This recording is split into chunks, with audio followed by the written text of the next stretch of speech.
Happy Friday, one and all. Hope you're having a good day. And I hope you're ready to make even better because we've got the best way to welcome in the weekend. High intensity Age of Empires 4. A combo meal, to be sure, as we have got midweek muster games, round of 32s. So that's the tournament side, but hear me out. Possibility of community games if we have enough people around and about to do that. I've got some epic new modes I want to test. And then, maybe, just maybe, this one's a bit of a stretch because I didn't have as much time to look for some goats at the bottom of the ladder as I wanted, but we might explore the idea of low elo Legends casts. We'll see how that farm piece goes, but the first two seem feasible. I think we'll see. Like, it depends if enough people actually want to play in community games. It's always the case, but should be a fun day. So yeah, opening up though, we are going to be doing a cast of a pro series. We have got Hanadin's up against CSO. Hanadin's actually not doing too bad. Top 300 on the ladder right now. So not necessarily going to be a rollover type situation. I hope we get a community game later. Want to see what you found? I found something very fun. Very, very fun. But yes, it'll be... I mean, like, I've always said these type of things. Like, I'd love to do more community games, more low elo Legends casts. But like, the limitations obviously around having people regularly to do interesting things. The other challenge we run into, like I've seen before, you know, is obviously with low elo Legends cast, is actually finding the interesting games. It's almost like, you know, if you want to do a fails the week type show, and the best way to do a fails the week type show, guys, is to actually have people feeding you the interesting plays, like letting you know the stuff that's happening so you can actually then focus on it. Otherwise, it becomes very difficult. It's unfortunately the way it is. But yeah, we are going to be opening it with CSO, return of Louis MT's teammate to the KPMM circuit. Kind of hit or miss, really. I feel like a lot of the time he just shows up and then fails to schedule his games. So hopefully he's figured that out now. What's up, Ferruccio? How am I all? How are we all, rather? How am I doing? I'm not doing too bad, mate. Friday is upon us. Weekend is upon us. We got qualifiers for Tech tomorrow. Weighing up whether we actually go live on this channel and cast a bunch of the games. It's kind of tempting.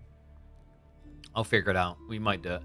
But yeah, pretty fun day yesterday, man. A very long stream. I weighed up, like, I was like, maybe I need to catch up on some things behind the scenes, but I'm a degenerate. I'm committed. I did say I was going to come online, so here I am, probably with a lot more work to catch up on, and even more if I decide I'm going to cast on the weekend as well. But I am just waiting for CSO and Hanadin's to set up their lobby.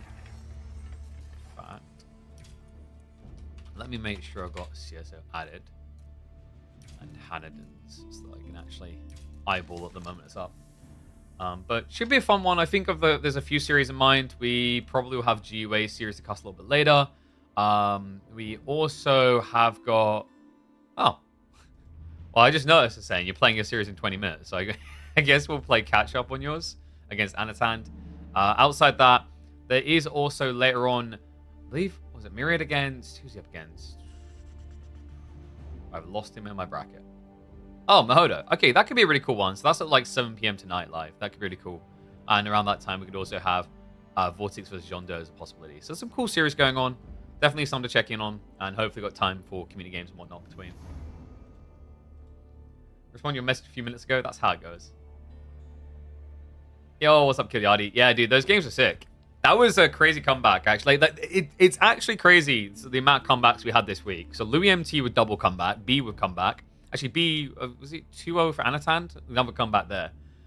Honestly, I love that.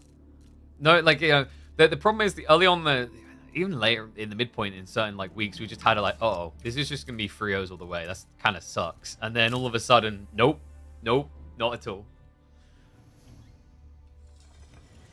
Guess he has to work tomorrow? Oof. I mean, like, hey, you know, like, I usually have to work on those, casting them. That's my job. Now, I know that sounds like, okay, B, dude, you have, like, the easiest job in the world. It's good when you like what you're doing, but I'll always point out to people, like, because there's way too many people who want to be casters. I mean, and obviously, definitely self-serves to, like, have less competition, but actually outside that, the blunt thing I say to people is, it's not as easy as you think. It's not just the technical skills or whatever. It's actually just like the stability of the work. You know, I've been doing this now for 7 years? Jesus. And I wouldn't say I make like really, really good money each year. Nowhere near. It's great for the people who like make it to the absolute tippity top of top, but like those are very few and far between. So yeah, like just I think the thing that I've talked about before that is a bit awkward in some ways with esports is like esports feeds off your passion. It requires you to live and breathe and bleed it to an insane degree. I had some talks with Drongo back in the day. He also told me how difficult it is to be a caster, especially full time.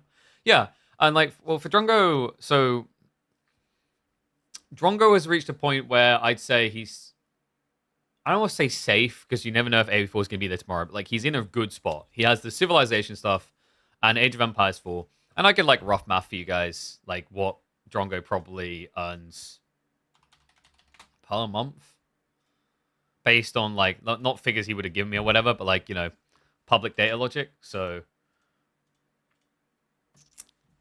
he's probably averaging what? Should we say 17,000 views? Let's say 15. But he's doing 2 videos a day. So that's 30,000 views. We'll times 30 by a multiplicative of probably about, I reckon he's making about $10 at least. So he's making $300 a day. That's not bad. So like he posts every day. He's making he's probably making 9K a month. It's pretty good. Me on the other hand, I don't get anywhere near that. So yeah, like so Drongo, it's very different with Drongo and what he does. So his career path is very different, and it's why we've tried to like make sure we have a bit more control of our own anyway with content creation. Content creation, there's still a lot of unpredictability, but you have more control. I've been, and in some ways still am, a full-time commentator host. Right, it's one of my things I do. And you are at the mercy of people, man. Like, you could just work on a project, and for whatever reason, someone just doesn't like you, never get hired back. There's an income source gone. We've talked about my earnings on this channel before, and some people are like, you earn how much a day? And then it's like, yeah, but how many days a month do I get to, like, work? How many days a year? Like, esports has not been kind to me the last 2 years, I'd say. But let's hope this is going to be a kind matchup. Let's get ready to hop into game. I just realized I didn't check how much disk space I've got. Whoa! Yep, good thing I looked. Let me just delete some of these older videos. Oh my god. I'm down to like 150 gigs on the primary. Because we forgot to purge some of the old things. Oh, that's kind of wild. Alright, there we go. When do you think we get? Do you think we get an AI caster soon? Oh no, please. That's why Blizzard's been so secret. All right. Anyway.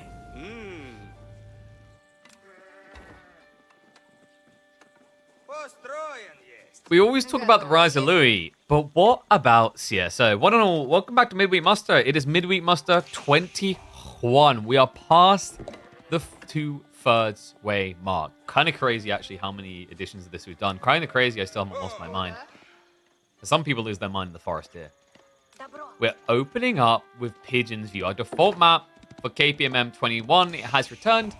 So, like, little bit of explanation, guys. We brought this map back because default high view kind of sucks at the moment. Its spawns are really inconsistent and not well balanced. So, it needs to go through a few rejigs before it gets really on track. This one's definitely not going to be perfect. No map is. So, for example, here you can see Hanadin's got Ford gold, back gold. Meanwhile, CSO got double gold on the Ford. But guys, he's playing Roost, so it's balanced. Yeah, kind of crazy, actually. With Pigeon's View being the default map, this is going to make Roost even more powerful in the draft than they already were. This is like the home map. You know, this is the equivalent of challenging a bear to a duel in a forest. What are you doing? All right, this is the equivalent of deciding you want to fight a shark underwater. What are you doing? Hanadin's is going to be doing the French. Good save for rating, but my awkward issue here is, like, you know, can you actually block the pro scouts quick enough? I think CSO got a really good spawn here. Double deer stack on one side, shovable as well. This could be very difficult to actually block pro scouts. And hold on a second, we've got a quick question for me. Since you're a content creator yourself regarding AOE4, and I'm also starting right now, is it okay for you if I text you on Discord regarding that? Sure. Like, yeah, I'm always approachable. We even literally talk about a lot of these things on stream. Like, I've been very transparent about income sources, the volatility of content creation. It's challenging. One thing I'll say around AOE4 is find yourself a new niche. Like, if your plan is to come in and be another caster, or your plan is to come in and be another, like, pro player,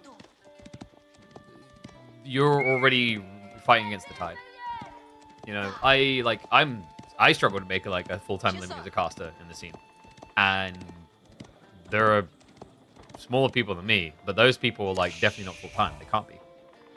So like, yeah, my biggest advice to people is like find your niche and then find a way that you expand that niche. It's why I've been contemplating like having some cool ideas around like different challenge modes we could do to do different games on a secondary channel. You know, create a unique niche, make games harder than they need to be. I always loved that idea as a kid. Because, you know, there's hundreds of channels where people are like, I'm going to speedrun this game, or like, I'm going to play this game and be the best at this game. It's like, okay. You're the needle in the haystack in that way, yeah? And like, my other part is just like, legit, just create and figure it out, if that makes sense. Don't hold on to like the baby. I think the craziest thing people do in life, and especially in content creation, in creative actually, is they hold on to an idea and they covet it like it's pure platinum, right? It's like, oh my god. And they never know. It reminds me of old school game development where they would just basically speculate and then go into what's called waterfall development, where you just build the whole game and then see if it works. Your idea is to talk to the content creators so they can give me their feedback. Got you. But you gotta make sure you got someone to give feedback on as well. Part of the point. Can 3 noobs beat 1 pro? Yeah, like things like that can kind of be quirky. Those feel like one-offers. You know, there's some things I really want to do in the scene. Like one thing we're trying to work on now, and shout out to, I won't say his name, I don't know if he wants to be known. We're going to be working with him to try and create a new series called like Plays of the Week or Games of the Week. And try to like highlight those based on the games that have been up on the channel. And do like a short kind of summary of like games that people should definitely watch. And then I've got bigger plans to expand from that as well. But playing this game apparently is Pro Scouts. Hananins is going to be to the punchline. Unfortunately, the Dishov's going to be a lot better. Oh, Hanno, buddy. You can't just stand there staring at them. It creeps them out. Look at them, they're walking away from you. Have you ever been in that situation where someone is just there staring at you in life? It's like you see in a TV show and it's just, okay, this is a skip.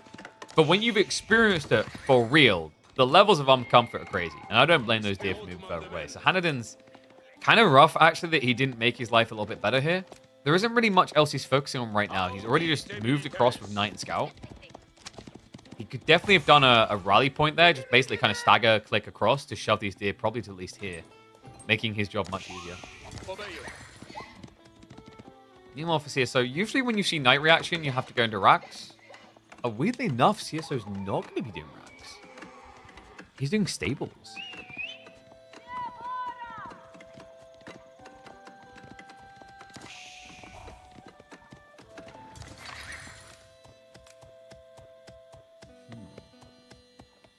Your idea is to do like what, like one? It kind of sounds like you're trying to do like 1 unit type challenges. Those aren't, I would say, new to AOE4. I don't know if they've been done recently.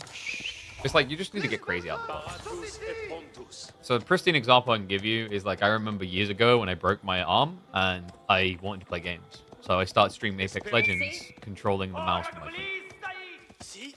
At the time, I averaged maybe like 10 viewers. And when I went live doing that, I was up to like 60 or 70 viewers. So yeah. Quirky, crazy, twist, those type of things. Oh, this is crazy. Hannigan's losing his front ear.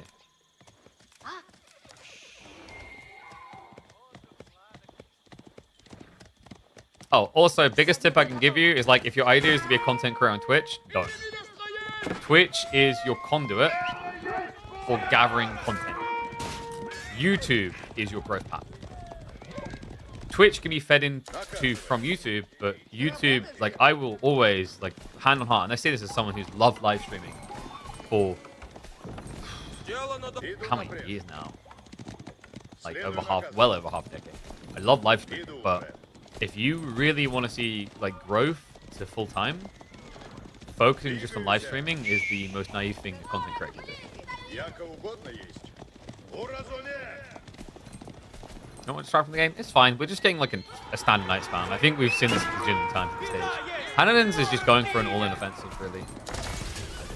It just feels like he hasn't gone into this game with the intent of winning the Pro Scouts race, if that makes sense. I don't think he respected the vision issue. He lost so many deer over here.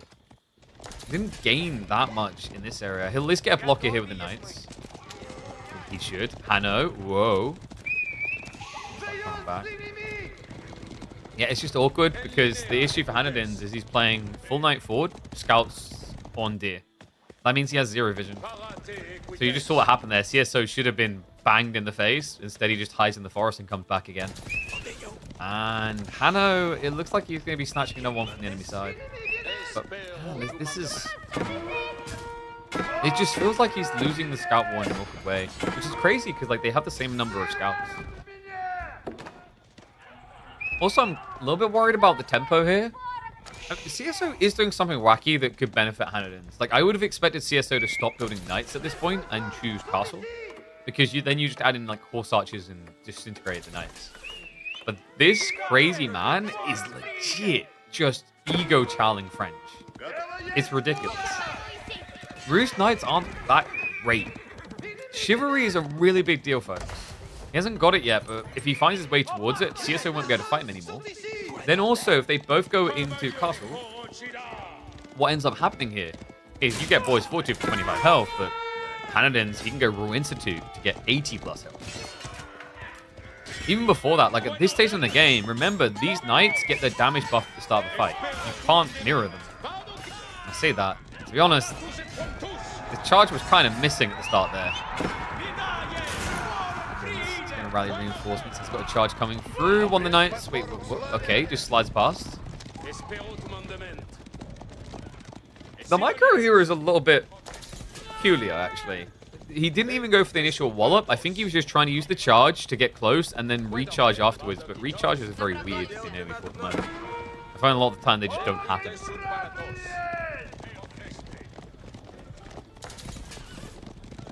CSO, I think he's had enough of the edge. It's going to be Castle Age coming in. And this is kind of what I expected. Now, your opponents seem to be quite committed, but you basically what you've done here with CSO is you built Knights until there were no deer left. And then you leave the Age. It's smart. Because the alternative is he could have went Spears to contest deer. If you go Spears, Hanadins goes Archers. And Archers will do decently against Horse Archers when you friend into Castle. So, in a very weird roundabout way, using a worse Knight against just Knights kept your opponent in a linear motion. It's dangerous against French because they're really good at going Castle Age with this play. This is the classic build. I think we've all seen it by now. It's not exactly what I call an innovative build. You build Knights, you build more Knights, and are you ready for it? You build even more Knights, and then you go Castle Age. He's going to be a lot slower. High trade house on the way. Ooh, that is so dangerous. But Hanadins just doesn't know. And this is well played by CSO. He's leveraging the info on the map. He had the control on the abandoned outpost. Reminder, these things give you vision. They're one of the new points of interest. So he knew where the Knights were, which is basically de-pressured the risk of going into Castle Age. Rock, paper, scissor principle? No. This is just, you have a rock, but I actually have a bigger rock. Like, oh, nice. You've got a rock, but like mine actually has like iron in it. Die. What on earth? What? Oh my god. Was he going boar? What? In a Knight v Knight matchup, he was going boar. That is wild. Are you kidding me? He just lost his entire eco lead. I never would have looked for this because... Why? Just why? Oh, we won't get the answer to it. It's going to be the immediate GG out. Game 1 to CSO. Ay. That's very surprising. Just kind of felt like maybe the Knight challenge caught him off guard. I don't know, like, you got to be expecting that situation. Your opponent's either going to be building more knights or is going to be going castle. And either way, like, playing boar is very, very, very, very, very, very, very, very dangerous. Very surprising.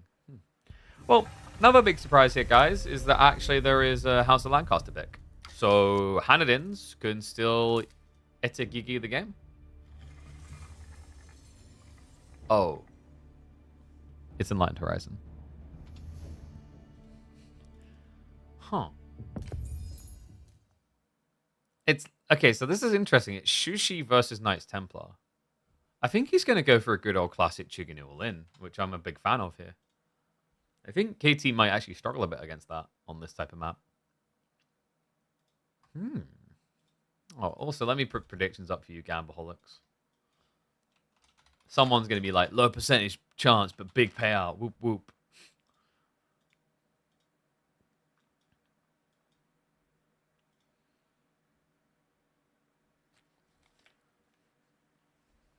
Can Saints Blessing plus Boy's Fortitude make up for Royal Bloodlines? Not really.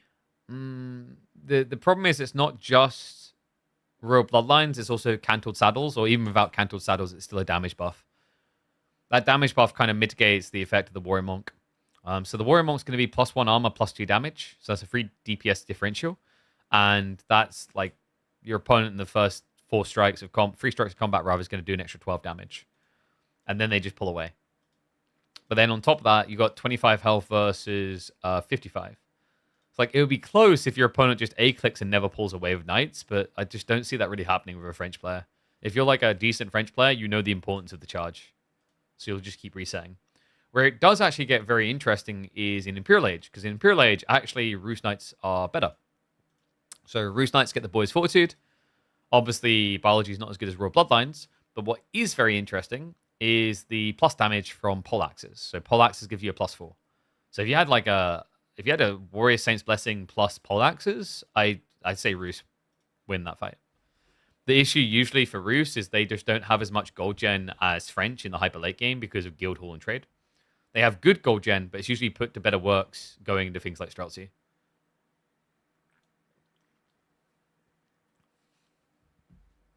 Lancaster Knight beats Royal Knight? Yeah, that's because, well, if you go for the King's College, right?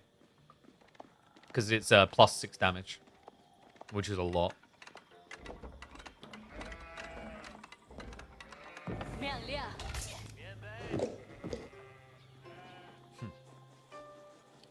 Is this man crazy? What an all. He had House of Lancaster. There's his Ras right there. And he ignored it. He went for Shushi. But you know what? Hanadins might be cooking. CSO on the other side, no pushover, goes for Knights Templar. But Knights Templar has been a very hit or miss civ on this map, folks. It's Enlightened Horizon. The one where 3 sacred sites are on the opposite side of the map. Which usually proves quite problematic for pilgrimaging against any civ that is aggro-based. And although Shushi may have a reputation for liking pro scouts a bit too much, a map with this sort of short distance is primed for Chuginu runs. Let's see if Hanadins goes for it. Yeah, if he doesn't, like, I am a little bit worried, actually. I don't know if you want to play a macro game against Knights Templar. Knights Templar are insanely efficient at playing 2TC, which I think if you go pro scouts, 2TC can work. The issue you've got to keep in mind is actually, although there is an aggro path, in some ways, Enlightened Horizon is inherently defensive. You've got a cliffside that protects half of the angles of approach to your base. And if you just quick wall, can actually make Shushi's life a living hell. You can go fast castle into mass knights. My only concern with that idea is if you fast castle into the knights, what stops a Knights Templar player from archer rushing your gold and then bypassing to the second gold? Do you see the problem here? Like, remember, this is just like Carmel. You only get 1,600 gold in your base. So 1,600 gold isn't like a lot in the grand scheme of things. A wall? You don't think Knights Templar can hit a ram timing?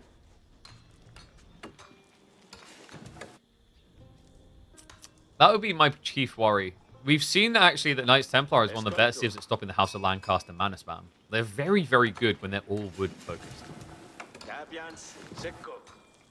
Also, if I'm not mistaken, if you wall here, like, yeah, actually, archers still shoot you. You have to wall down here? Maybe that's good enough. I think Sushi's a pretty quick castle age rush civ, but also I think Knights Templar have good tempo of archers. There's a reason we've been seeing him go to him time and time again. And yeah, that's that's a lot of stone, actually. Interesting. Sadly for him, the stone outcroppings are too close. He couldn't slot a Mediguard in between the two, which would have been sick. Like, could you actually imagine if he got that slot? 50 stone and 72 food? He'll get the win instead, though. And by the way, this is why I think, like, Knights Templar can hit that outpost, that archer time I was talking about. Kingdom of France. It's this landmark choice that allows for it. It's basically a mini military academy. The gold cost obviously doesn't matter with archers, but it's just the fact that you're able to pump out so quick. He also, by the way, did go for the merchants camp. So we already have some resource gen coming in for CSO. Why is Knights Hospitalier so rare? Only see French or sergeants. So Knights Hospitalier is tricky. It's the most micro-heavy of all three choices by far. And its use and viability is super situational. In theory, there is a beautiful daisy chain effect of going Knights Hospitalier into Kingdom of Castile for the heal. But Kingdom of Castile sucks, so you never do it. So you don't have that backup detail. The other issue you have to keep in mind is Hospitalier, while tanky, are very flimsy when it comes to ranged armor. So they're quite vulnerable, actually, in the feudal age to normal archer play. And CSO is going to be a filthy normie. We have got stables. Which is crazy, because actually, like, archers could have reached, what, here at least?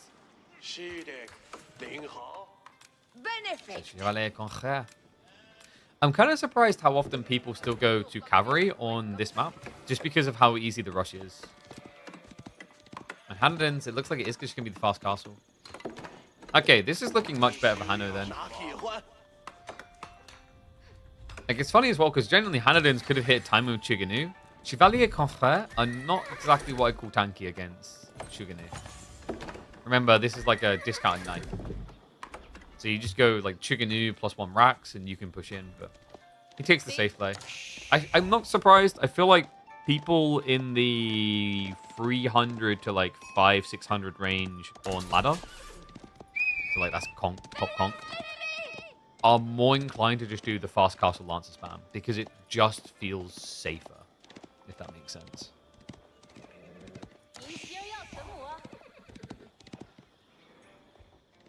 Hanno is now going to go for his own capture on the merchant camp. Pre-delayed. The reason why CSO got his so quickly, he went double scout. So he kept 1 scout here and then rotated the other. It's expensive. You're like a villager down, but the trade-off is obviously you get a villager worth of gathering. And you get it early. Gallier now showing up, so we have to secure the other merchant camp. Shalom Monastery is going to be coming in. You're not really going to try to even dive this remotely, not with the hand cannon slits. Do you know I think is the best H3? It's by far the best. Commandery is like ridiculous. It's not even about crossbowmen. I don't actually think, like, Genoese crossbowmen, basically you have to use them well in castle. They don't scale well into Imperial. The big reason why Genoa is the best is just the bonus. Pilgrim play is your primary focus scaling to the late game, and a 30% buffer on gold is crazy. You have to keep in mind that normally on 130 gold cap, you're going to only get 1,300 gold total. That's the maximum because you only get 10 pilgrims. So 1,300 gold a minute. But if you go Genoa, you actually buff that up to 1,690 gold per minute. That's almost, what, 4 relics? Sorry, 5 relics? Almost 5 relics worth of gathering. It's crazy.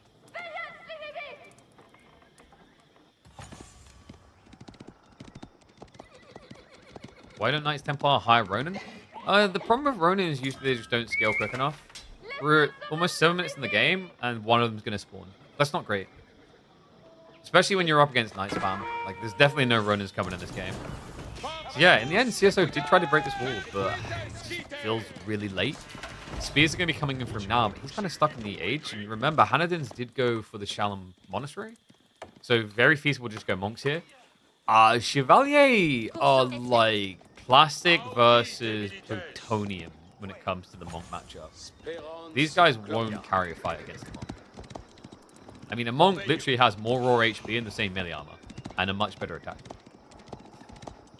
I kid you not, it's double the damage. You guys realize that? It's 15 damage, and he attacks twice as quickly as the Chevalier can prepare, while having more health. And they are almost the same price. In fairness, it is obviously Castle versus Feudal. And I wonder, what was interesting to me is actually even with this fast castle build, now this is gonna sound crazy, but like technically you could Shuganu with fast castle build because of the low armor on the knights. But he wanted to raid. The issue with like lancers, and this is why I thought that heavy cavalry has been feeling a bit weak in this map so far, is heavy cavalry makes sense for like stopping pilgrimages, but it's kind of sucky for getting into the base. We talked about how this is a very defensive map. The balance point is meant to be there's actually not that much resource before you have to come out. Mainly gold being the issue.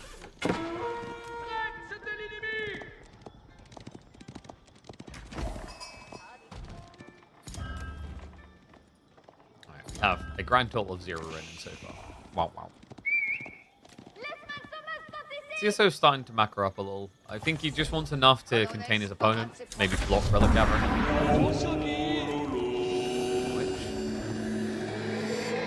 Okay, just run for it. It's only 2 screens. Go. GG. If he stood his ground, he would have killed 3 Chevalier. Okay, that's a hard cap. Is he going to try to pick it up again? I think he might. Yeah. So, turns out plutonium can lose to plastic if there's enough plastic.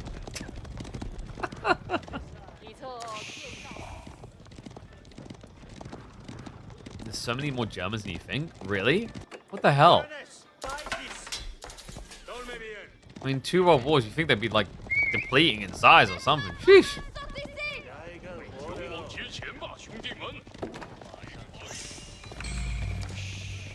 No Germans here though. Hanadin's is a French player for those that don't know. I think is he like the 4th highest ranked French player right now?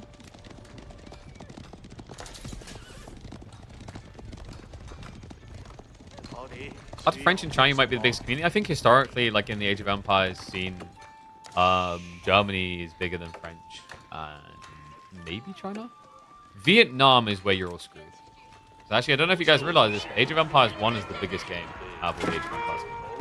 It has more active players than any other Age of Empires. And it's pretty much all just in Vietnam. SEA rocks hard, guys. Meanwhile, the gold rocks are about to run out for Hanadin. So he already looks to secure the corner. We'll wall that in now. CSO, it's age up time, and we like gold.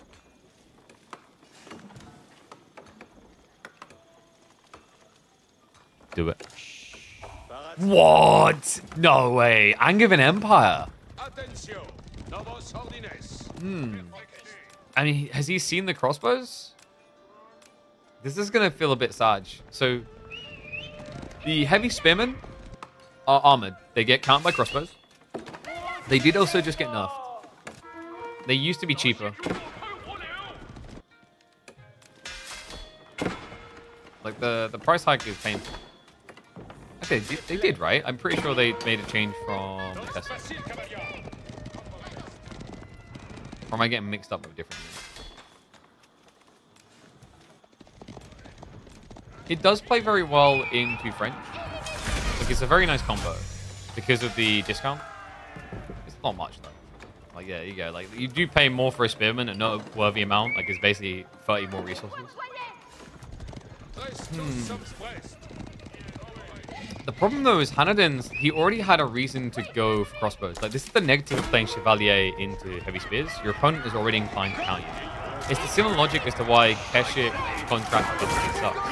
Because you've got Keshik seem to abuse them, so I'm just going to do crossbows.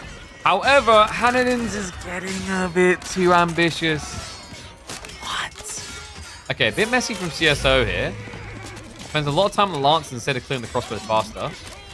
And as a result, oh my god, okay, plastic upgraded to wood. Wallov's gonna come out. CSO hangs around, he gets every single kill and gets away. Yeah, Hannonen's, the idea was cool, the timing was not. He didn't respect the fact that crossbows are incredibly vulnerable in small numbers.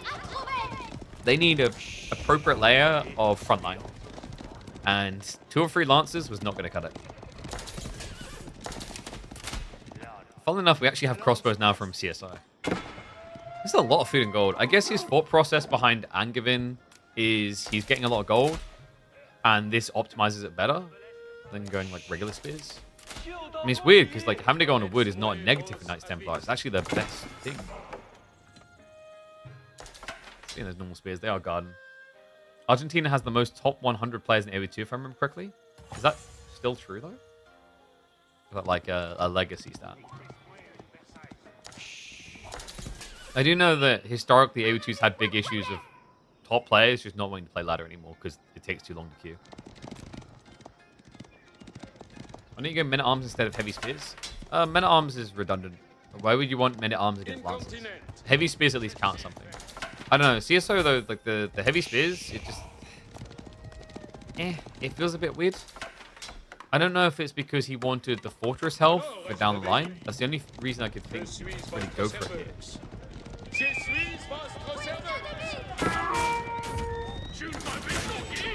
Kind of crazy how Chevalier is still remaining a potent force, even in Castle. The thought process is bulk.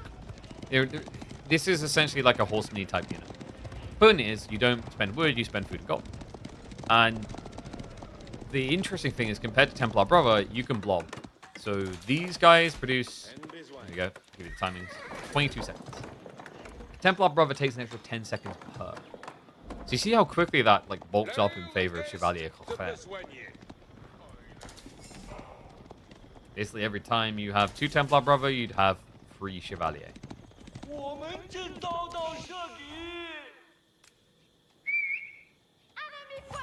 Wonder how Hanadin feels about the game state. Because that crossbow chunk being lost really set him back here. CSO is now rushing the remaining relics. He's got pilgrims as well. He's ahead. Hanadin's has got a lot of stone accruing. He just needs to decide to do something with it. Either build some hand cannon slits or build a TC, because this is just floating to waste right now. He could be prepping for a keep drop timing, but what's your keep drop on? I guess you could argue the 8k is going to be quite important here. He's down to his final 600. 4k on the side feels quite reachable without a keep drop though.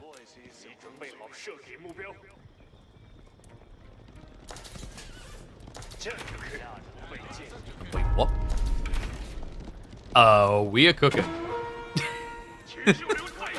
Not really something that people go for intentionally. Hard case bombs. Hanadin's is going grenadiers. What? Yeah, but he doesn't have much gold. So it pays off.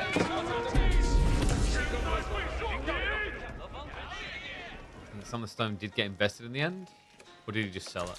Oh, no. Oh, sorry. I'm looking at the wrong side. Yeah. Wait, no, this is... Yeah. Like, wait, what happened to it? Meanwhile, CSO is going to be, what, a fortress drop? Probably on the 8k vein in the center? No, he goes deep. Wow. Okay, he goes to flank fully.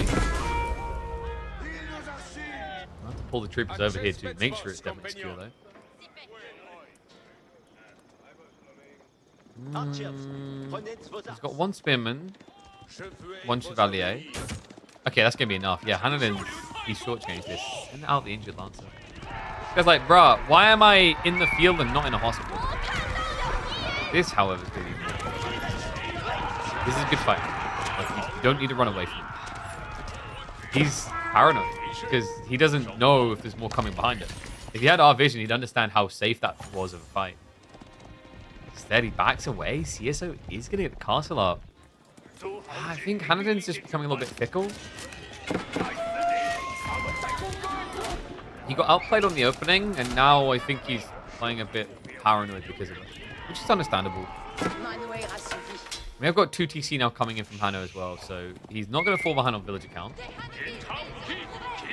There's also still 1 relic just in the center of the map that no one's taken, for reasons I cannot explain. Cheeky gets. So he cuts the reinforcements. Rather, he cuts the villagers moving out to reinforce the gathering of the ball.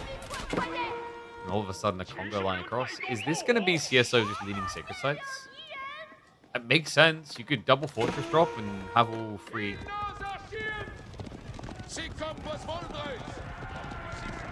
Why does CSO only have one fortress? Because rushing fortresses isn't necessarily as valuable compared to a TC drop. Also, there's the unit composition. You don't just want to drop fortresses in your starting base. That's pointless. That doesn't even... Like, imagine you have 5 fortresses in your base, and you've now got 7 pilgrims. Yeah, but, like, who's guarding the pilgrims? So you have to balance these things. You can't just rush defenses in irrelevant places.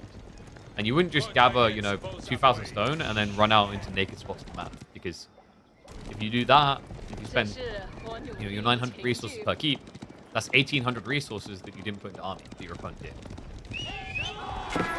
Today, baby, is all max. Which I hate. I don't want to have to count. By my calculations, CSO definitely ahead.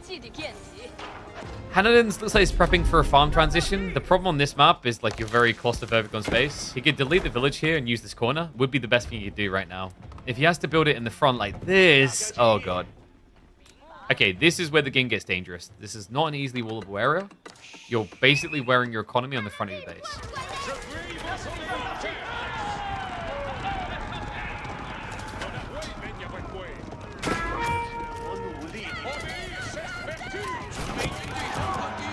Good dive, CSO. I think crunch the numbers. It actually got one Ronin in there, funnily enough. Will he survive to the end? Hard case bombs is coming in. It's applying a debuff. I don't know if it's good enough though. Only a handful of spearmen left over. The Chevalier compared to the backside. They are taking more damage than the Expos. The Archer Bulk is really what matters in this game, guys. I think CSO has a great point in mind here. Hanadin's lost his front line.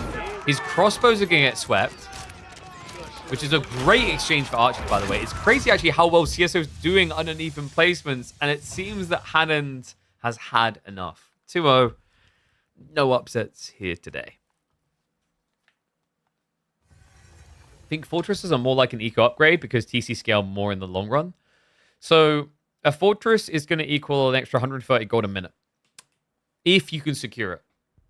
A TC is going to equal to, after 1 minute of existing, you would have invested 150 resources and got back 135. But then the next minute, you're going to invest 150, but you're going to get back 270. Obviously, there's the initial like investment as well. But yeah, so that's kind of like the dynamic you have to think about. And also, there's the risk-reward association. TC is much safer. Pilgrims are not. You just won't see people rushing fortresses. It's like it's the same logic as why Delhi don't just rush a keep when they rush Castle Age. You have 40 villages. Do you really want to dedicate a quarter of your economy to building a castle after gathering for a castle? Yeah, I'll get like village fortresses down the line, but that's now another four minutes maybe, and the keep takes what?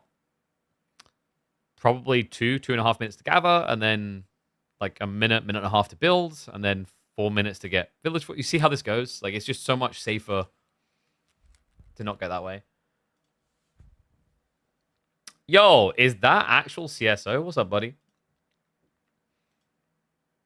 Second TC is much more important, but like at least tune to the direction of Sacred Sites for treasure towers. I mean, I think the second TC is fine though. Like I don't know. I don't think you rush. Like your opponent has rushed Castle Age and gone to Lances, and GG Hanadins. A good effort. Hanadins, did you consider trying like a Chuganil all in on that map? Hey, what's up, Fat Blart? Thank you very much for the gifted sub. Appreciate you, mate.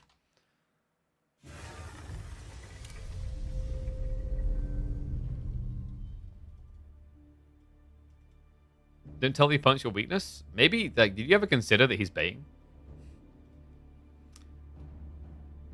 Come on, you gotta learn better by now. Could be lying to us all. Okay, so haven't we got Anatan series as well? I think Anachad series is underway. Yeah, switch over. We'll do Anatan next. So 1 second. Let me reset draft. Anatan versus Hussein.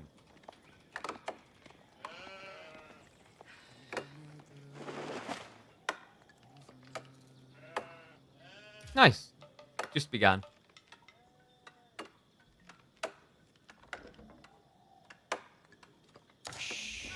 I think your strats don't matter. I think it's part of it.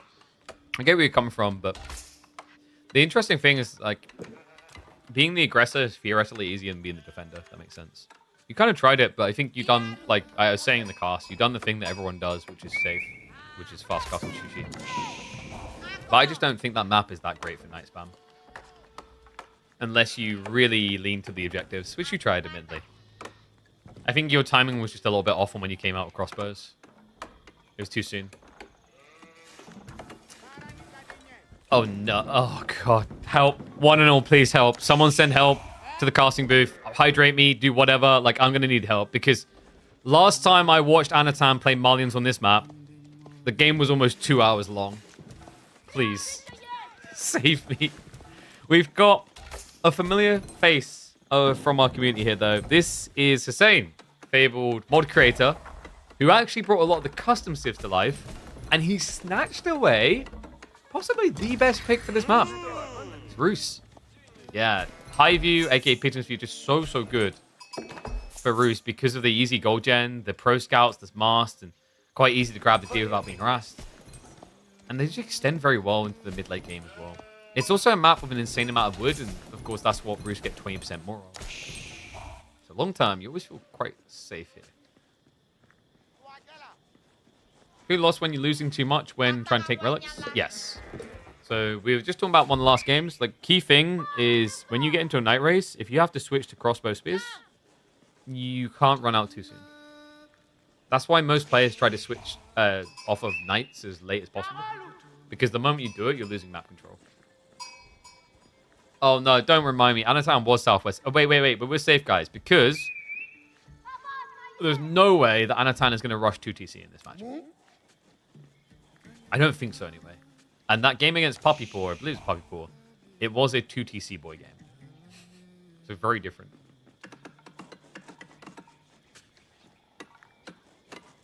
I hope. So Mance's going to be on the way. No shenanigans with the tower, so it looks like we are going to be safe. Question is Anatan going to contest Pro Scouts? And what? Wait, Hussein?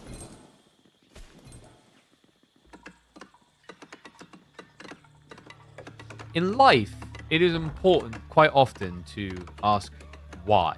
MCA. No, but why? Kremlin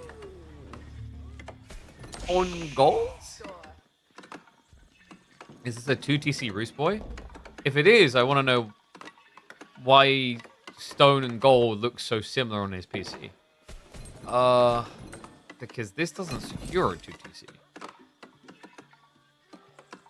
So Kremlin really fell off, guys. The Kremlin, the issue of it is it's just... It's suited 2TC meta. Pro Scout still really good for Roos. On top of that, Golden Gate is just so much income with double Hunt Cabin, you don't actually need to touch gold. So the only thing I can think is Hussein wants to go Mass Knights Feudal Age. Which is very hard against Malians. Malians is just such a campy civ, and they like spamming Donzo Javelins. So when Roos play full Feudal, they do two things. They do Knights and they do Archers, which get countered by Donzo Javelin.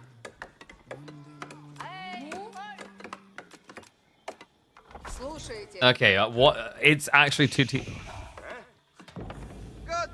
What is going on? I think Hussein forgot to flip his calendar the right way, and he may have actually reverted back to 2024. So, first 2TC Roost build of 2025, folks. Nobody else has tried it so far. I guess you can TC drop, what, the back deer plus the berries?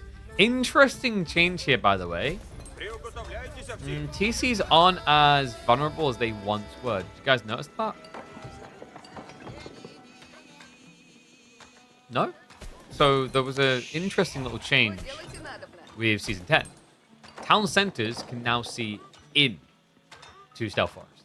Secondary town centers. So you're no longer blind when you drop them near the edge.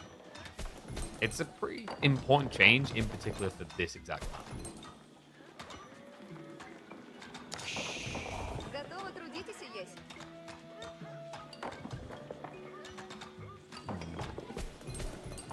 And in fairness to him, like in his defense, the counter to Malians historically was 2TC. But this is Pro Scouts, and this is also going to be Spearman. Anatan doesn't know that it's 2TC yet. Yeah, he hasn't, like, I don't think this was scouting earlier, I'm pretty sure. So this, yeah, there's the news. He gets Kremlin. He'll still go Pro Scouts. The Kremlin doesn't protect the deer. He's going to go in for extra info, because he can easily just run through here if he wants to. Does he suspect it? And it is going to be right up against the edge of the map. So one deer stack to be secured, but that can be free going the way of Anatan. The reason why he went Donzos here, guys, is because he wanted to block Pro Scouts, because they move so slow now. This, however, could just turn into a burn down on a back TC if you start blocking this.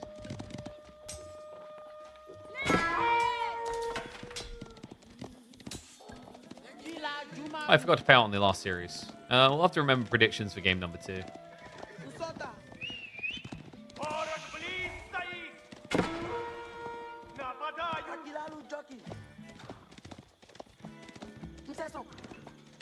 Quick question regarding the weekly muster. I'm not ranked yet, but I'm high plat, low diamond. I guess that's not enough. So we've had some diamonds appear here.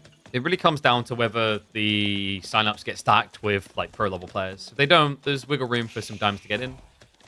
We've even had like a plat or 2. And those people, like I remember I talked to one of them in person, like Red Darksider, for example. He's in this week's one. I remember talking to him in person in Germany and asked him, did it help? And he said, yes, most definitely did. You have to understand that a lot of the things you'll experience against these high level players will be discardable because of where the game went wrong, if that makes sense. So really what you're trying to do is understand the feeling of the early game, I think, is your biggest reward as a low rank player against comp. Understand this tempo and figure out how they achieved it, where it went wrong. And people think that like a game of Age of Empires 4 is just your linear choice. It's not. There's all these small microscopic details, certain resource placements, timings, locations that enable or disable upgrades.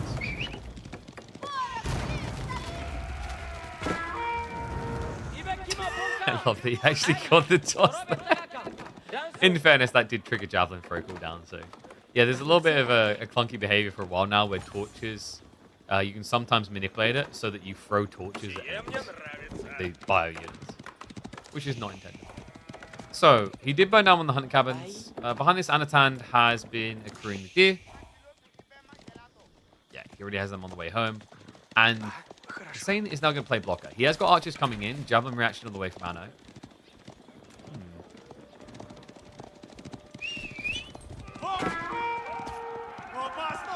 If this plays full fuel all in, can Anatan break him? With Pro Scouts, it feels probable because without Pro Scouts, these knights would be able to raid on high view really well. But if everything's just stacked underneath the TC, it means that Anatan can put everything behind a push. I don't think he wants to, though. Is this Farimba? Yeah, like that's why he's gone javelins. I think he was actually prepping it before he even saw the archers. And because he went Donzos, it's reasonable to assume your opponent's going to go archers. So yeah, we've got Farimba rush. Yeah, rumors of its death were exaggerated, guys. Farimba actually kind of starting to cook a little bit. Definitely not 100% secure. We saw just the other day a B experience that the painful way. But I do see the viability of it still. And it's funny because actually I think with all the changes in the meta, the one form of Farimba that's still viable, most applicably anyway, is Javelin. I think the other two choices are much more gated and situational. Especially Freeborn. Mansa and Musafadi have their place, but it's quite rare.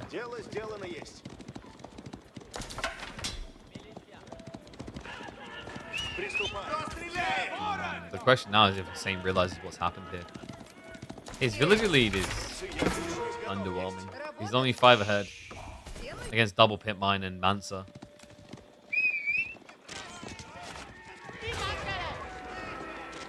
And there you go. Farimba it is. GG. I wonder what unit type he's going to choose. Javelin are crazy, guys. Like, you know... I know a lot of people like to focus on Yeoman and how crazy they are. And obviously, Javelin come in age later. But all I'll say is at least you don't have to worry about the opponent not only running quicker, but having a giga stack of... Their attack speed seems really bad, but I think the Javelin's poison damage kind of makes up for it. It's also the fact that you can just drag a fight. Javelineers feel really weird if the game goes too deep. They are very much a timing-based unit. So this is the stage where they look really good before it's just never-ending blob. Because when it's never-ending blob, that slow attack speed tends to kind of hold you down and screw you over. Also, once you blob too many Javelineers, quite often what ends up happening is they just overkill their targets. Okay, hello. Snipe in. Doesn't quite get the target of the second kill there. So far, 2 worker kills in this game. Is in position to start burning down, but time is most definitely not on Hussein's side, and he's got to be feeling it. He's got the scout of the main army, so he will see any attempt to backstab.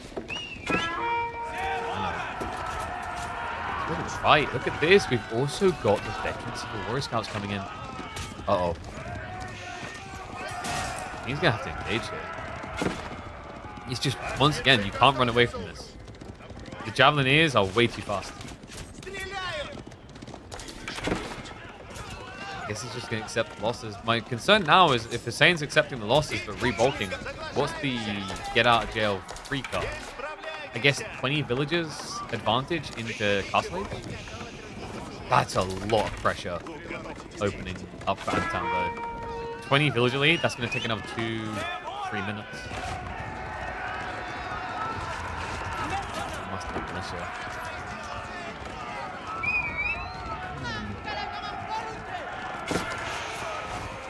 The issue is like, Anatown is building everything to counter archers. Javelineers and Warrior Scouts is actually about as efficient as it gets. Remember, Warrior Scouts at this stage, now with veterancy, get bonus against ranged. So they are actually a counter.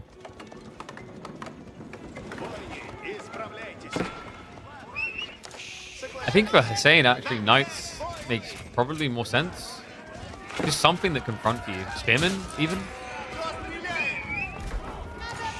Because if you haven't got anything that approaches these, they're never going to back away. In fairness, Spearmen kind of suck because you just can't reach them.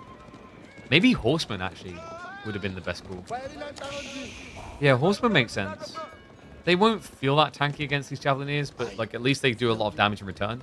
The biggest problem for Hussein right now is he just doesn't have enough troops to get on top of his opponent. He basically needs a blob.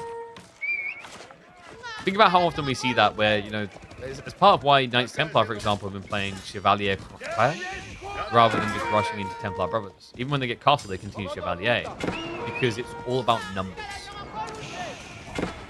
You want more. You want enough that melee can even reach. Because it's all well and good having, for example, like you've seen it, guys, when you have like 5 lines. Crazy. Yeah, but they're all dead before they reach the enemy line. They do no damage.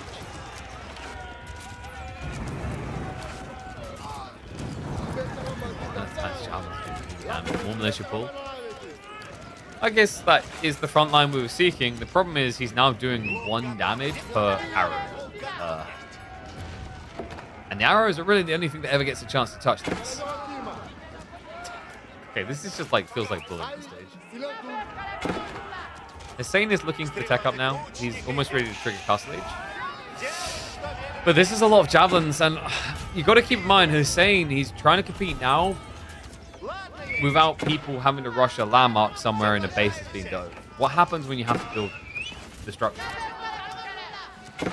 Morriscat's also just leaking onto the villages on the east side. No reaction coming in there. Hussein is way too distracted. Shiv's out from the villies. That's going to be a bunch of them flopping dead. And all of a sudden, the entire economy lead is just gone. All right, that's GG. Javelin is still looking good, man. I mean, this is kind of scary. I think this is actually maybe an answer now against 2TC. Now, Hussein went with what I'm saying. He's not the same skill levels like a B or whatever. But I can see the viability in Javelineer Rimba Rush when your opponent plays economy 2TC. Because 2TC counters Ulani. I actually think this might counter 2TC. Good micro. Doesn't send everyone out. Just a few. My trade house is being built in the middle of nowhere. Oh no. Oh yeah, he's just given it up. He was seen running over there anyway. So Anatan, easy peasy opening win. Oh god, that's just mean, man. Rough game at number 1 for Hussein. Okay, so let me see the draft.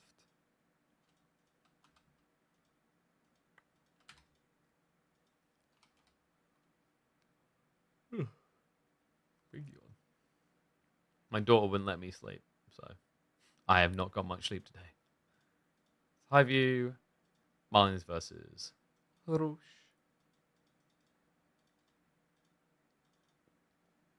When do you think we'll see more nerfs reworks for House of Lancaster? Probably going to be waiting a few weeks, I imagine. Not expecting to come in that quick. And what's up, Foggy Martin? I see you with $5. Thank you very much, mate. Appreciate the support. Thank you, thank you. Hope you're having a good day. All right. So, G2. Hussein strikes me as the type of guy who would have drafted a water map, but we didn't put those in this week. So, ha ha ha ha ha.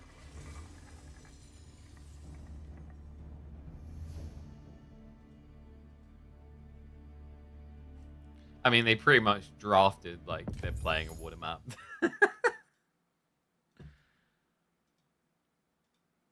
Anna's probably going to do his classic like Archer Rush. He's a very big fan of that.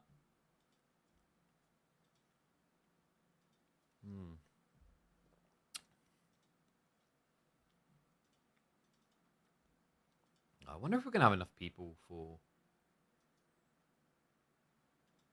the commie games in a bit. It's always tricky. Like that's another reason like I've been talking about getting the numbers up on the stream. Because when you have like high numbers, you can say we're gonna do community games and you've got like 50 people that want to join in. So we'll see. Hopefully. Would be nice.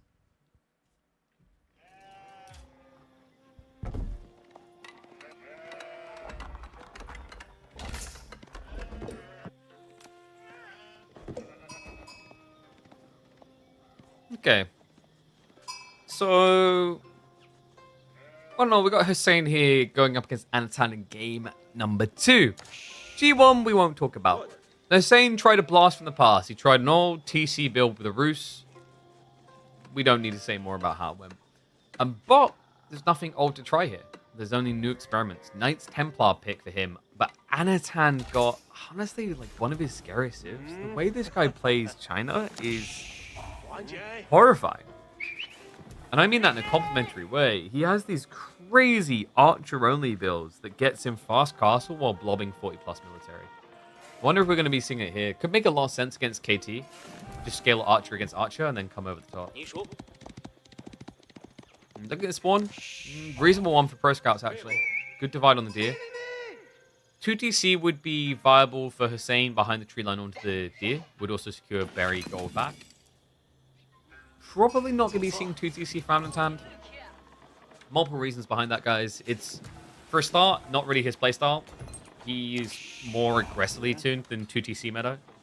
And also, China is still very much in its PS mode. I haven't seen anyone trying 2TC at the high level on the Civ. Which is crazy, considering for years it's all ever done. I do think we're going to see more Civs returning to 2 town centers. China is definitely on the fence, I think. China and French are probably the 2 leads of the pack that are most likely to make that switch back. I think Order of the Dragon won't. I think Order of the Dragon just feels too good with pro scouts. And players are just going to try to optimize around it now. Which might surprise people considering that like Order of the Dragon's best unit technically is Guild of Villagers for its efficiency. Only 1 population and just better.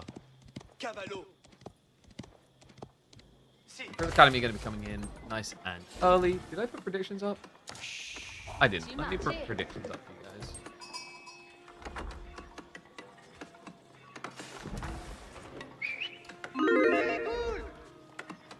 Where am I from? Planet Earth, my friend. Planet Earth. I'm Brit. Can you not tell by the smug accent with an undertone of sarcasm every word I use?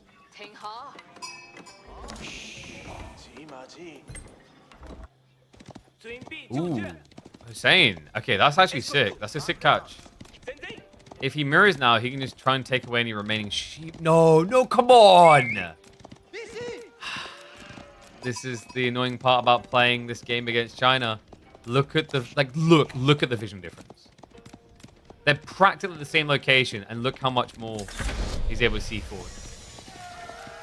He basically sees the same amount that Hussein does ahead here, despite the fact that he's 2 tiles behind. China, baby. All seeing. Spy cams everywhere. Good luck. Say aluminium? You want me to see aluminium? It's a good word. Nasally and condescending. You know what? It's fine. It's fine. Like, you know what? Fine. Next time there's a world war in the world, and y'all need someone to tank it all, while other countries get their crap together to come and help, we won't be there. We won't. We'll just sit on our island and play poker. Actually, we need a card game that's more British. What's the most British card game? Oh, apparently we did create poker. So check on that. Doesn't sound very us. Baccarat. Baccarat's like, I know it sounds French, but that's the interesting part about British people. French obsession. King's Corner. Yeah, we'll sit on our island and play King's Corner. You want to learn English language for AoE 4? Strebor. There you go. You now know. Yaru to worker. And done. Bridge, of course. Bridge. The classic 90s game. I forgot about that one. Okay, so we do actually have the Chevalier plus Archer coming. Anatan is just going to blob archers. Knights should do quite well against that. Keep in mind, these are plastic knights, though. They don't have great armor. And Anatan, usually you're looking at a very quick blacksmith timing here. Probably the time he's like 9 or 10 archers. Right now, his sole goal is to try and intercept the Pilgrim. Unfortunately, it's going to be too late to stop the first.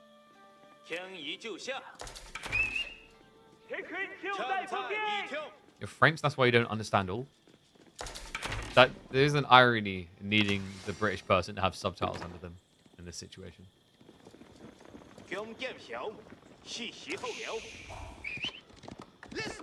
Saying, treat this like a French build, truly. Just sends the first knight right into the enemy base, looking for someone to bully.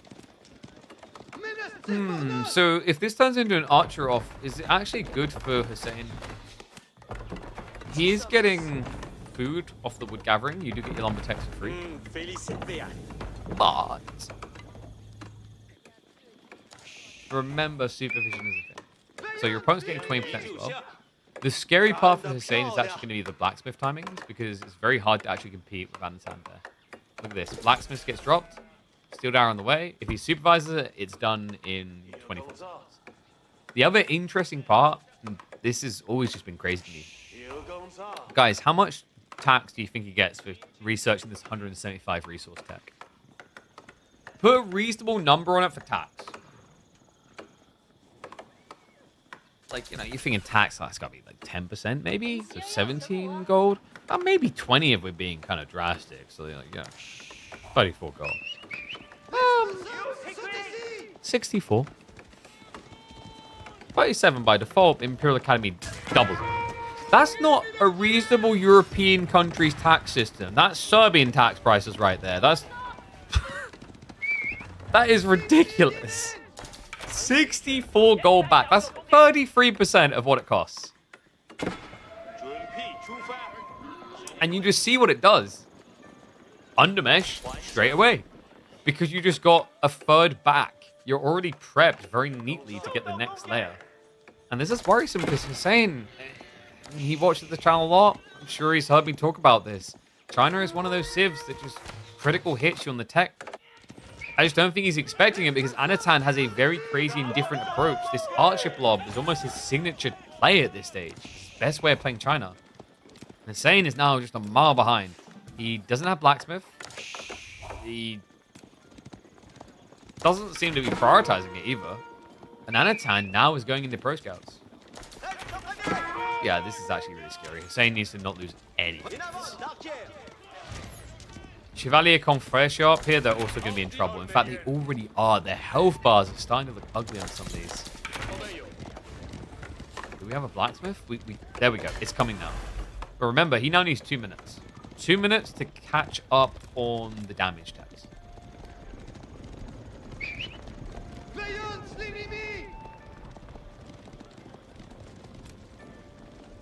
I don't know. I don't think Hussein realizes it's Pro Scouts behind this. Anatan's done a really good job of masking the real intent. Pilgrims. Wait, what? Look at that switch. Ay. Well, this is starting to feel a bit rough, isn't it? I mean, the 4 villager difference to be expected between the tech up and safe passage. Hussein has been producing villagers consistently. The rest of the difference is because of the taxmen. But just because they're not villagers doesn't mean they don't contribute something.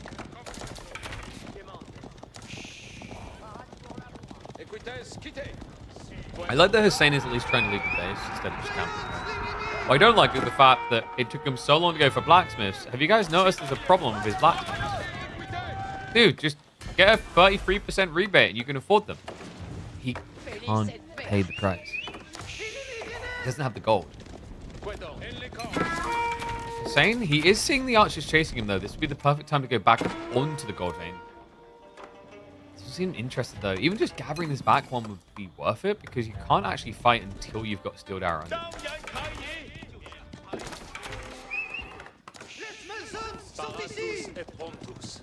What does Anno consider spears? No. What kind of noob does spearmen against heavy cavalry? Heavy? Have you heard of Agincourt? Just shoot them in the face more. No. KP number 2 does have it. Say it with me, chat. Spearmen are for pussies. When in doubt, build more archers. Build so many archers that your opponent goes onto Reddit and posts a thread about how broken archers are. And then, print screen, send to printer, frame it, hang it up on your wall. Your pride and your joy. That you made them all. So Anatan is going for castle, guys. Hussein still does not actually have a single blacksmith deck. Despite the fact that he built blacksmith 3 minutes ago? 3 minutes. There's a lot of wood from Anatan. That's the only critical concern I'd have, is this is a lot floating for no reason. Unless he feels like Pro Scouts is going to get denied, in which case he needs to be ready for farms. I think it's more that Anatan just hasn't rebalanced his economy after he stopped producing archers. The yeoman count? I thought yeoman is superhero. Superhuman. Yeah, yeoman's a great way of killing your opponent. But did you do it without mana? If you did, you're a real man. But if you had to build manas to tilt them, let's be fair. You didn't do something that impressive. I'm sorry.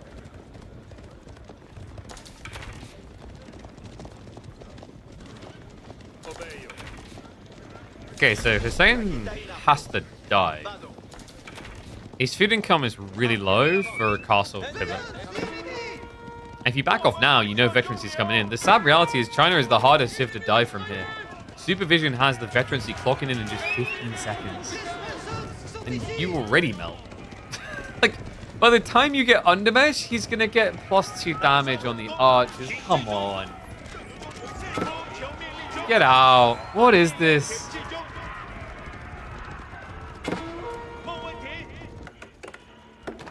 Can't beat China on numbers. And now she's dead, Chase. So Hussein basically has to go for a tech now. He knows the damage difference is just too big already. Even on the back, oh, dude, he's going to lose both the archers to the triple archer. Which means actually Anatan could just start killing villagers on the back, which I think he may have already claimed 1 or 2. I mean, Pilgrims are getting through, but like I don't think it really matters right now. He needs food.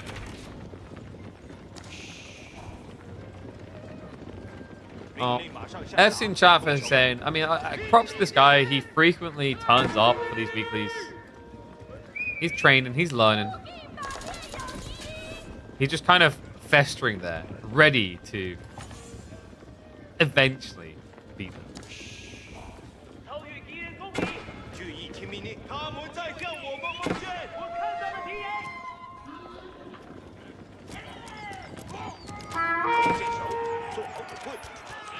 Now, who would win? Veteran archers or TC outpost archers?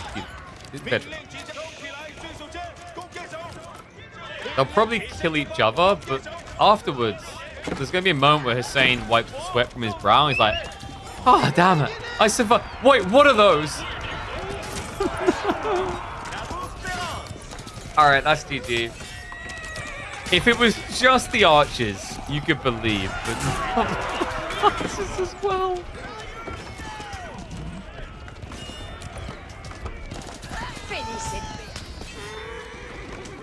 Man, I know always your spooky word in China.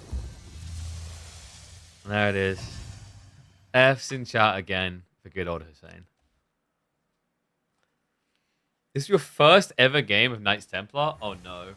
Oh no. Yeah, that kind of paints a picture. Oof.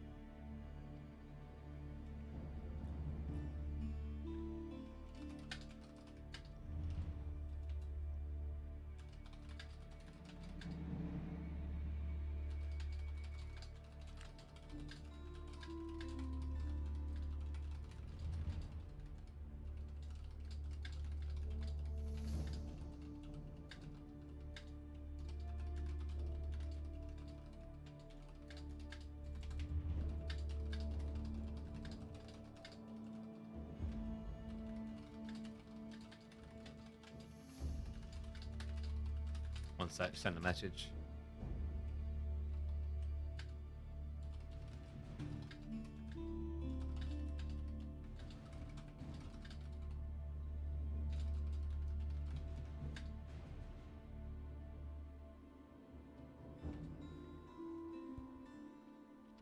Okay. So. Anybody know why the Observer Killer Pigeon was given the music from China instead of KT? I think it, so if I'm not mistaken, the way it works is it chooses the music you get based on who is allocated the left side slot. I was about to say that word in a weird way. So for example, if I'm going to give you like a pristine example here. So if I go into this game, like what's the most obvious music? Mongols, I guess. If we go into this one, I've got to wait. So we go into... Yo, you guys bronze rank, by the way? Probably not with 800 ranks on his account. What is the most loud music? There you go, Mongol music here. So this guy is on the left side slot. So we should get Mongol music.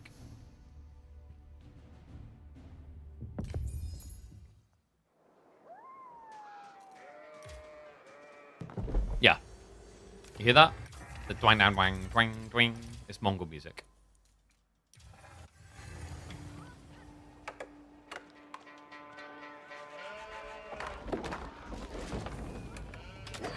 So, I'll give you another example.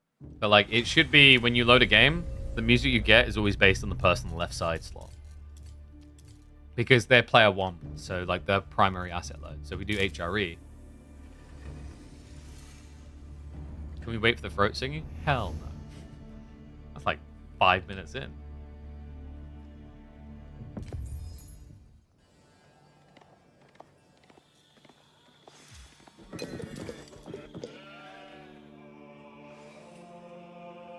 Oh. Had to go full Halo vibes. So yeah.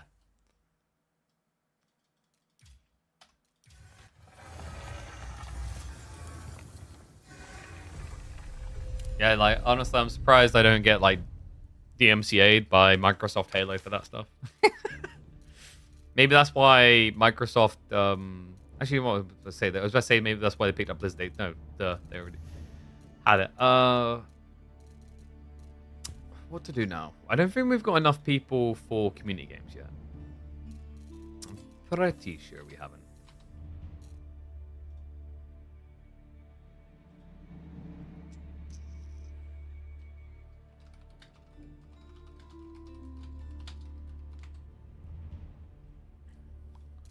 Be here for community games. So I mean, I'll put a poll up. How many people for community games? Me. Nah. I don't even know I'm putting the nah in there. It's just so people that like clicking buttons can feel part of it. Doing them in 8 hours? Jesus. I don't know about that. 8 hours. I'll probably be off in 8 hours. That might be a bit of a stretch, bud.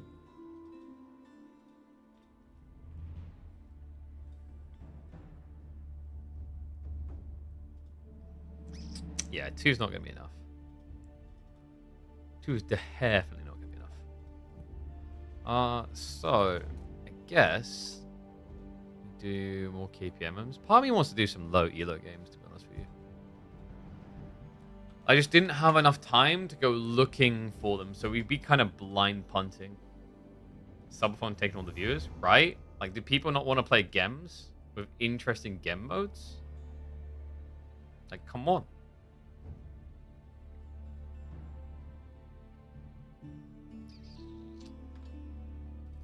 It's like the tricky part, because like this type of content requires that you have people.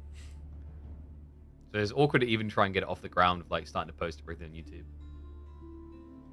We got 5? That's not bad. We still need, yeah, at least 3 more. Because I guarantee like one of those people is probably not going to even turn up. It's usually how it works. So I guess we'll poll it again a little bit later.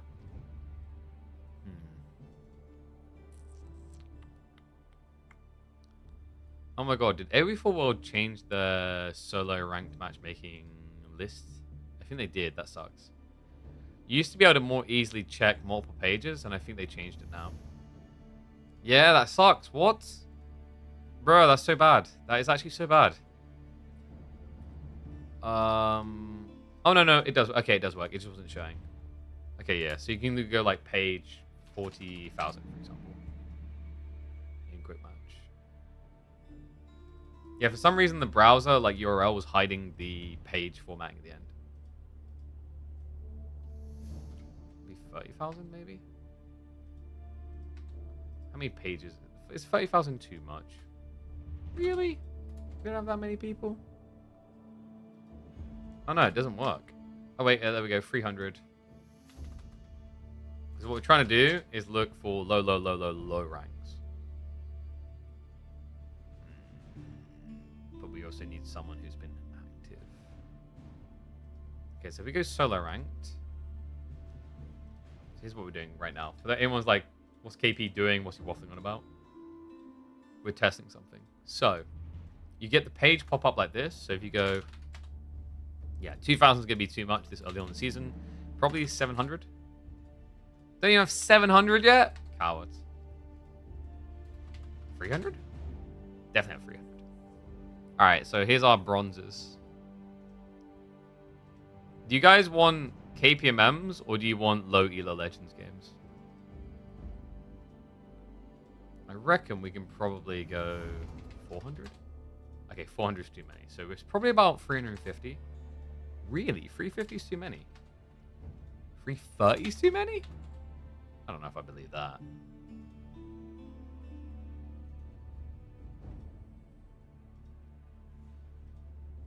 So this must be like close to final page. 330 was too many.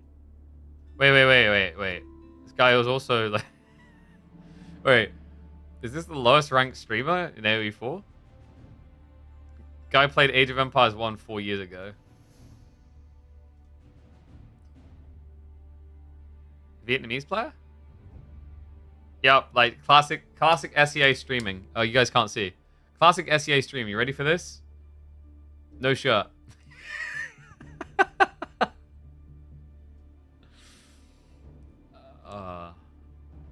Oh, that was 9 days ago, though. He's a team gamer as well.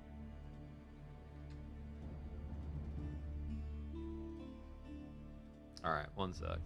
Let's see what we got here on the recently active. So we got lowest page possible. I've got a guy who's played 145 games. 145. Oh no, he's just like he's deranking his account. Screw that guy. So Tide Break with 20 games.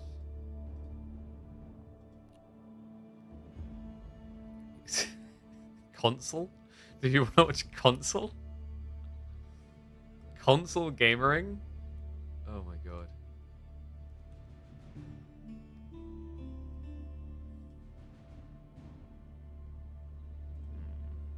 Just having a look at what he's played. Japan? He plays Japan. Wait. Bronze level players play Japan? That's a thing? He plays a lot of Japan, actually.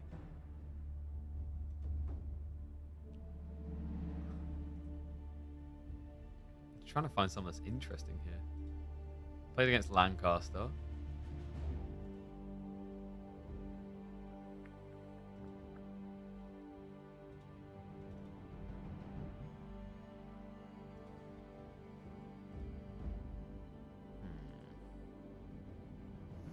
Do we like?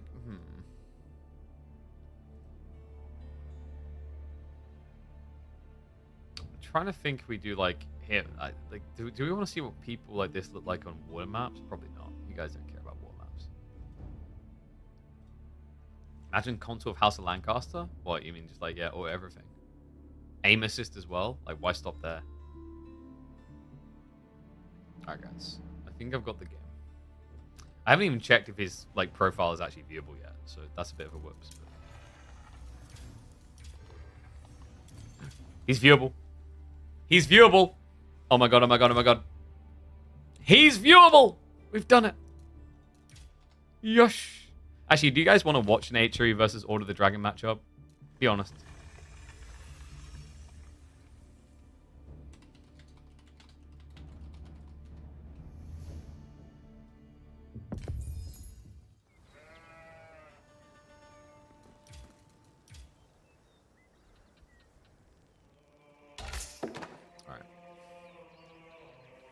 Probably go 2x speed as well.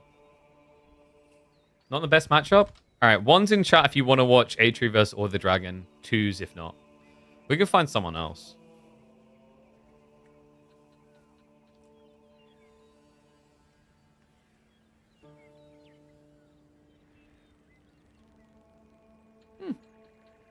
Cast me versus GUA.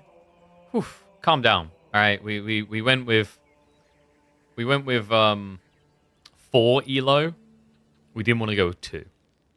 Whoa! Actually, this is crazy. I just checked. 4 ELO. The other guy, I think, had 0 ELO. Costa Rica versus Canada. NA Gaming. Oh, my God. All right. We've got to do it now.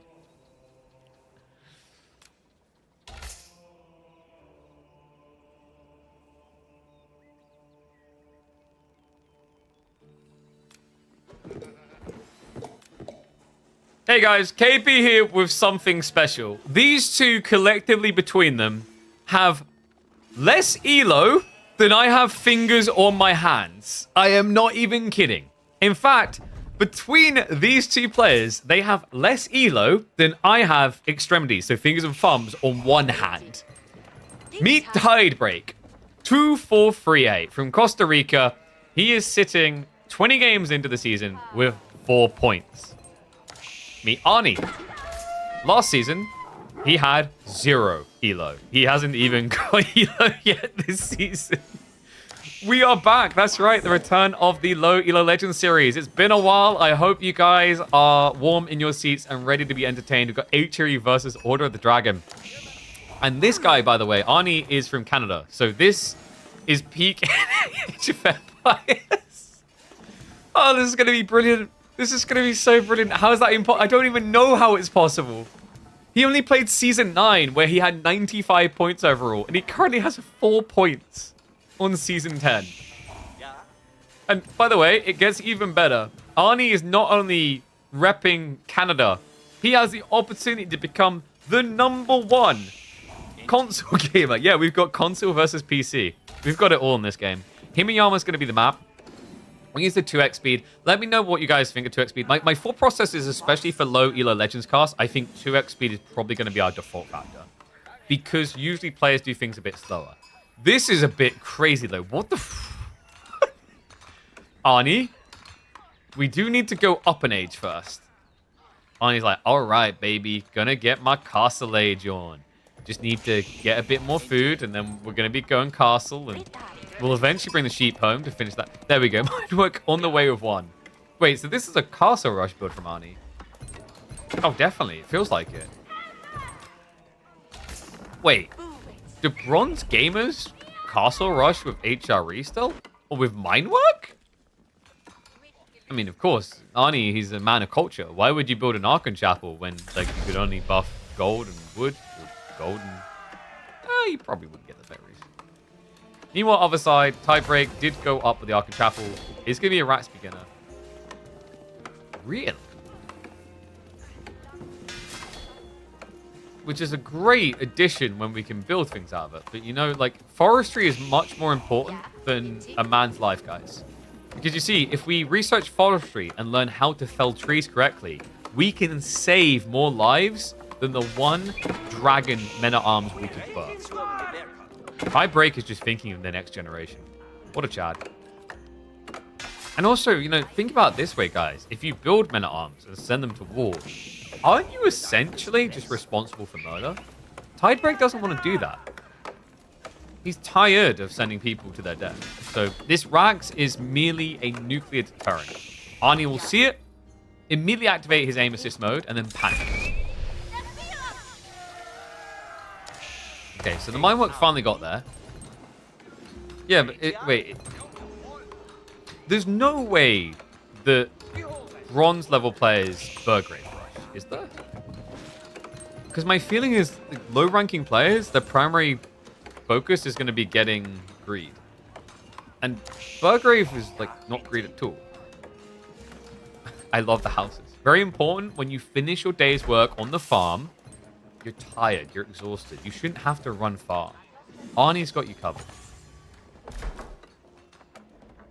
Which is interesting because, like, the way I've heard Canadians describe their own country is that it's a logistical nightmare. So, not sure what to make of that. We're gonna up to the 4x speed just this moment because things are rolling along slowly. Tidebreak is super paranoid that he's about to get dove by the scout. Understandable. It's not just Arnie standing here with his scout. That is an army of 13 units that could attack him right now. I think Tidebreak has probably played the exploding sheep game mode, and he knows how this story can end. Okay, so Arnie's now under the stone with all pikes and 0 units. But, you know, like, all pikes does look cool. It does sound cool. And Cherry trade. What? Of course, because, you know, your opponent's not going to build units to harass you, so you might as well trade. We have Burgrave coming in. Horsemen, they're both trading to the same trade post. Oh my god, this is brilliant. This is actually brilliant. Arnie's not actively adding in more traders. He stops at the 1. How did we get here? Well, guys, it's very simple. They're playing Order the Dragon and HRE. What they understand is that gold is good. And how do you get more gold in life? You trade. 24 on one side for blue, 33 for yellow. And yellow's going hard into it, by the way, which I don't blame him. Order the Dragon traders tend to look cooler because later on they get the fancy little kind of signs on the back. I guess he's rushing Imperial. And oh my god, Arnie's actually going for a Burgrave. So very important, guys. We've built Burgraves, and the reason you build Burgraves is, once again, nuclear deterrent. The racks wasn't enough. You need to threaten the possibility. However, it was sleeper pick mode. He's activating now. Yeah, sleeper agents have come alive. The Cold War is no more. Man the parapets, boys. We're coming in big. Meanwhile, Arnie, he's got all the fortifications ready. Quadruple outpost. I feel like I'm watching a campaign mission right now. It does look pretty. Okay, so like straight up, we've got to give an award out, get the little ribbons ready. I'm not gonna be nice to him about this. Yellow, what the hell is this base? All right, where's the feng shui? He's built his production buildings in L. True L here, because look at the other side. Arnie, this is beautiful. He's got his farms around the TC, houses. Wait, actually. All right, that's like negative 20 points in the base building competition. Staggered houses? Making your villagers walk diagonally after a hard day of work. That's just unreasonable. So somehow Arnie, on a very slow tech up, has just pulled 3 relics home. Trade is starting to build. What? I don't... Oh, also, every mistake that yellow makes with his base layout is also a bonus multiplier of minus 20 points. Oh, 20% points. Because he's gold. So, like, he should already look better. I love how we've also got the outpost just up spontaneously. So, yellow's marched across the field. But once again, remember, guys, like, this is Bronze League Legends. There will be no fight before probably 25 minutes at least. It is merely about threatening the opportunity to fight. Like, if you guys ever played one of those games where you just, like, go peacetime 15 minutes, and then after 15 minutes is up, you just go to the guy, hey, you ready? And you don't get a response. You wait. You're like, okay, yeah, he's macroing his heart out. Arnie right now, he's got 9 APM. Don't want to mess with him too much. If he comes out on the map and touches my gold, he's going to hell.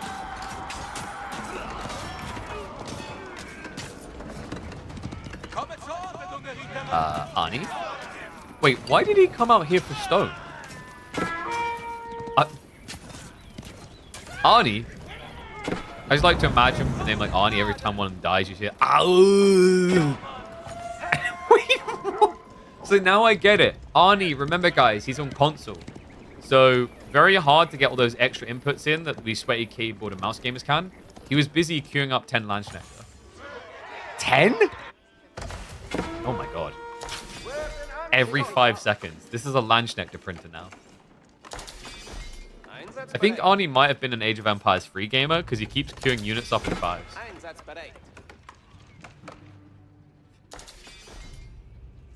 Why is Arnie's obsession with the corners? I mean, I get building your landmarks in the corners, but just rushing to gather there?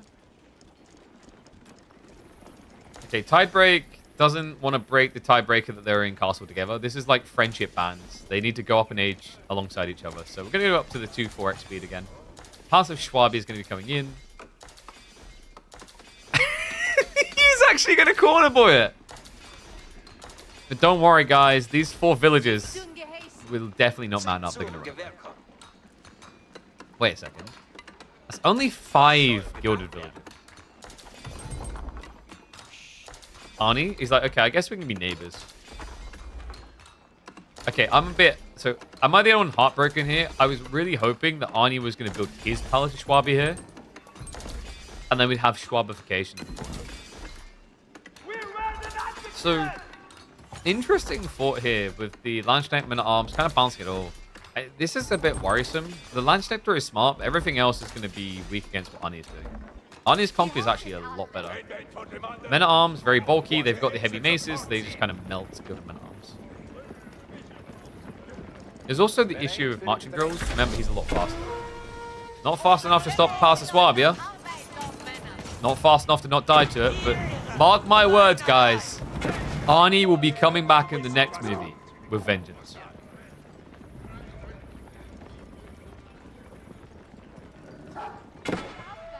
All right, what do you think, guys? Is tie break gonna actually save any build? Wait, why are we building prelates out of a Swabia? What? Okay, he does actually use Seek Shelter. Yellow got some APM. Ami is gonna get mopped up though. Ani, he has got Knights to follow this up. Essentially, guys, I don't. This is. Okay, so I've heard of Love Hotel. I've heard of the Village Sprinter. Like, if this is the Love Hotel, this is like that type of Love Hotel where there's a murder every week. You pretty much play Russian roulette when you select a room upon entry. This is not safe. Shuffling down the Men-at-Arms now.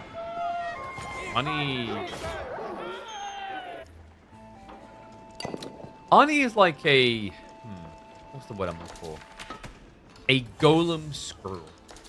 Because, you know, like a normal squirrel hoards nuts, but a golem squirrel hoards pebbles. Ani has 2,000 stone. And, like, there's something ironic about having 2,000 stone and being the one that's actually doing it. What? Ani's like, I lost to a wonder once. If I take all the stone, it can't happen again. Smart man. Okay, guys, so past the Swabia, you're probably wondering, why did Yellow build this? He's at 40 villages, he hasn't gone higher. Welcome to low elo legends. You don't really see people go beyond this many villages often. So why not go Elsbach? Guys, Elsbach, like, you've seen Elsbachs, they're ugly. Look at this. If you were gonna buy real estate in the 21st century to live in, this looks more reasonably appropriate. You know, you've got the windows, you've got the sunrise, you've got part of the roof missing, ignore that. You've even got a driveway for your car. Now, I don't want to be the person who has to actually drive the car around the angle. There's possibility. There is a possibility of pressing a button here. One's if you think he's going to press the buttons, two's if not. We'll slow it down, it's enough time. Like, this is a bait, right? Right now, tie breaks like, he's gonna think. He's gonna think that I won't eat repairs because I'm long distance mining. Because 50 wood is way too expensive. But then I'm gonna catch him off guard. Boom! Okay, he knows the button. And very important here, because guys, remember, this is not Yellow's real win condition. He's not building villages. So if Ani wastes more time on this, he's ahead. All right, I'm going to put predictions up. This game. I don't know how you predict the outcome of this game ever. I'll give you guys 2 minutes. Gamble away. Is Ani ever going to go Imperial Age? Apparently not before he extracts all the stone from the map. We have a new high score. 42 villages. Yo, Ani's adding in more villages? Guys, remind me, does console have auto queue? No, that's myth. We don't have it, right? This is a well-fortified area.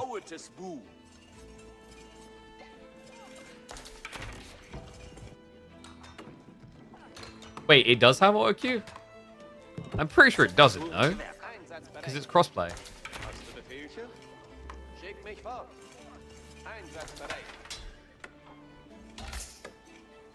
It has a 5-second delay.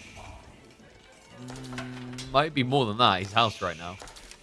Yeah, but where do you put your new house? Okay, now the feng shui is ruined. This was exactly my worry. Is he still winning the SimCity? We even have the Bible bashers living in the neighborhood together. They attend church. They do prayer circles. They do it all. Yep, stables out in the fields because, you know, you wouldn't train horses in the city. That's just savage. Has he... Wait, did he just randomly stop sieging? So at this stage, Blue has realized that actually, what the hell? This E-repairs thing is really OP. He heals a building for 3,000 health across 20 seconds. That's not reasonable. So he waits. He bides his time until Yellow's not looking anymore. Given the average APM, now will be more than enough time to blow it up. Oh no, Yellow's evolving. We've got outposts. If Blue just dies,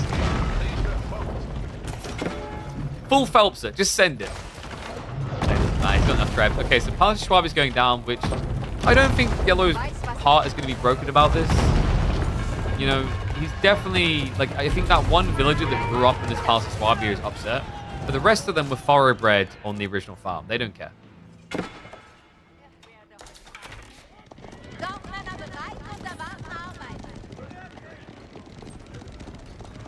So Arnie has some slight macro issues.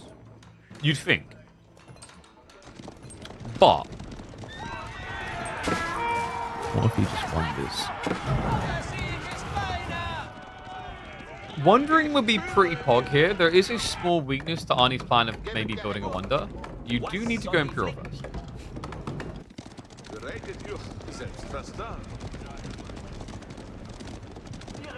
I'm actually not sure if many low ELO games end with a wonder, statistically. Like my instincts is no. I feel like most low ELO games end with them building up to one big army, A-clicking in, and then going, well, that's all, folks, and then leaving the game. Flash in the base. Hello. Big hit. Should be able to get rid of the siege. The hand cannoneers will stabilize. Oh, he doesn't even get it. Oh, there's so many blue bodies. That's crazy. What a hold. All Yellow had to do is stand his ground. Like this is proof in life, guys. You know, when an army of toddlers turn up and try to assault you, which is what the little men-at-arms were there, stand your ground. What's the worst they're going to do? Kick you in the shin, headbutt you in the nuts, probably pulling your hair. You can survive with that. Especially if you bring a gun. Okay, I'm not going to... No, we're not continuing down that line. We've got more stone cannon. I can tell that Blue has had some experiences against keep drops in his time in Age of Empires 4. And they have scarred him so deep. These protection against them. And everyone knows the best way to protect against getting keep dropped is to make sure your opponent doesn't have anything to keep drop you. Okay, so we actually have got Horseman Knights now. Why is Arnie allergic to Imperial Age? Farm count is, like, decent. He could technically get the age up. And he did go to Cistercian Abbey, so he has got the buff. There's just one problem, guys. Cistercian Abbey's only worked if the prelate gets inside, but apparently he's claustrophobic today. So we're actually not seeing that. But there's no need to fear, because remember, Arnie has got 4 traders, so better economy. In fact, oh my god. Yellow is down to 28 villages. Arnie gets flopped on the gold vein. This feels like a matchup. If you just A-click anywhere, you're probably going to kill something. Even have a bunch of production to the corner. Smart move. Your opponent's never going to look here for the Palace Swab they destroyed. Because as we know, in Age of Empires 4, when you destroy buildings, they stay dead, right? Right?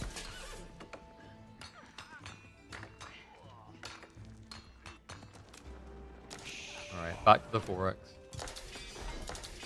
Trev's still in the corner? No. Did he move them all the way back in? Yeah, they're just waiting in the base. They're role-playing as a tree. You know, for trebuchets, this is the equivalent of, like, you as an adult going back to visit the nursery you attended as a kid. Like, oh, wow, look. We grew up here. Back when we were just trees.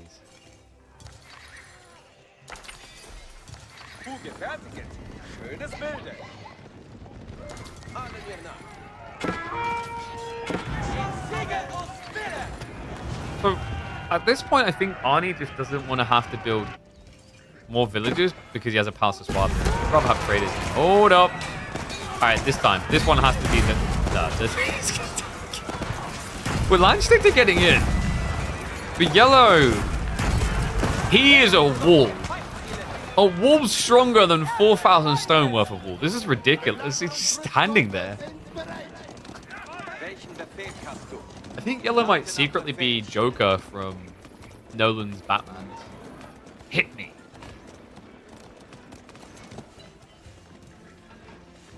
Alright. Ones if you think Arnie will be Imperial Age before the game is over. Twos if not. Oh, no, it doesn't matter. He's doing it. One on the Elsbat. Now, I did throw some shade at Elsbat builders about their driveway, but now that I'm thinking about it, I might be wrong. Is this a better driveway than a Palace of Swabia? I mean, you can actually get up the driveway in a Palace of Swabia. Like, if you've got a bend, I don't know if you can bend around there. Probably not. Let's see how fast it happens. I see. Yeah, you're not getting a car in there, guys. You're 100% never getting a car inside that thing.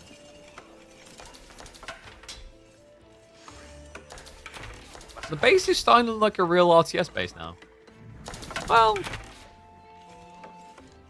it would benefit from more production, but we've got Burgrave, so who cares? Ooh, interesting thought here. Landsknechter in the late game with the charge damage. Yeah, remember, Landsknechter, they are going to do 50% more damage on the charge. And Arnie, wait, he's built a second TC, despite not using the primary TC. Of course, because as you know, town centers are much better drop-off buildings. You can build more farms around them per building. And on top of that, they also provide you a garrison spot. So very much worth paying the 750 resources instead of the 50. And look at this. This was the primary goal. Look at those sexy traders.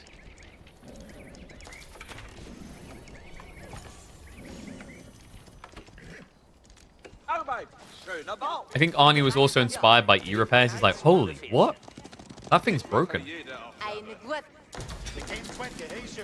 So a reminder that we are approaching the hour mark, and collectively between them, they have got 109 villages with only 53 being killed this game. Yo, but Yellow's cooking. We've got inspired buff. Oh my god. Bronze thought of it first. Conks move over. He even got Dragon Warhorse, which is like a meme tech. So this is, you rarely see it, guys. This is the one that lets you basically take this damage while charging.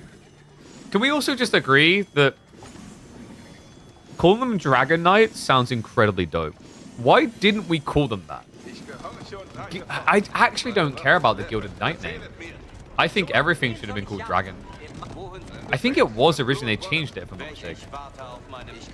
You had Dragon Horseman and Dragon Knight, Dragon Men at Arms. It sounds cool. I feel like we've just got to stop calling them Gilded and start calling them Dragons. But I also feel like they should be given Hero Siphon so that they can actually breathe fire. Anyway, Southside, we've been here before, Arnie. At least you remember Dragon Villages? Yes, I recall it. Yeah, I think everything was called Dragon. I don't know if they changed it because of the moaning about the Jade Empire, but like, it's different. Like, Jade doesn't sound as cool as Dragon. And as we know, in the gaming world, all that matters is if it sounds cool enough or meaningful enough. I'm kind of impressed by the amount of text that Yellow has. I mean, maybe I shouldn't because of the amount of gold he's had access to. Like, he's fixed most of things. The Gilded Archers haven't been upgraded, though. Landsknechter. If they can get the charge off, could be big. Look at those health bars. Is this it? Is this fun? This is not it. How is he still not winning any of these fights? Might it be the Feudal Age Men at Arms? Or perhaps the Castle Age Landsknechter? Might even potentially be the Castle Age Knights. But, like, if Arnie was to spend the gold upgrading that, he wouldn't be able to afford the wonder that he's almost got. And remember, guys, he did go Tithe Bun, so he will be able to afford it in 50 minutes? For 40 stone, yeah, 50 minutes? I think that's right. Wait, no, what am I about? So he's got 40 stone a minute. Every 10 minutes gets 400. It's not 50 minutes. It's, like 30. Yeah, 30 minutes. He's got this. Alright, back to the 4x.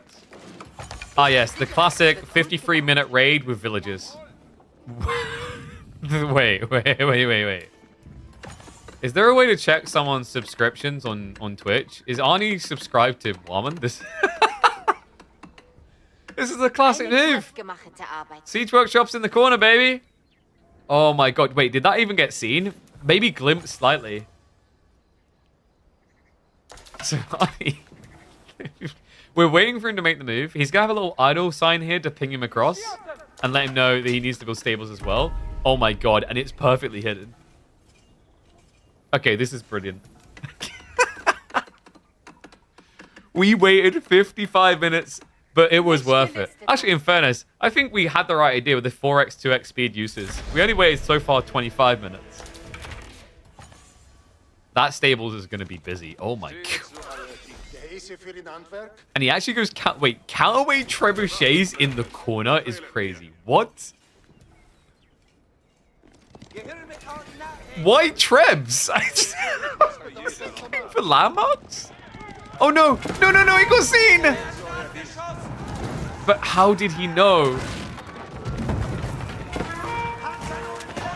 And Arnie, oh, the villagers. I think, yeah, the villagers got seen leaving.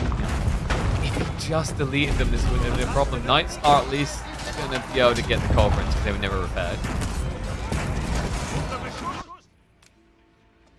Meanwhile, Sacred Sites must be decapped because I don't think it is ever legal for a bronze player to win via Sacred Sites. And if someone tells me that's happened in the history of Age of Empires 4, I'm going to erase it from history. It didn't happen. It's not a real game. You know, it's not a real thing.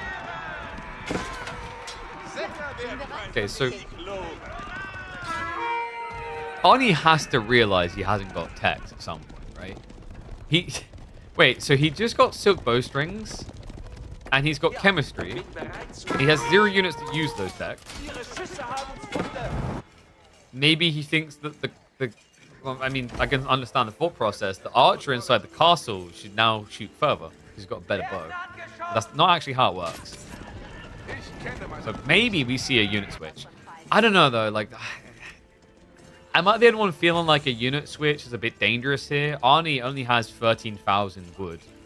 You know, switching archers at this stage, whew, that'd be pricey. The crazy thing to me, by the way, is that one player... You can't make this up. One player has got every single blacksmith tech and unitech on the way, but has forgotten the veterancies, and the other player has got all veterancies but no blacksmith. It's like you went to the marketplace and the kid's like, Dad, I want to get like this new weapon. Like, you can have a new weapon or you can sharpen your old weapon. And Yellow was like, idiot, of course I get a new weapon. Give me a gun. And Arnie's like, the family's fallen upon hard times. Pa's barely holding it together. He can only afford to buy the Bank of Switzerland 15 times for this economy. Sharpen my... I'll use that rusty off.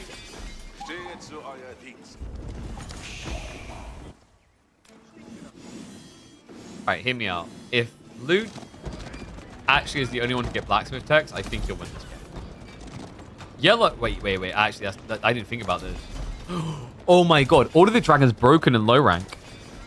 It's actually broken in low rank. Because you don't build economy. Look at the military. He's got 158 units worth of population. Actually, sorry, 165. This looks like a regular Civ's army. This is ridiculous. Oh my god. Yellow's a god.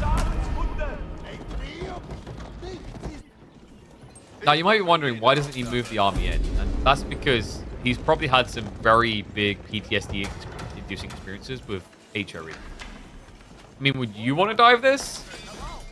This looks like I'm playing Towton Historical Battle.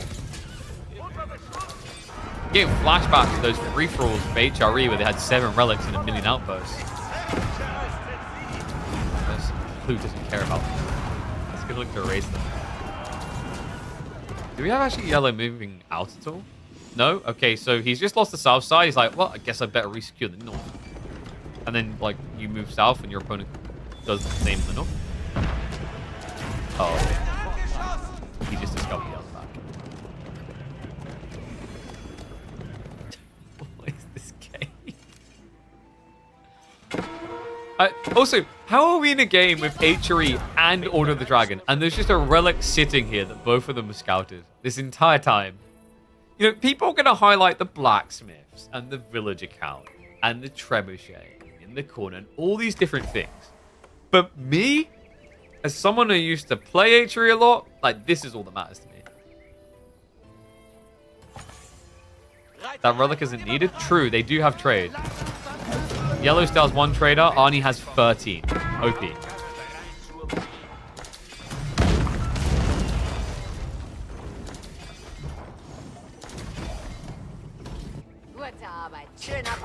Arnie? I guess he's like, okay, now that there's a castle here, there's no way an army of 158 population will burn it down. We're safe. Let's go, boys. It's time. Castle Knights. Landsknechter. Feudal Men-at-Arms. Fight! This is so cursed. Wait a second, though. Wait a second. That's 41 Landsknechter. Oh, my God. Oh, my God! He actually does it! Through sheer will and determination, and about 6 different outposts playing 10-pin bowling, he wipes the Order of the Dragon army.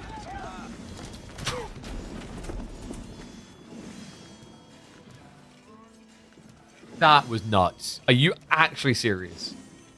So in fairness to him, he has got elite army tactics and blacksmith guys. Which means, yes, these Landsneck are spinning like a Beyblade. Look at the damage. He does 23 per strike. So that's actually like, that's Imperial level Landsknecht damage. That's elite Landsknecht. So the erase makes sense. He still has 38 of these salami slices.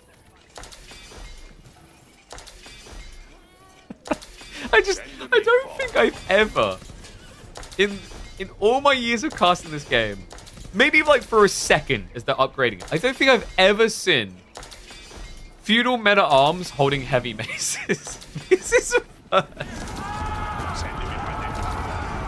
Oh, this is brilliant. And yes, the Men-at-Arms are still feudal. This is why Arnie doesn't play English, because if he played English, he'd have to deal with Dark Age Men-at-Arms all game long. So annoying. So once again, we're going to Zerg the outpost. Yellow is rebulking, but his economy... Oh, God. So what I'm learning here, guys, is, you know... And I think this is maybe what Yellow should take away from this game. Economy is important. Really important.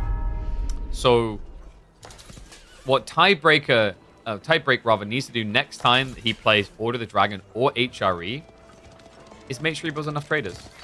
And that's the difference here. Like, guys, Arnie has 13 traders. Yellow, he only has 1. He lost the trade game. Age of Empires 4 really is that simple sometimes. Oh my God, what is going on down here? I don't think Yellow knows what the F1 key does. You do this, and it would solve this problem with a rally point. Like, right now, he's got about 20 of his military pop in the corner.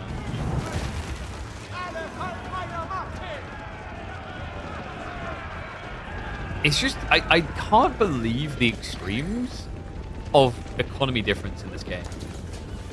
Look at it. Just look at it and try not to scream. One player almost has 60,000 resources. The other hasn't got 1,000.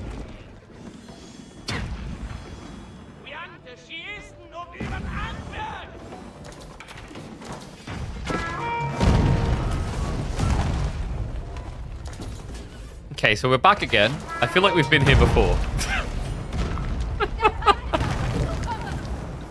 Now, guys, you do not commit the Landsnettor to the building. Remember, buildings must be killed by siege. It's not realistic to have these guys do it. Oh, the village is a free game. Just murder them. Do you know what ELO they are? I'm guessing. Well, we already highlighted the ELO they are. Their ELO, between them, collectively, the two of these players, you put their ELO together, has the same number as I have digits on one hand. Actually, less. I have 4 fingers and a thumb. They have 4 ELO between them. Okay, so it looks like he's done Yellow a favor, because now Yellow can actually build units that will be part of the real army. Not the houses, no! The true weakness of bronzes. Because the issue right now is Yellow now has to find more edges of the map to build new houses against. This is very time consuming. But I respect the fact that he's left enough room to have a little garden down the side. That's thoughtful. I mean, it makes sense. Nowadays, we're so kind of obsessed with making sure that we're space efficient when planning out a new district of like a city. Back in these days, you didn't have to worry about that. You know, nowadays, we've got millions of people in a country. Back when these guys existed, only 200 people in a nation. So much easier to manage. He actually he leaves spacing all the time. Wait, what's that one? Oh, whoa. Don't infringe upon my territory. Oh, that's just not respecting the boundary laws. That guy's going to get pulled up on charges. Fines from the council in like 2 weeks. It's always the rezoning that gets you, man. The problem is, most of the people in this kingdom, because they're dented, don't know how to read or write. So they actually can't write a letter to the local council and fix it.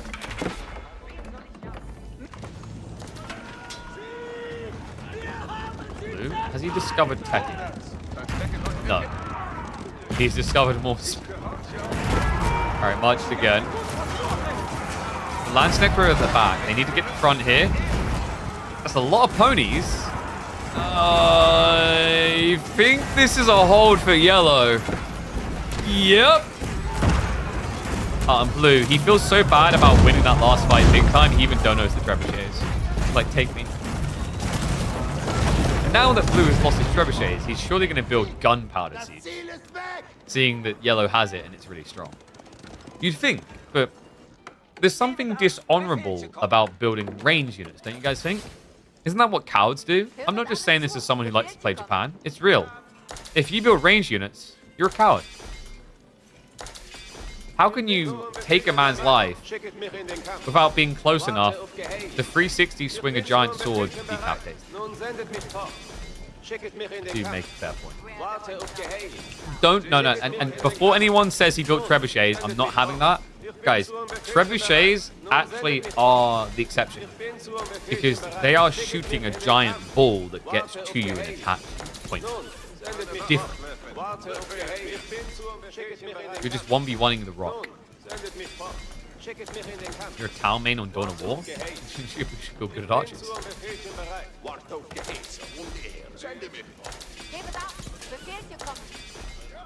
Alright guys, hear me out.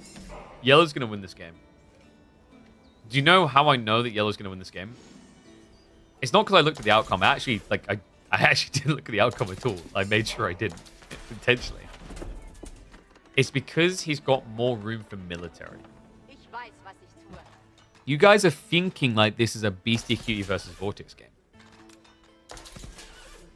You've got to get in the mind of a bronze player.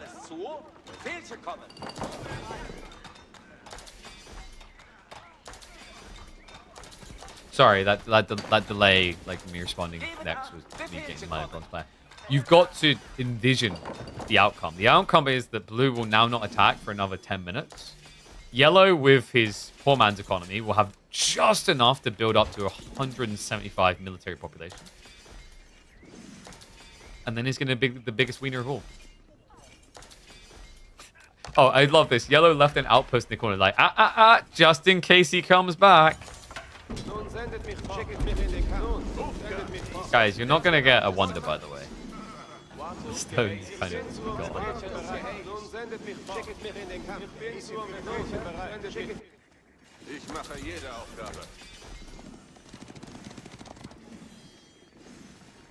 This is gold too? Not even close, my friend. This is bronze. 4 ELO versus 0 ELO. This is the lowest rank low ELO Legends game we have ever cast. By far. And you know what? It's epic. Oh? You guys gonna get 2 covers? Okay, that was kind of worth it. And by kind of worth it, I mean... Well, yellow has no gold, and blue does, so that was entirely worth it. Why did that mining camp get built? What, this one? There was stone there once upon a time. Yo, do we have any accidents? Oh, okay. I get a feeling that low-rank players are really going to enjoy Knights Templar. Can you guys figure out why?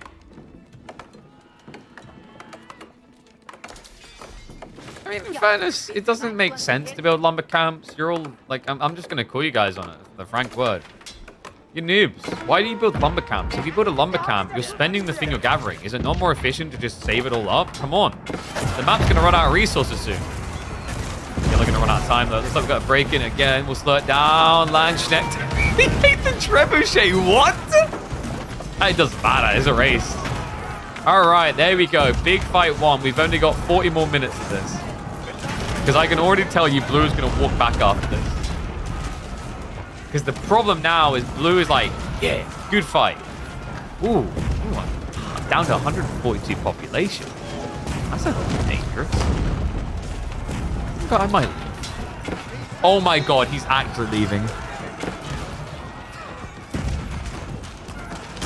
He's actually leaving. I mean, he's sniping 1 or 2 good archers, but he's legit leaving the base.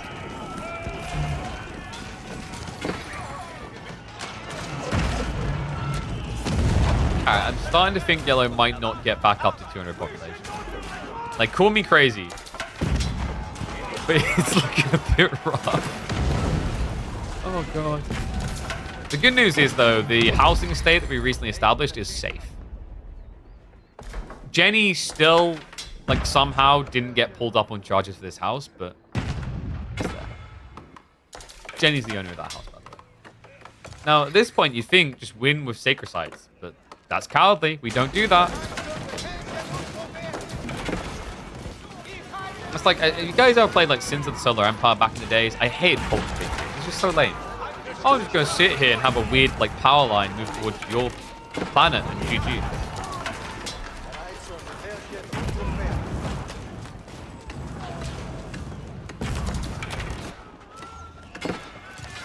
Yep, 52,000 food, but Arnie still feels like he doesn't have enough food to build up to 100 villages. Meanwhile, he's just taking... Wait. Bronze players build Springles? What? Alright, that's news to me.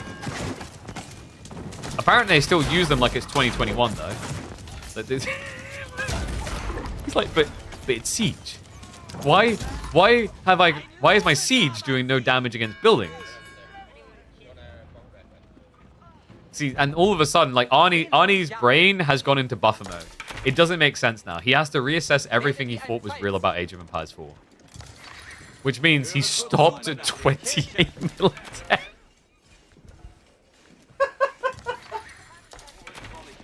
Oh my god, there it is. Yeah, so reminder guys, like just to re-emphasize this again, if Arnie has some funky looking moves, I want you to remember he's playing on console. So the way he does his input is probably going to be very different. We do have him putting the stone to good use and keep drop. He does find the villagers. Oh. I'm starting to understand why yellow's called Tide Break. He won't GG out. I think at this stage you just all chat type tie question mark and then hope he says yes. It's okay, guys. These are just plastic knights. They're only casters. They do admittedly have 9 ranged armor. So you've got no blacksmith upgrade, but it's fine.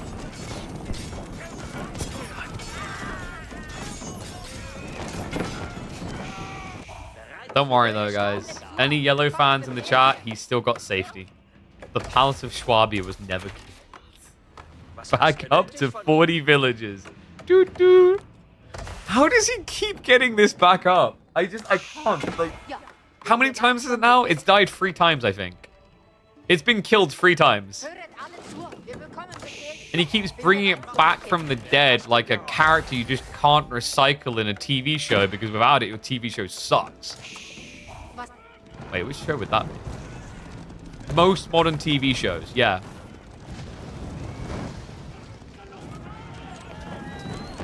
Krillin, true. There we go. Whoa, that's brave. You just said Dragon Ball Z sucks in a chat full of people. Whoa. Alright, we're gonna see this. So the castle drop is going to be successful. Yellow has 0 gold, 0 stone. Collectively, just over 1,000 resource income. At an hour and 34 minutes into the game. Sometimes we thought Kildadi plays deep into the game, they win its disadvantage, but this takes it to a new extreme.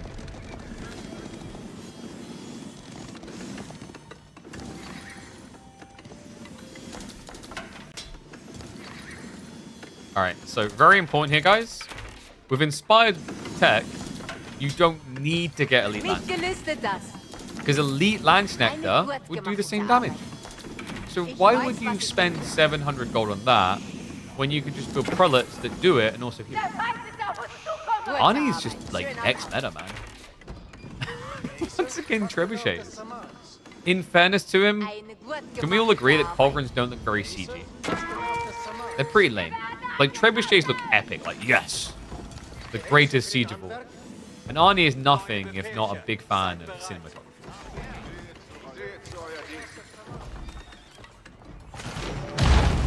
He has to be with the epic story he's told across the map here. Could Yellow come back? If he finds his Q key again, yes. Stone walls Arnie. Oh, he's in Imperial. Wait, can we... Like, in fairness, if I was to like run a pony up that, it would look a bit like slopey. My pony might break a hoof, so I can see where it's coming from. Oh. I'm about to match. I mean, surely this game is close. Yellow's trying to get the army again. We've got only a small cluster of farms left on the back. He has... Wait, he's got trade, guys. This is really important. This is broken trade. Like, oh my god, I didn't realize it. Yellow actually has gold. 4 gold each.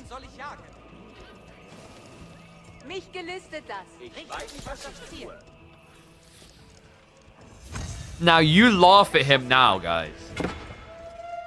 But give it 30 minutes, and Yellow will be the one laughing.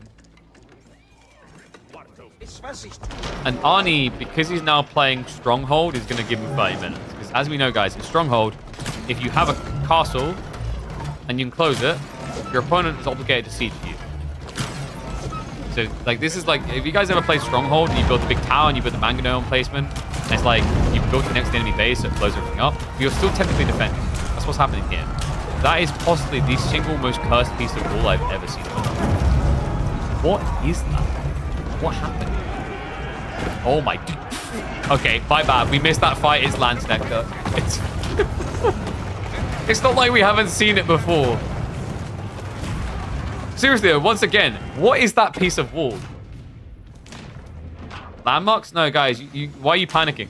Like, he's fine. Yellow is absolutely safe. Did you forget? All of his economy is in the south side corner.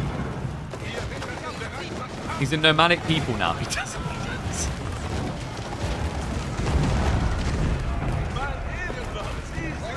Arnie had enough. He's going for the throat. I'm getting the sense if you held like a body chart up, they might not be able to identify the throat. They'd be able to identify the waist around which he'd hold giant bags of gold. That would be the main point. Yeah, it's just your casual standard like 130,000 resource game. Okay, so wait.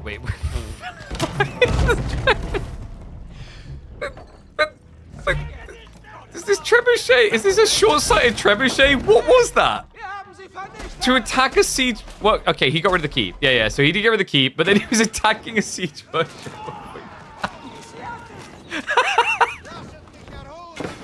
So Yellow, this was cool, but you may have just tipped off where you are. I kind of respect Yellow's relentlessness. The fact that, you know, most people would just rat in a corner until they were ready, really ready. But if there's anything we've learned about Yellow over the last hour of gameplay, he may struggle with identifying whether he's truly ready or not. But, you know, you'll respect that. You could, like, you know, you're never going to be the main character in anime unless you take the fights. You might lose them.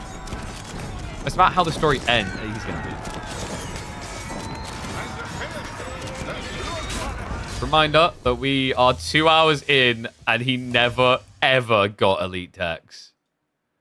One and all, this is what 4 ELO gaming looks like. Shout out to the 2 players. It's actually quite entertaining. Let me know if you guys like this, if you want to see more of this type of content. We haven't done it in a while. Don't know if we will do more of it. Like, if there's a lot of positive reception, we'll definitely keep revisiting it. I'll catch you on the next chapter. Oh, man.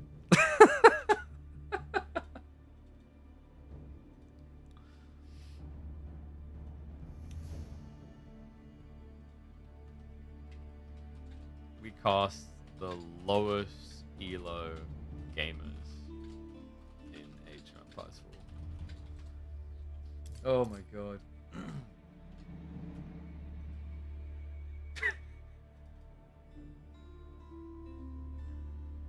Do more, you need a little shorter game. Okay, so like here's the problem. Like, how do you get shorter games with these type of players? They're usually not shorter. So guys, I'm gonna show you let's click on Arnie's like profile. I'll show you Arnie's profile. Are you ready? This is Arnie's profile. Can you guys see the times? 111 minutes, 66 minutes, 76 minutes, 58 minutes, 41 minutes. There's some in here that are fast, like where he gets cheesed by a player that's like silver or whatever. But if it's someone close to his rank, oh well, these ones weren't too bad. Yeah, but these players, like, yeah, well, of course that one wasn't like ridiculous. Like, look at 1200 ELO. This is the thing, like with players this low rank, they won't know when they're ahead. They won't know when to GG or anything like that. So they will like barrel through it until everything's gone. This level of gameplay I may get casted when I'm in top shape. There we go, man. Arnie isn't used to a lot of winning. Oh no. Neither of them are. So like, should we have a look at the stats? This is kind of crazy. So Arnie, I was not kidding. Do you see that number? You see it? 0. 0 E.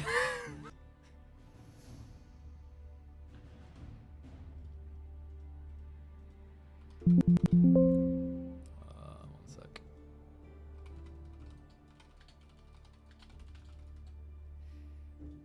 Okay. Check his APM in the game. Oh yeah, good idea. Let's have a look.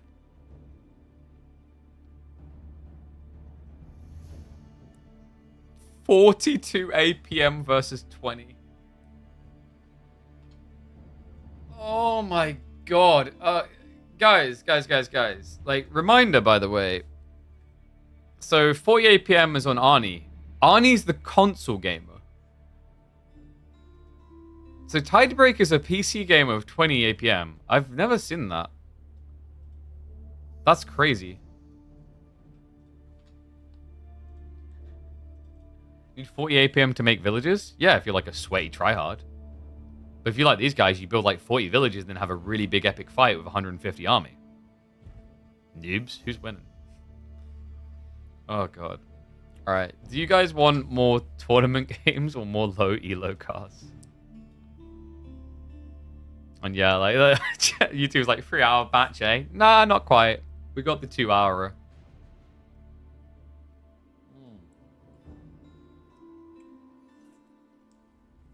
guys want low elo? Oh, man. Have I got a punt into the ether for another one? Let's find someone who's like got a decent amount of games played. All right, got a guy with 142 games this season. He's 173 elo. Let's see who's been up against. He plays Japan. He is a Japan main. Let's see if I can find an interesting game he's got here. Do we really want high view?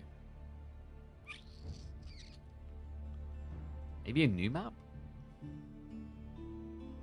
New map would be kind of cool.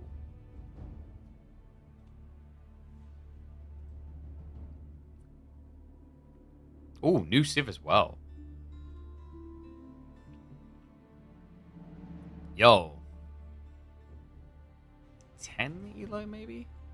There's someone with like 10 elo that plays Knights Templar. Community replays? The problem with that is, and this is like the balance check I've had, it's like I'm willing to take community replays, but people need to be conscious of like the way I describe it is you need to look at the game through the lens of not yourself but the community. So if you have a replay that you think is interesting and you really think that even if you weren't in, then please let me know. But if you don't do that self-check first, you probably shouldn't be recommended. Does that make sense? So I'm open to it. But like, yeah, and the other thing is usually people only send games they win, which can usually give it away. But like the biggest thing that I try to stress is legitimately ask yourself the question, if you weren't in the game, would you care? Because if the answer is no, then that's like not good. Like I make one person happy and everyone else is bored. Does that make sense? So like I'm open to suggestions, but when you make a suggestion, please do ask yourself that question. No pressure, but yeah.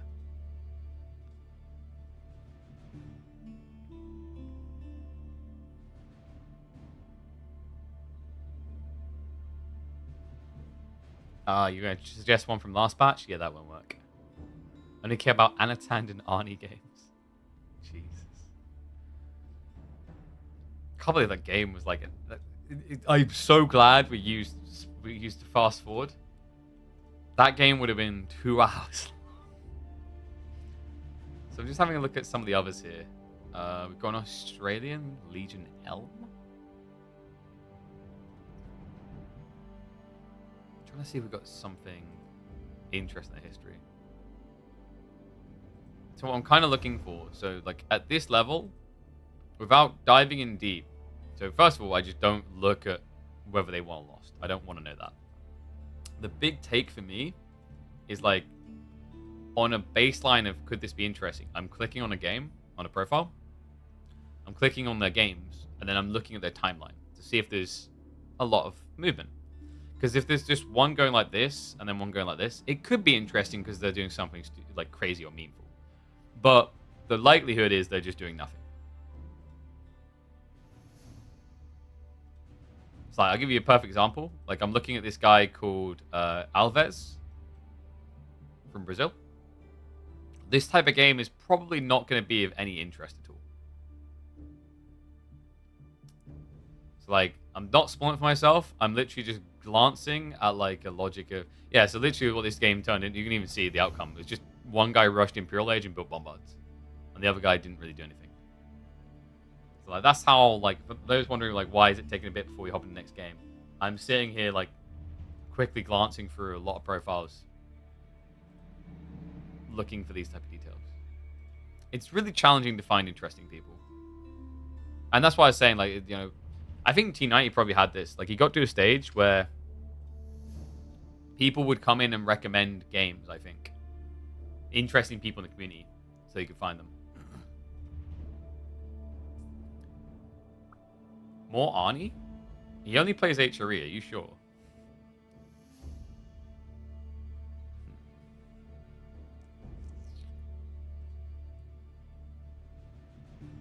Maybe Shadow Lake?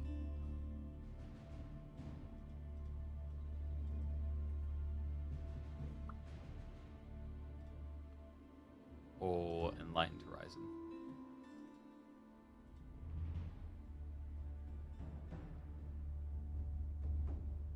Mali versus HRE. It's either that or we do community games. Do we actually have enough people for community games? One's in chat if you play community games. I just don't know if we've got enough people.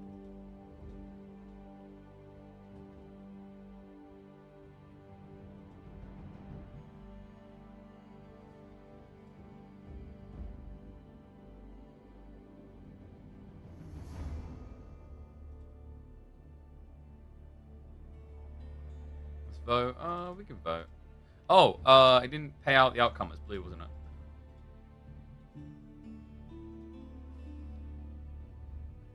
How many for community games? Me. No.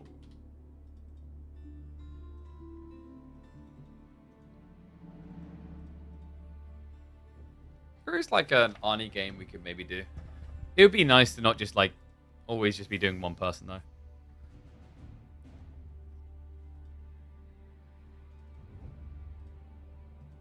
Gotta be an adult? That's so lame.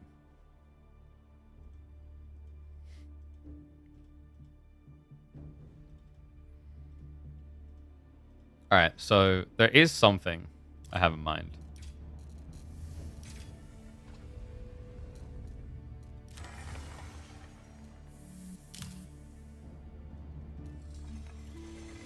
It's quite interesting, actually.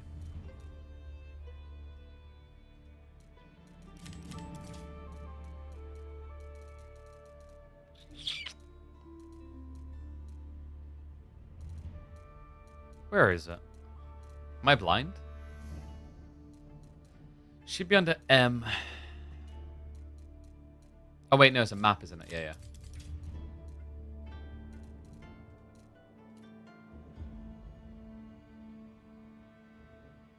I think it's generated. Because Avali doesn't really do crafted.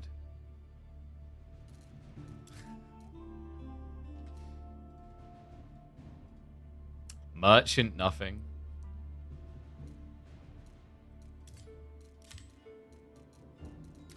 I don't think he made the mod pack yet.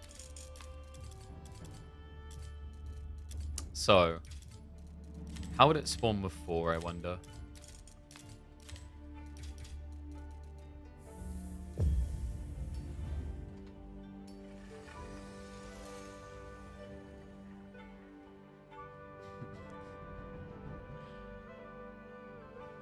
Yeah, like, I don't think AoE4 works for Forest Nothing, but this is diff.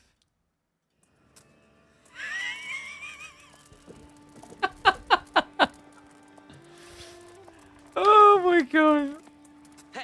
Yes, sir. The spawns are kind of sucky for 2v2 or one. Like, actually, I didn't want 2v2. I actually wanted a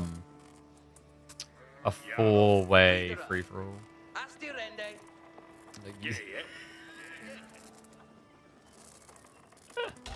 Yeah, the only issue is like you can't get stone with this.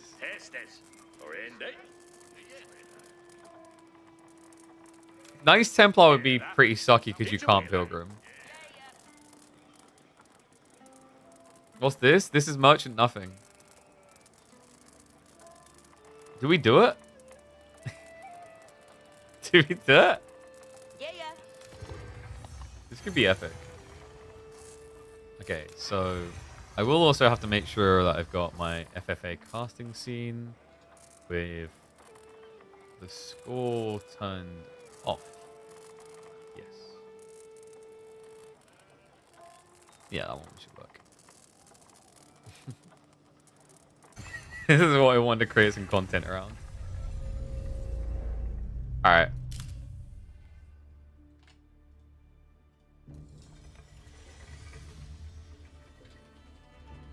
This is the content that Age of Empires 4 needs. If I'm wrong about this, I retire. This is so good.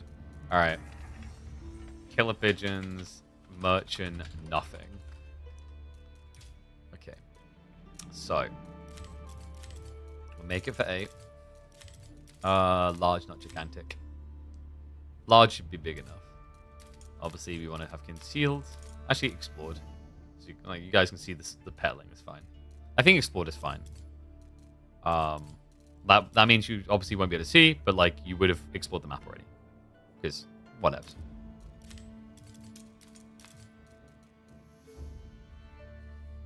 I guess we just let anyone pick whatever they want, because it's like this is kind of theory crafting logic, right? What could be good, what is good, etc.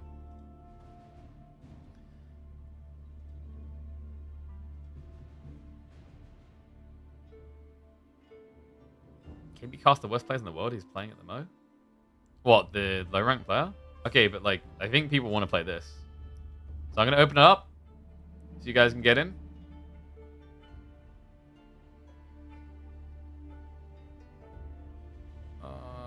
Yeah. Worst player in the world. Does he even have interesting timelines? Maybe not. Okay, but I'm gonna open up the lobby in 3, 2, 1. Go, go, go, go, go. That's true. If I watch it live, I can't 2x, and I'm gonna want to stick my head for a keyboard. Jesus, some people were enthusiastic.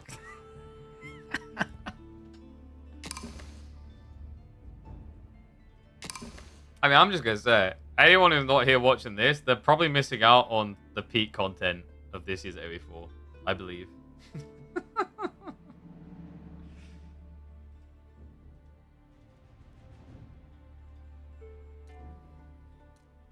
Okay, so there was at least 6 people that voted. I think, wasn't that? Pretty sure. Was it 6? Yeah, it was 6. So we're missing 1 that should turn up. Let's see where, like, oh yeah, so some people believe in the Templar. Hussein's going for his good old autos. I don't think we need any of the tuning packs. Do you guys want, like, the 1.25x? Probably not. I think the 1.25x maybe complicates things a bit too much. And we're using standard, yeah. Maybe the 12, like, nah, it's 12 villager Nomad, isn't it? Would have been cool to have a 12 villager start, just 12 villager start. I can force that with AGS. So I think I downloaded a new one. Wait, why have I got 2? Neither of them's called unofficial, like official, just unofficial. How do you join? You have to go custom games. There'll be 1 space after I leave. I guess I'll just start you guys on 6 villages and see how it goes. Go gigantic? Why? Like, you don't need to be bigger than this. It's going to be across the whole map, so why would you need, like, more than large? I think large will be fine. I mean, it's fine. Like, if it's good Hussein, then we know to develop it. So let's get everyone downloaded on that stuff.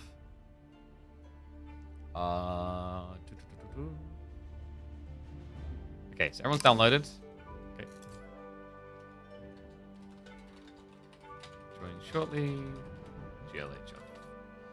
Alright, I'm gonna leave. There's 1 more slot. Go, go, go, go, go, go, go. Get in there. Oh, it's gonna be so good. This is gonna be pure joy.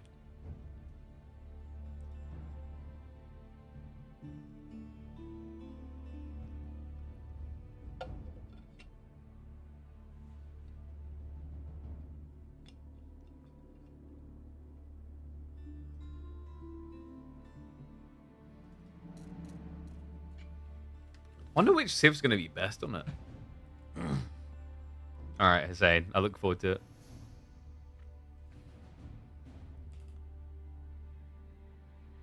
I guess, like, Ottomans might just be good because the pace... Actually, no, dude, the stone. The stone's a problem. Just me is in lobby? It shouldn't do.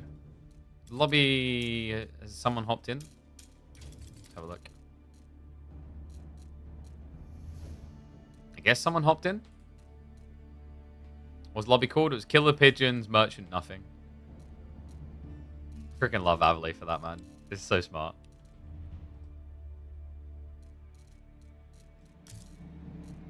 Like, I saw it in the mod section the other day, and I immediately just messaged him saying, I love you. It's like, he's like, you like that? I was like, hell yeah. Like this, I want more content like this. It's good. It's very good content.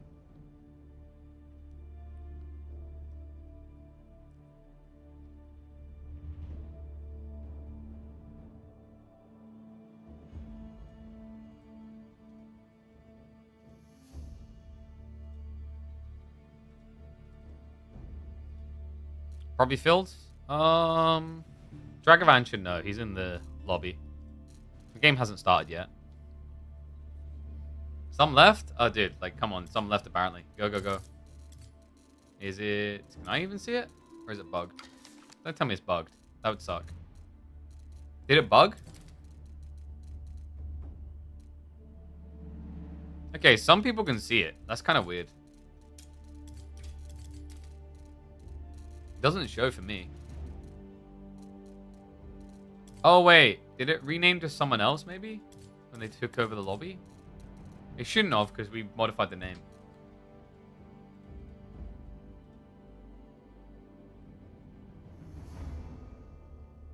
The lobby for like 26 after I left.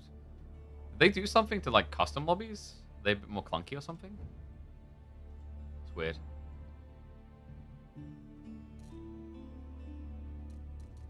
Oh, there you go. Boom, right there. Go, go, go.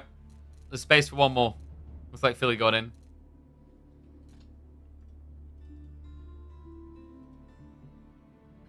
I think we're going to have some fun with this.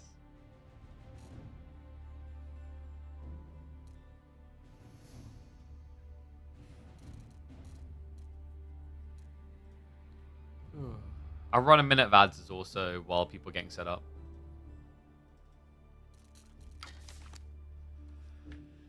Oh, blimey.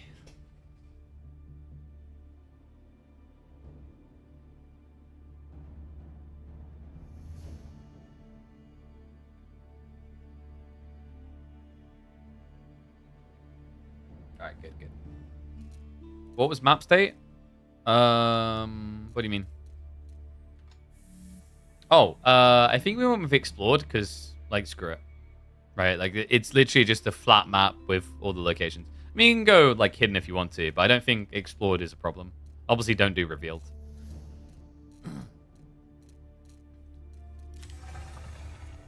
Okay, the boy's underway. Tells me full. Okay, nice. Then we should be launching this erc. Oh, this should be brilliant.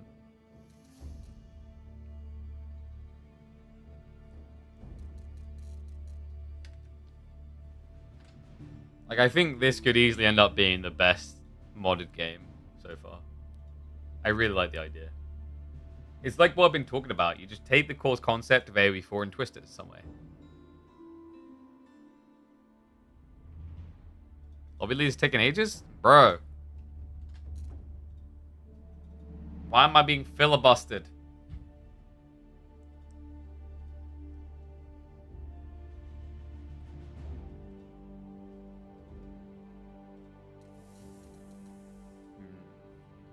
Which civ do I think is going to be best, though? Well, Roos is going to suck. There's no trees.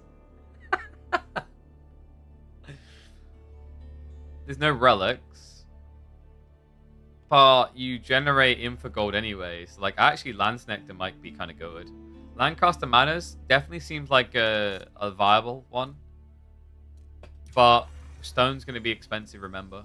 You're going to have to trade for stone. It's like, if there's actually multiple, like, Lancaster players, they're going to grief each other, which is hilarious. English, maybe? Yeah, like, English, as they prep for enclosures, late game's going to be really good. China taxation also as well. I think China's going to have the highest gold gen of all the civs. And then English. Delhi, there's no sacred sites. Although, you capture just a few of those and you can afford to keep pumping scholars easily every minute. That's not bad. Mongol raid bounty only works if your opponent gives you something to kill. Like, that requires action, whereas with inaction, China and English economy late game good. Byzantines, actually, dude, Biz might be busted. Because you just build olive groves and have olive oil, and olive oil does everything. In fact, yo, Biz is kind of like crazy because if you play Biz, you can then also trade for other resources with olive oil for gold, and no one else can force that rate other than you. Japan? I think Japan aren't too bad, just because the mounted samurai are very impactful. Jean might be really good because people have to be out on the map to capture the sites, so you can just harass them. I haven't tested whether Jean gets XP for the merchants. I'm assuming no, because that would be maybe a little bit nuts.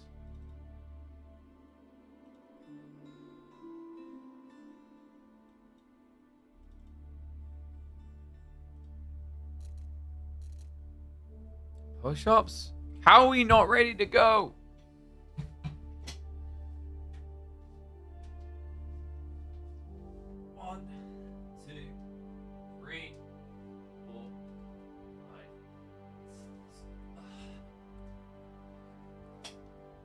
God's sake, why? Bro, chill. You need people on like animal. Get in lobby instead of freaking making me do push-ups.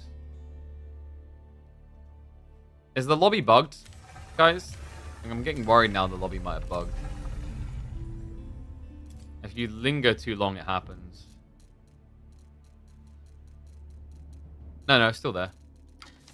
One more, guys. Go, go, go. Stop teasing us. Get in.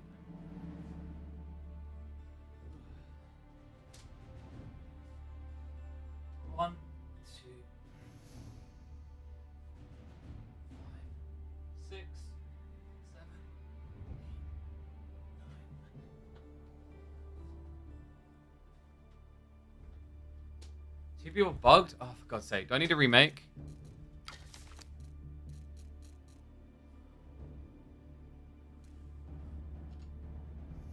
Alright, I'm gonna just, like, I'm gonna guys. I'm gonna the lobby.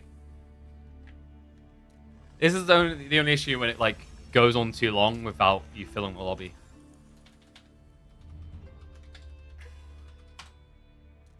Alright, disconnect from that one, I'm reing.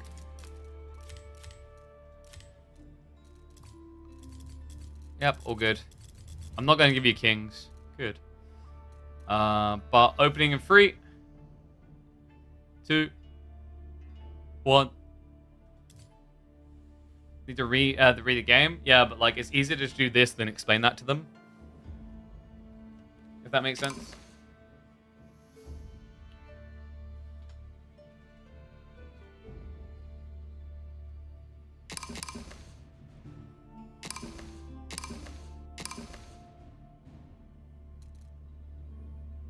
Okay, somehow we skipped a spot. Okay, nice.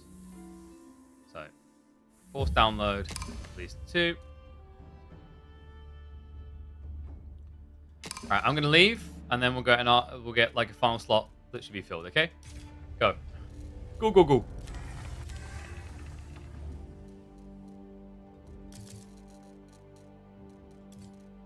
Too late, it disappeared again. Did someone immediately jump in? Is that why? Or is it just being clunky? We lost Dragavan? How do we lose Dragavan? What? What's up, Andog?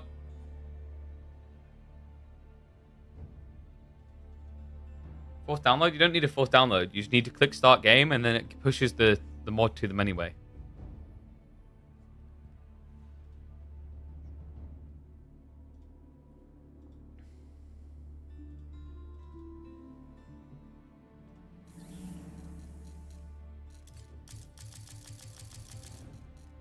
Doesn't always work? It should though.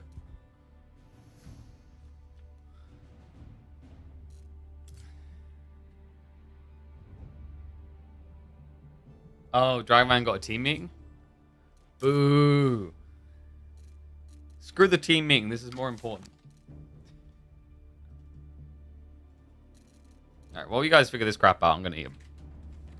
Guess I'll eat a bar. I'm gonna sustenance myself.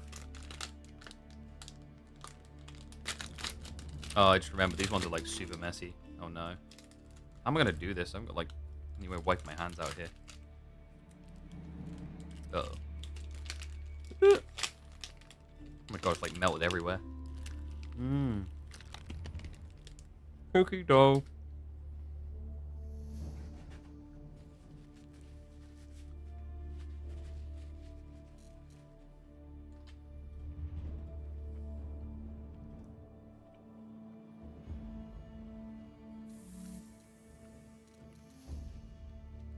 Can you go with 6? At this rate, we might have to. Oh, there you go. 2 more in.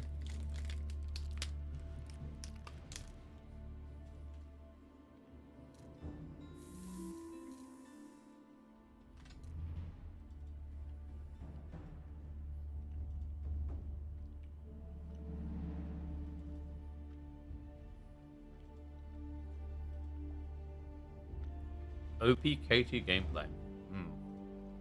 Already done that a bunch.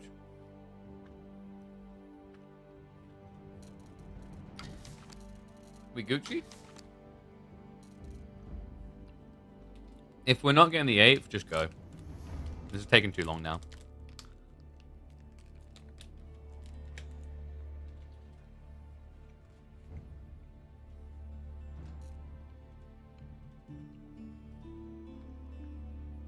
What's happening? Forest, nothing, but merchant, nothing is dead.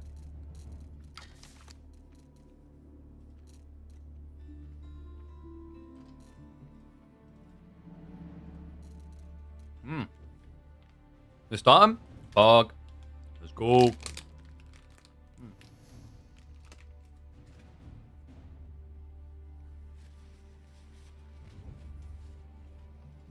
Holy crap, these are so messy.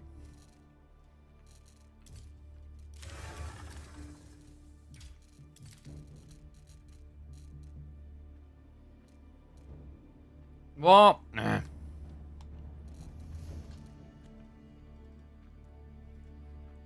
Ram the mod down his throat.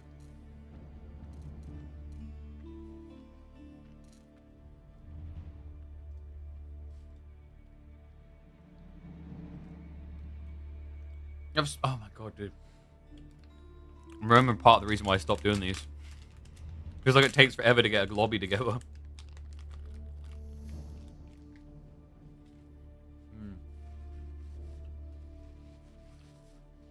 Honestly, game was better before we added free-for-all quick match.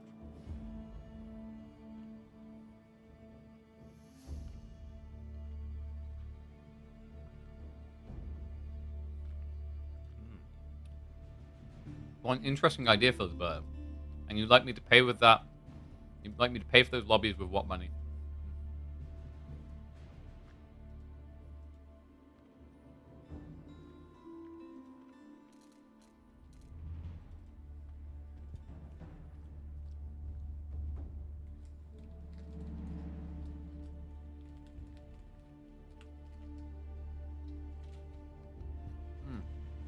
It's been so long, I'm going to eat the whole protein bar.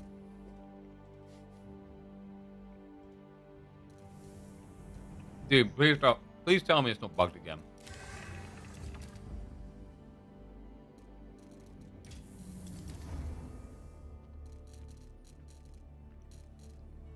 Alright. Fire hit, gully's turned up. So if I we should just beat in.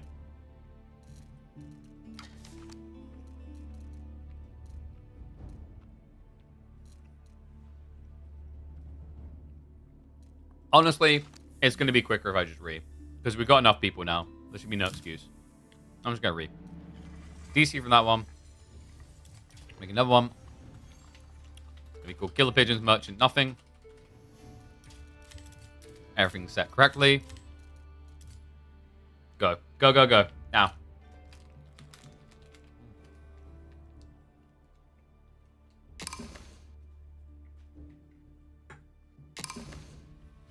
You had it? Okay, well, what happened now?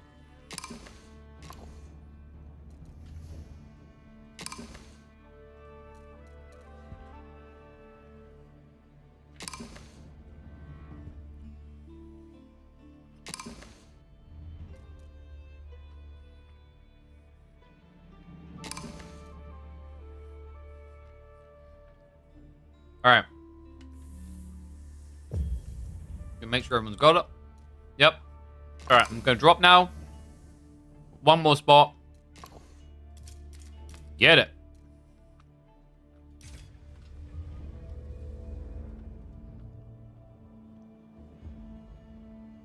Yeah, it's not a map. It's not a mod, rather it's a map.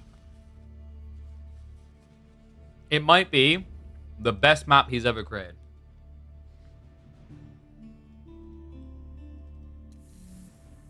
Anyone who's like curious, it's here.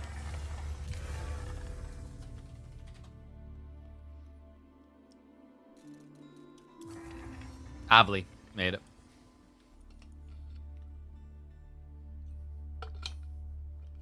Send Gully a new PC. Just win some tournaments and buy one. Come on. It's not hard.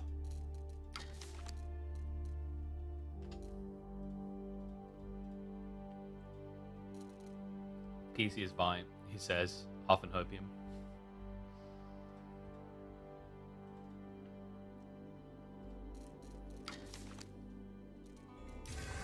You guys do it? No excuses, Shawnee boys. It's happening? Oh my god, it's happening. Oh my god, oh my god, oh my god, oh my god, oh my god. Oh my god, oh my god, oh my god. Oh my god. Oh my god. Oh my god. Oh my god. So, orange, blue, teal, pink, red. Oh. Red. Green, yellow, blue. Are we in? We should be. It's freaking me out.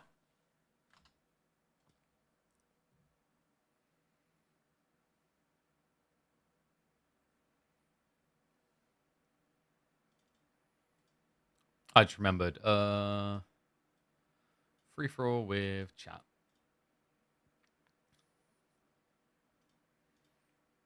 Did it work? Oh, come on, bruh. He dropped? I guess, yeah, just continue. I can't even load in right now.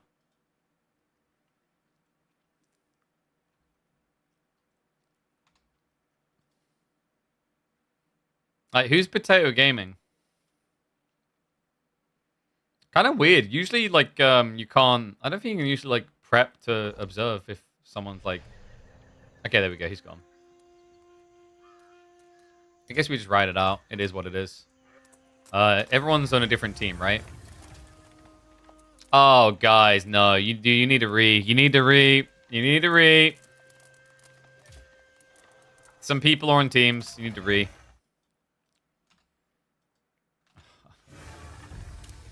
Brother, please. Alright. The good news is we got there. You guys learned how to connect to a lobby, so like this is going to take no time at all.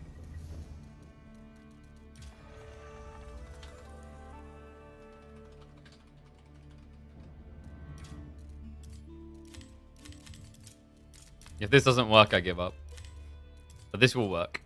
You guys proved your capabilities as people or some crap. Alright.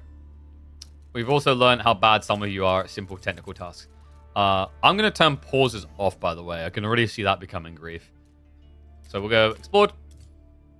Reveal and elimination, because I know some of you are going to want to see that. And that should be it. Alright, opening lobby now. Go! Go! Go! Get your butts in there. Didn't do community games, you forgot? I mean, like, dude. I'd love to do community games. I've been over this before. I think there's too much pro content. But also at the same time, like, AOE4's content consumption is so pro-focused, it's hard to not do it. How do you do no teams? You just choose the thing that says no team. Very, very high level stuff. There you go.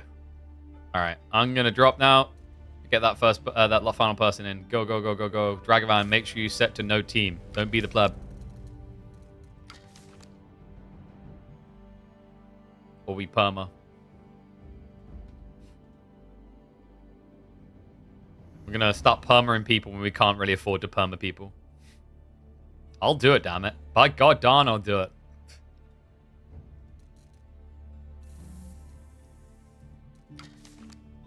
Wait, Gully went ranked? Oh. Alright, well there was 8 people, so just get the other guy in. Goes from 700 views to 130. I mean, like, today is rough because people, like, immediately just, I don't know. I don't know how to solve it. I really don't. Like I said, at least when it comes to Twitch consumption, people are, like, very much fixed in their ways that they want to see the top 8 players. Maybe these videos do well on YouTube and that solves it because we get new audience in the game, which is really what I want. But yeah. Gotta build. Rome ain't built in a day. Watching Dents get into lobbyist content, bro, like I'm having flashbacks to when I had to do like tech support. It's painful. You guys are giving me PTSD. But soon you'll figure it out, and then the PTSD will calm down and be replaced by newfound PTSD for something else that people done. It's the circle of life. Go 7, duck it. If there's no one there, just do it. Wait, I thought you got a controller player though. I thought you got someone. Did they not manifest? Need to ban everyone? True. We'll just all become Tempest Rising gamers. Maybe it's time for everyone to just become company heroes, free pros. Heck. Wait, you booed a console gamer? Bro, that's so racist.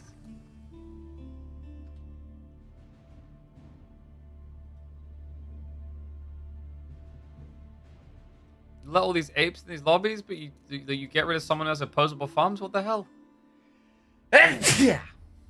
Excuse me.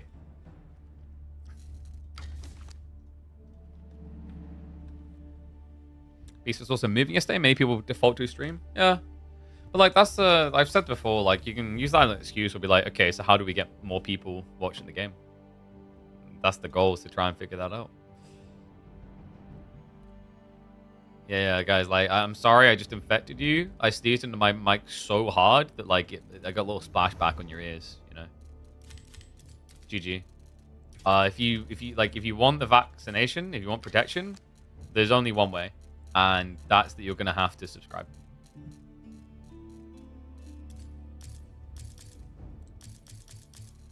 Give game. I thought you guys were starting. Just go. Vamos. Óndale, muchachas.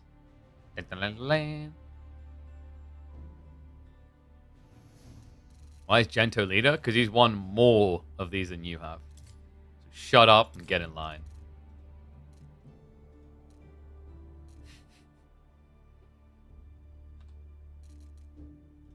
Well, in our hearts, he's won more. Actually, no. He's definitely won. Like, Philly's won none. Gento can wreck you. Bro, like, you know Gento's rank 46. He'll just take you down.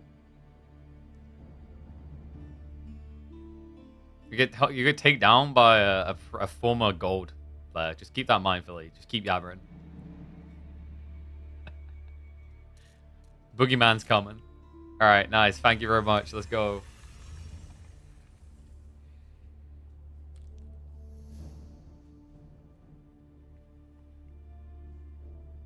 You're improving. I noticed. Well played, mate. Did you use the top corner to write merchant nothing or something, maybe?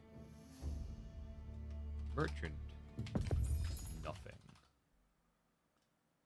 You just gotta sit in there. Might as well use it for something, you know?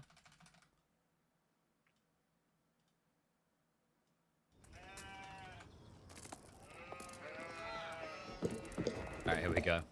We done it. Sorry about that, guys. That took a while.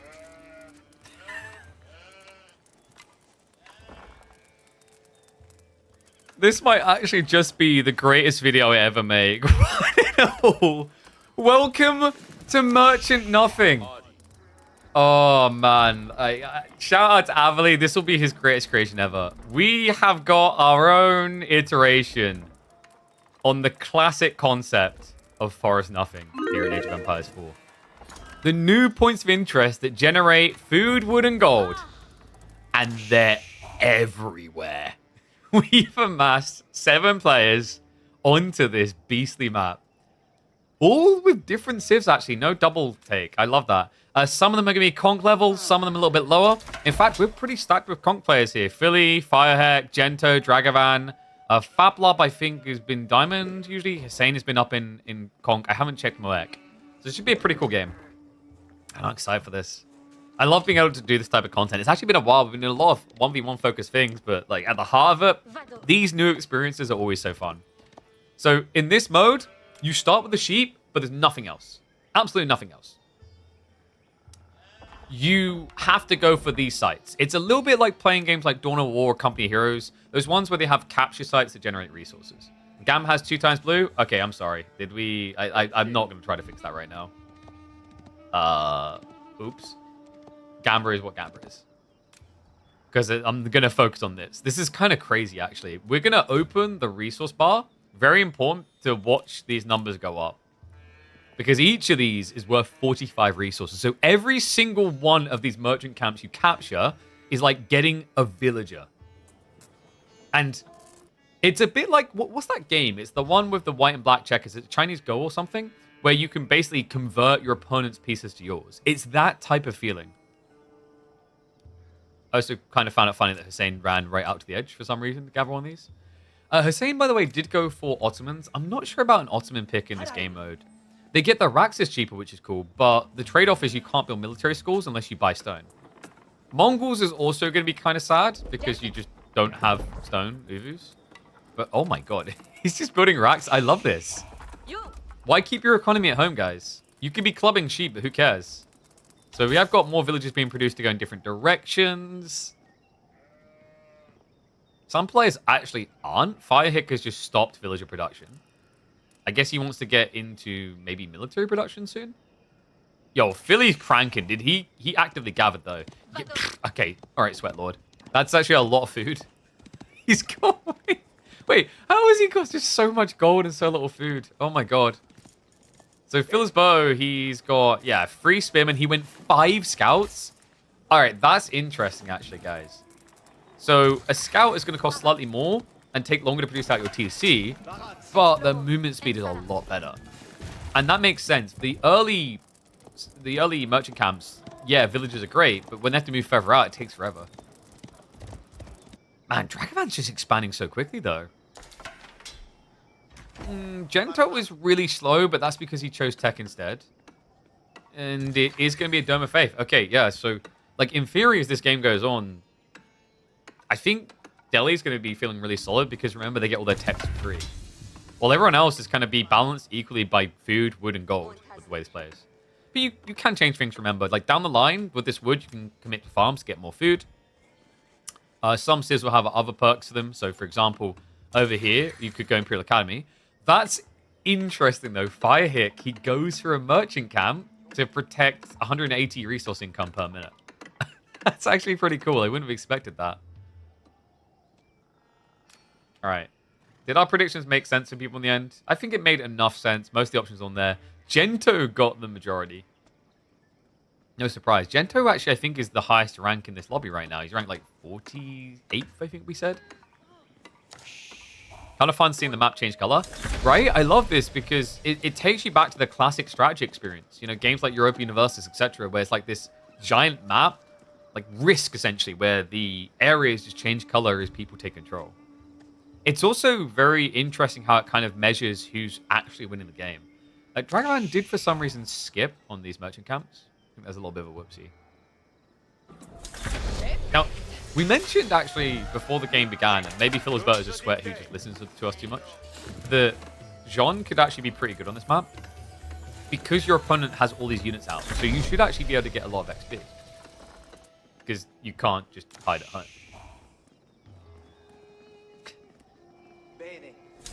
This is cool, though. Moek going into the farms as Knights Templar.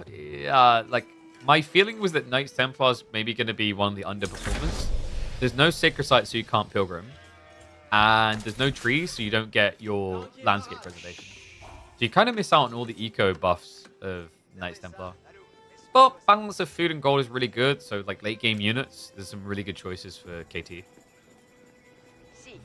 I love how we've now got villagers being escorted by spears just in case there's a fight breaking out. And ooh, we might have territory infringement soon. They're starting to rub up on each other on the borders. And look at that fire hit. He goes straight into the archers. 3 so far. Dragavan, remember, went into spears. He has 10 of them.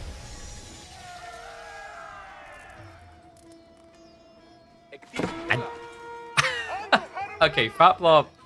So Fatblob watches the stream a lot, and I think he was listening when we were theory crafting, because my feeling was the civ that will feel best in this is actually Byzantines. Because of olive groves. It's liquid gold.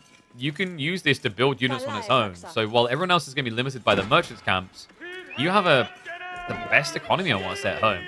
Food plus olive oil. Alright, how is it looking on the map right now?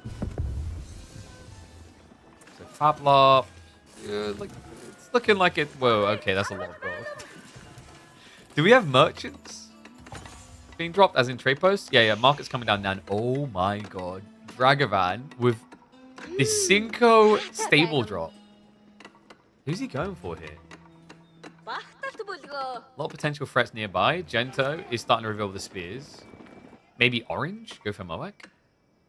One tricky thing here, so this is what I like, is usually in free-for-alls at the moment, I love the Dominion mode. I love having Regicide because a king gives a target and then you get a reward for it, 50 population.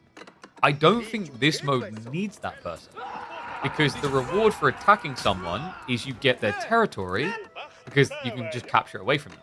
And that then gives you more resources. So you see how it's very different in this mode? It's a really cool concept. I'll tell you what though, I bet someone else is getting this experience looking at that minimap. It's very hard to kind of see where a fight might end up happening. Because there's just so many icons. Oh, this is wild. Okay, Wolves. Okay. Philly just trying to camp in the corner. I like how Philly's boat is like, okay, I've taken my 8 for the map. Now we wall. And what, go Guild Hall? Never come out ever again? Oh my god, the walls from insane as well.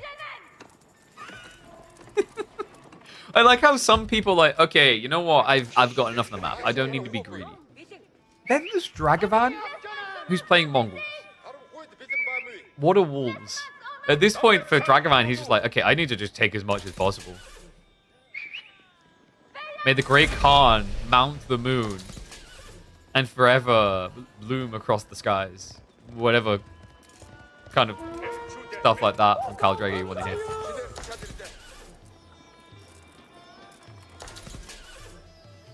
Some players actually aren't rushing to the next stage. Fatblob, is he rushing Imperial Age? He's actually rushing Imperial Age. But he's starting to lose more territory. Oh my god, the walls. This is so cursed. Like,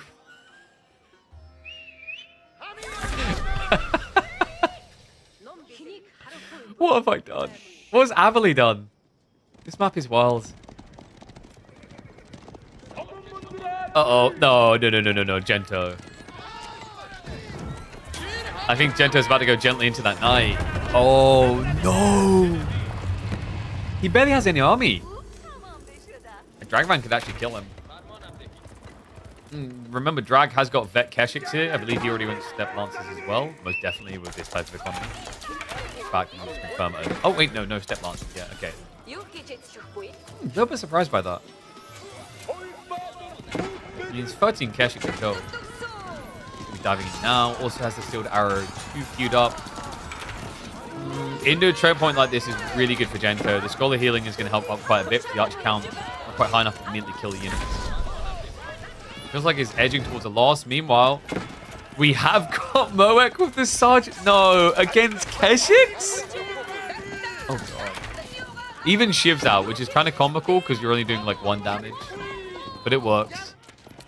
So Moek, he tries to help his bro out, but Gento is looking free.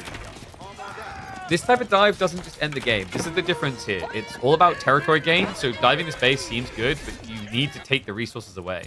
The merchant camps are still giving a lot of resources. In fact, if you look at the income for Gento, see right there, getting about 600, 700 of each resource. What is Philly? What is going on here? He's like, if I draw blue around him, everything inside gets captured. I played this game before. No, that's a different game.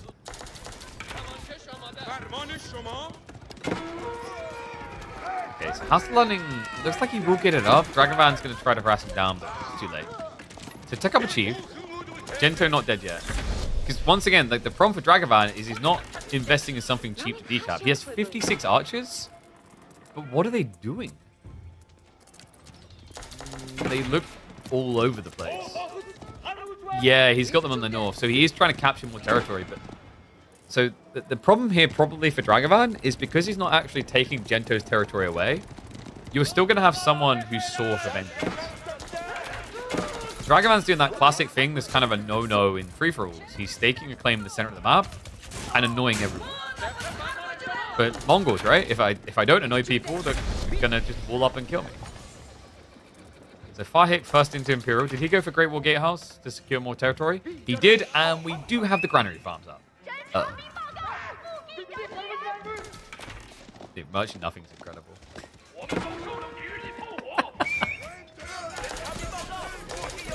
Oh, you know what? This would be pretty cool in team games. Especially with a mod to share economy, that would be crazy. That'd probably be too good. We need some other mechanic about people losing control of merchant camps or something. Oh my god, you guys, you don't realize how hard it is to track what's happening in the game when you just keep glancing at the minimap. It's cursed. It's like Faplop, he's going to be finally going for that Imperial. It took a while in the end. The Palatine School coming in. Wait, elephants? Did he have elephants as an option? He didn't build a Merc house. Over here. Yo, he's going Tower Elephants. He's legit just going Tower Elephants.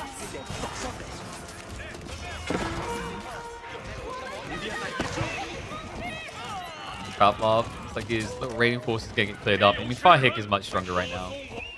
Meanwhile, Dragovan is just dancing on the same spot between players. Mohek with the veteran sergeants. Oh, this is just not proving effective. I think Gento's coming back into it though, and I'm a bit worried for Dragovan because he's Archer Peshik versus... Meanwhile, in the north, we actually do have a 1v1 between Philly and Hussein. Hussein has got to the Janissary, so technically he could be favored here. But kind of needs a front line. Right now, he's lacking.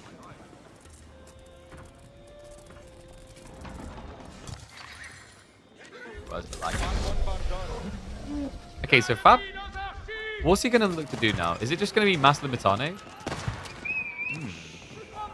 With Tower Elephants, considering that Firehik is going full range, it's actually a pretty smart idea. Okay, this is just getting... Philly, please stop. He also failed because he did not keep the blue line going. Yeah, that's not a mechanic. You don't have to connect the territory, although that would be interesting. Dragovan, wait, we're switching Springles now? Against Mass Knights? I mean, what he doesn't know could hurt him. The amount of weird walls I'm seeing in this game is getting ridiculous.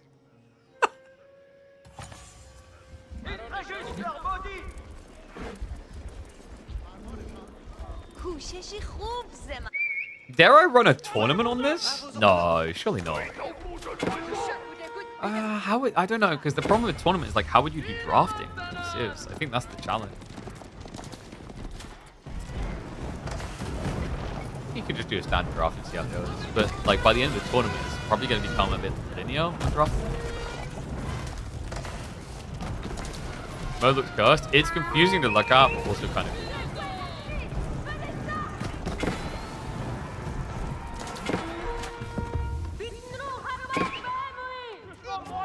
So Dragon, if he focuses player by player, Kurota is going to be a really big boost. That's a big if though. Man's had issues keeping his attention on one location. Or in the world event. Sir, you don't have yam. Sir, you aren't yamming. There's no yammening. Elephants. Oh, starting to get sniped down, but standing your ground like this, look at how quickly he's getting cleared. Dragon, what? Against elephants? That's crazy. Kurotai is good, but like it has its limits. That limit is Dumbo. Meanwhile, Fire Hick. I love how you can just see how he's edging into the base based on the merchant can. I wonder, do you kind of wish you'd actually gone not Palatine School here?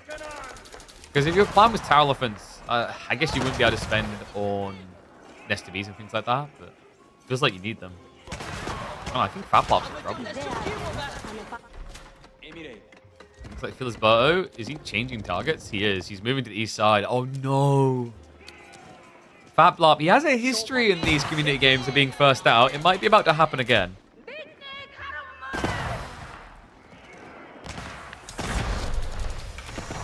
Oh, Dragoman. That is going to be a white stupid tech up.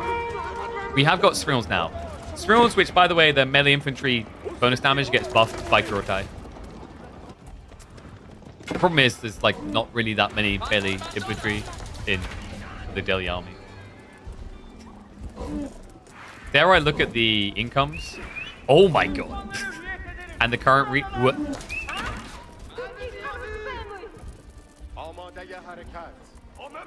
I mean, this brings like a purity to map control, I guess.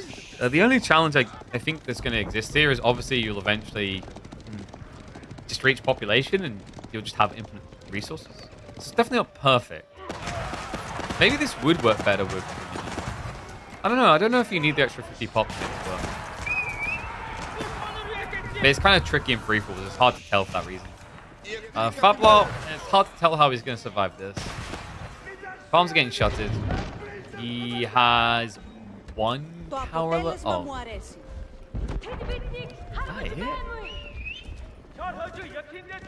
Oh, looks like the scouts have finally been found. Firehick has had enough of being knocked from. And he's going to be Yuan, so you should better chase that down. Gento's just been vibing, slowly stockpiling, and we do have Imperial Elephants on the horizon.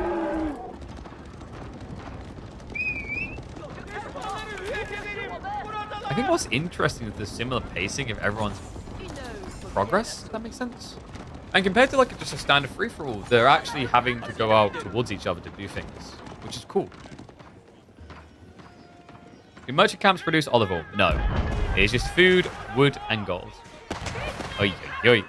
Let's do that olive oil. I think we're going to pull one out for Fablop. Looks like he convinced Filisberto not to dive him here. Philly instead is actually going around the Mongol area in the center. We do have a clash on the west side. Hello! Templar brothers are here. And the sergeants? I mean, the sergeants actually could be pretty good against this. Janissaries, they need to clear up those brothers. Instead, they just dive around the back and go after the siege. You've got to remember, it's important you get rid of this because Springles actually counter sergeants. Oh, I don't know what counters that, though. Teutonic Knights now in. Moke's looking great here. Yeah, I think Hussein's going to get wiped. It's so difficult to get away. I mean, yes, the Teutonic Knights are slow, but just being near you, that aura is huge. And the body blocks. Sitting down to supporting military. Moke's got this. And I think Filisberto is going to make it worse. Yeah, he's camping on the other side with a level 2 Jean. Big XD this deep in the game. I just realized, why am I missing my timer at the top? Am my settings disabled that? We're 20 minutes in anyway. Great bombard. Checkpoint defense could be good. Alright, yeah, Moak. He's actually killing the military schools. Axe for us to do melee damage, guys. Better than torches.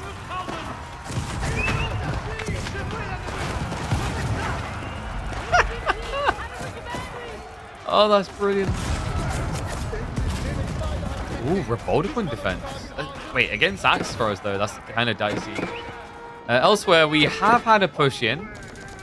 And that's going to save Faplop from death. Okay, so nobody going out yet. I think Gento... What, you just kind of try to mass elephants here? It's up to 6 war elephants. He has got loads of upgrades coming in. Scholar count is sitting at 15, so it should be fairly fast. Let's look at. Don't know if he's actually got the Scholars garrison inside the mosques. No, yeah, Madrasa is now going to be on the way. Oh wait, no, he's already got one. Yeah, he's just not prioritizing this text. Because obviously no one's going to try to kill the elephant guy. 20. Oh, very nice. These are not actually clock town STBs, they're sniperable. They have got the additional barrels, which is where it gets a little bit baited. It's so many Springles coming out though. Oh my god. The problem is they suck against siege. Yeah, Dragovan is starting to fall a bit here. Gento is pushing in from behind. White Stoop has also been found. Meanwhile, oh no, it finally happened. Villasberto's done playing corner camper. He's been sitting there, not really committing for a long time. He's finally going in. Hussein, landmarks are starting to fall. Army's non-existent. It looks like Hussein, all one out for our boy. He's going to be the first one out here. Yeah, I don't see him surviving this. Orange dented him enough that it kept him kind of in recovery phase. And then obviously Villasberto, just look at what he's been doing. Hussein has got barely any income on the map. You can see it by the little teal markers. So what Blue done is he just basically crept in, took all the territory, and waited. Yeah. As a result of that, he has like what, probably the second biggest territory?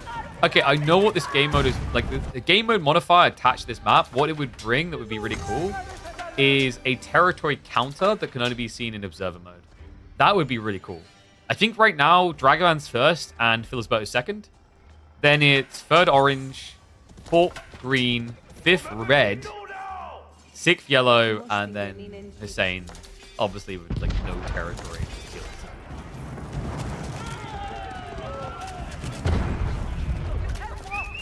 At this point, you just wait. Final landmark? Where's this TC? Line? TC right down. Yeah. So final one. Big salutes to our boy. He just got sandwiched in the end. Gento has been gentle about his approach, hasn't been kind of rushing towards an opponent. Looks like we have a stalemate between Mongols and Chinese. And there wasn't even a giant war required, like historically it was required.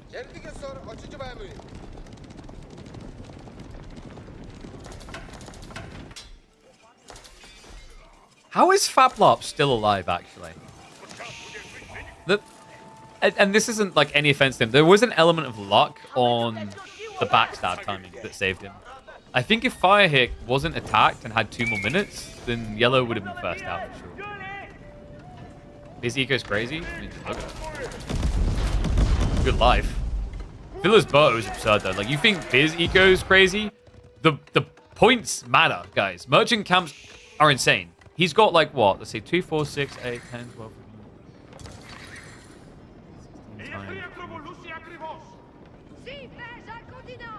Has he got like 120? Have I like mismathed that? So there's 2, 4, 6, 8, 10, 12. Let's say 13. 2, 4, 6, 8. I'd say he's got somewhere like 110 merchant camps, which is everyone is a villager. Just think about that. If he's got 110, that ends up being like what, about just shy of 5,000 resources a minute passive. It's pretty good. You can see it here as well. Yeah, you can actually tell what he's got raw. Just look at the wood gold income. So in passive income, he's getting 1,785 wood, gold, and food a minute.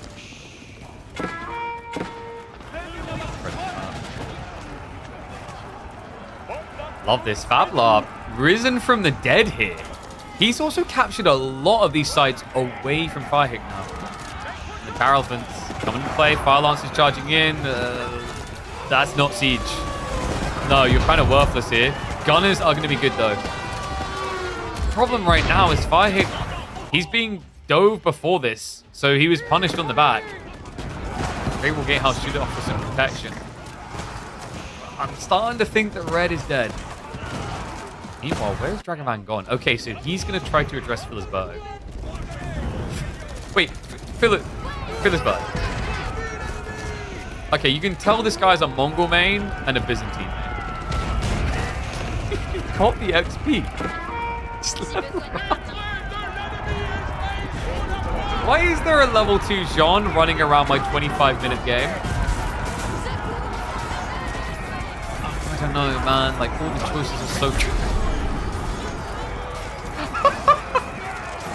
Alright, Jean down. Mass Horseman plus Knights is going to wipe out Dragovan. He's got more military behind this, so it's a big loss. He's got some resources sitting in reserve.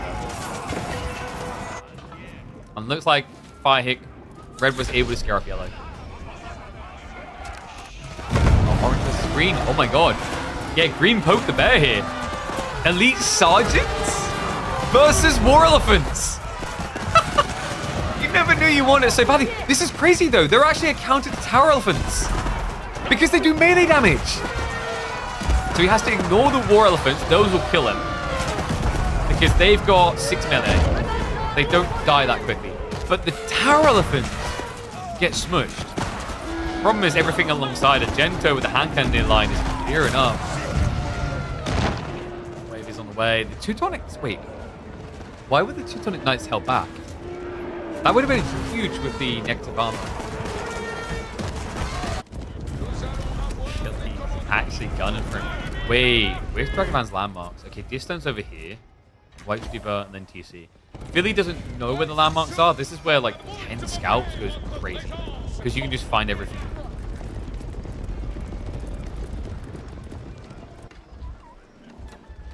So Fablab holds a grudge, guys. If he was a Warhammer Fantasy character, he'd probably be a member of the Dwarf faction. Never forget his grudges. Even just taking every single merchant camp he can away from the World of Red. This is ridiculous. Philosberto. Oh my... Guys, that's Philosberto's map control. That's pretty much it. A few outposts are showing some oranges, but like outside that, everything you see here, this highlight, those are the points he has, the merchant camp. I don't think there's a way to merchant camp count automatically, but I would say he's around 150, 160.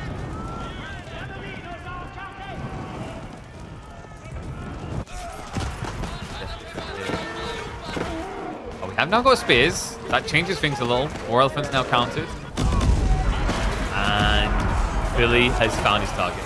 Dragovan spreads out for a defense. Not many Keshiks to work with here, though. The Knights are starting to reach around the back. Dragovan, military's falling fast. For Philosberto, he's maintaining 200 pop. Hand cannoneers, I think, will just about save Dragovan. But Philosberto is becoming a big problem.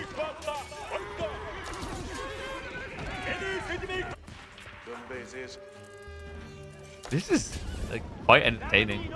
The bloodbathy nature of it. I almost want to say it'd be cool to see maybe some sacred sites in the center that have more resource gen, so people are gravitated towards them. I think this next level is you mix the merchants with Ronins and disable unit production for buildings. Yeah, so that sounds cool in theory, but then you literally just have giant melee fights only. It sounds cool and gimmicky in your head, but also like the person saying that is a Japanese main, which is part of it.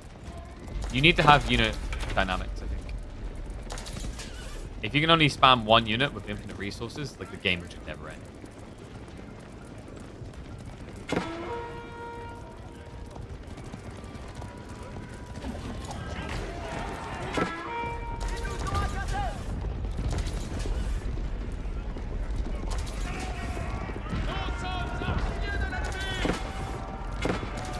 I'm really not sure who's going to win this. Like, Philosberto is the front runner, but I just keep looking down at Delhi, man.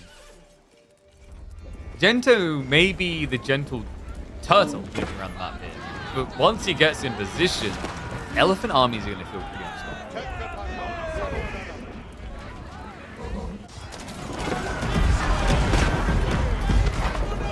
Wait, this actually might just break him, Dragovan. Yeah, he's dead. He's actually dead. He's down to 74 military. Sounds like a lot until you realize that it's 150 military for Philly. He's got so many farmers, and I don't actually think it's necessary at this stage.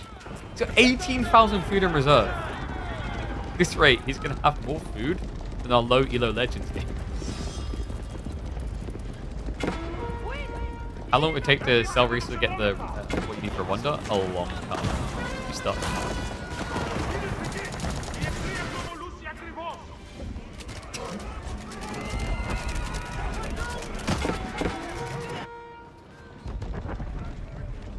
Fat bombs proving nuisance. It's weird because in some ways if you have a 1v1, I'm not gonna say it won't end. You get what I mean. The likelihood of it ending is like probability is lower. It should be anyway. So you almost need someone else to come by and refill them.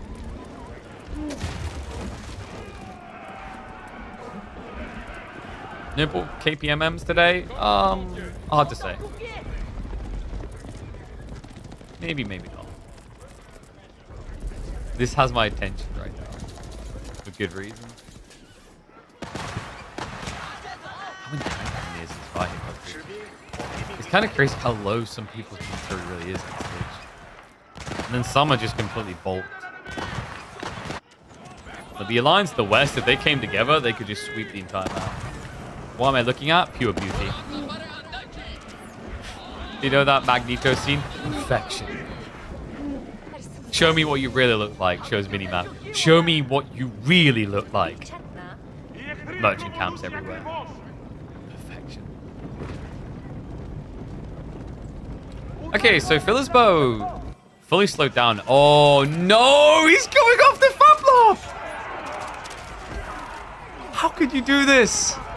Sir? Kind sir? Or should I say not so kind sir? Oh, come on. Fablob. He was trying to get his revenge, man. Can't believe you done this to him. There's too many knights. Can elephants maybe body block it?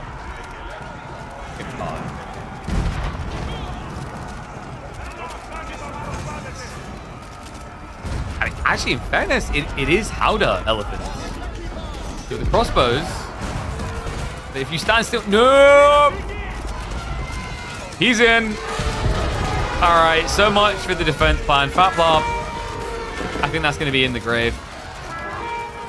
The cannons are still moving in. Villagers get sniped down, so there's no backstab there. I think Fablob, is he on his final landmark? He's about to be. That's when he comes back in. Yeah, Fablob has to wave the white flag. Firehick somehow survived it all to the bitter moment of revenge. Gento, meanwhile, has been gaining territory. It looks like Dragavan in paranoia mode here. Not sure if he's going to be attacked from the north or the south.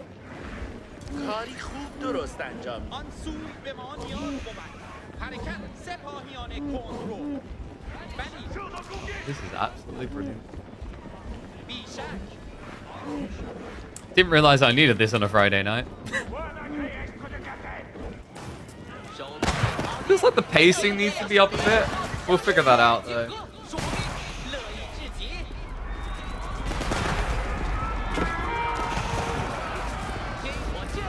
And there's a bit of like a 2 here. He does have the Yuan Dynasty. So many fights. Also remember, Firehick is nowhere near pop. Phillisbow practically maintaining all the times. Actually has slowed down. Oh wow. Phillisbow somehow ate through all of his gold. This is a perfect time to switch into Horseman though, folks. He's got lots of food and wood. Meat grinder mixed into this. Interesting idea, actually.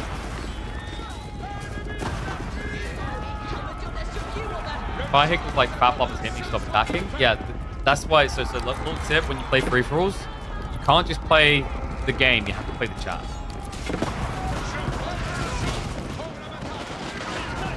You know what the ultimate flex would have been? You should just like all chat type Phillisbow is great. He's not, but they don't know. He wishes he could right now. I'm pretty sure did he go Guildhall? Please tell me he went Guildhall. He did. Oh my, Philly. Bruh. 9,680 gold sitting there. Spend the goodies. Oh my god. How many knights has he got queued up? Do I even want to know? What can I do?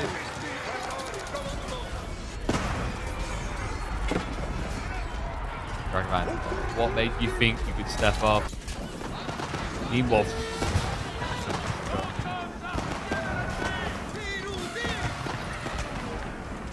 got the peg, so mini Lombo effect. I swear the bows get bigger only when they... It kind of feels like they go smaller sometimes. Nah, there's no hold here. I think Moke might be dead. He started spamming crossbows against Parallel. It makes sense for the world. Parallel details the problem. And Sergeants just don't have good attack. It's the biggest weakness. Yeah, so it looks like in the 1v1, Orange is going to start getting grinded down. Elsewhere, Blue is now starting to press into Red, but he keeps leaning back and forth between Purple and Red. If they can get an alliance, though, they could actually push back the OP player. Villas Bow, look at what he just inherited. There are so many merchant camps here he can take. It's going to be approaching 200 merchant camps, which is going to be close to 10,000 income a minute?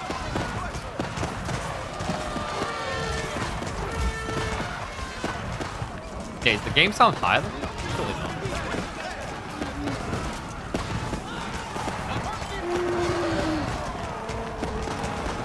Could turn it down a bit. There's just so many elephants! Alright, one sec. Yeah, we'll do this. It's the elephants, man.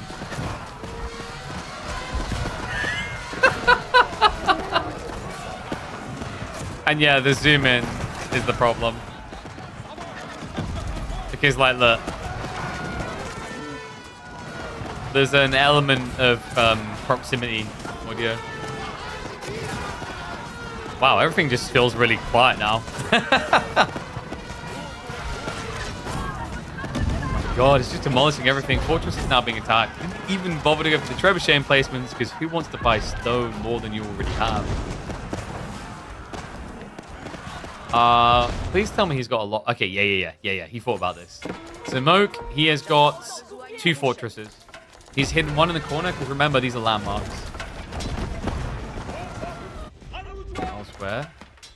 Villas Bow is just kind of in an awkward position here between purple and red. And I think they do have a temporary alliance. We did eventually see Villas Bow choose level 3 Jean, finally.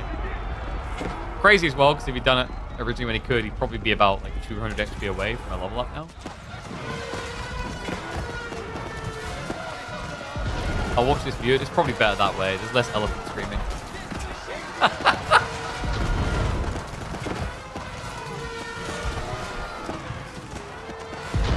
Damn, Gento. Crazy to think he looked like he was going to be the first one out of this game. And now look at him. Let's have a look at the income, though. Whoa.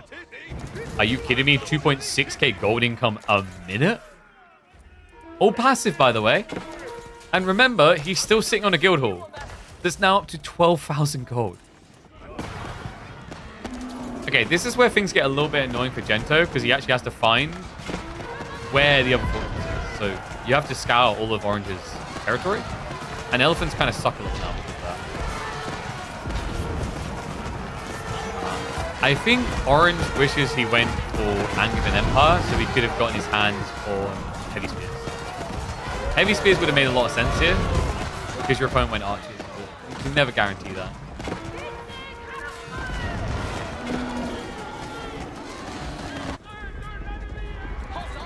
Wait, is Firehawk building only hand... Oh my god, he is. He's up to 60 hand...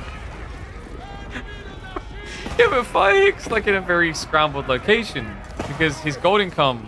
I mean, 1.3k sounds good, but it kind of sucks by comparison. He has no front line. Spears would be a good idea here. Chinese tax OP? Kinda. Kinda has to be. Oh my god. Like, it's not even about grind. What is this? This is so cursed. He has 94 food workers.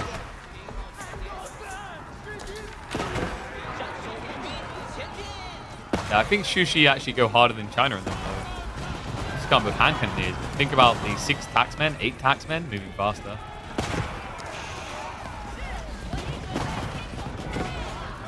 Get hospital protected. Philly's still just trying to secure more of the merchants camps. Jen. Green's going the wrong way. So your attempt to go Lamau noob, guys, look at Gen's vision. He only now knows that, oh wait, this is actually a different player's territory. And he is scouting. Hello. No, keep running. Deeper.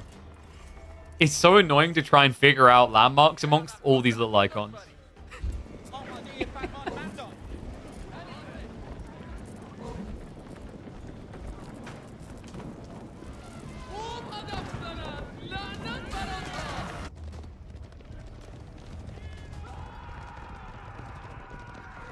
If Philly doesn't win this, I'm going to be shocked. I mean, guys. He doesn't want to build a wonder yet because there's still too many players.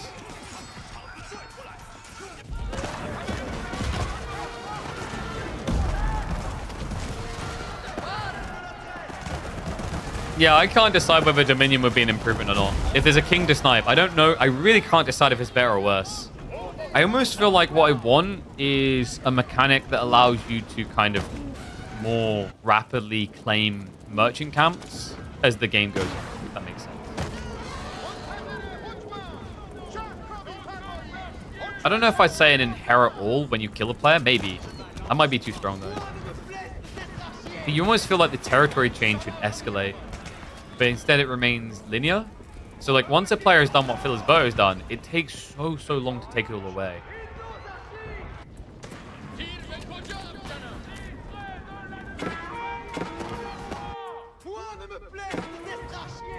He knows where he is, bro. It's time for Merc's last stand, and he only has 75 military. Gento, meanwhile, 193! I mean, that's it. There's no holding this. A valiant last stand, but he's about to get peppered down. Gun and arrow alike.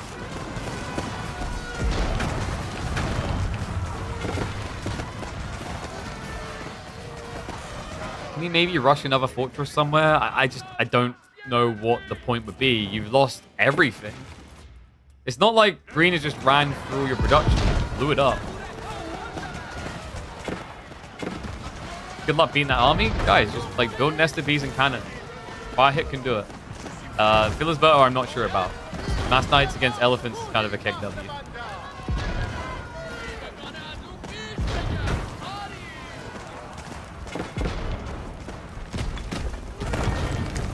Okay, so things become a little bit simpler now. Dragovan is playing full Call of Duty camper mode. Wait, what? No, he hasn't. Has he been attacking?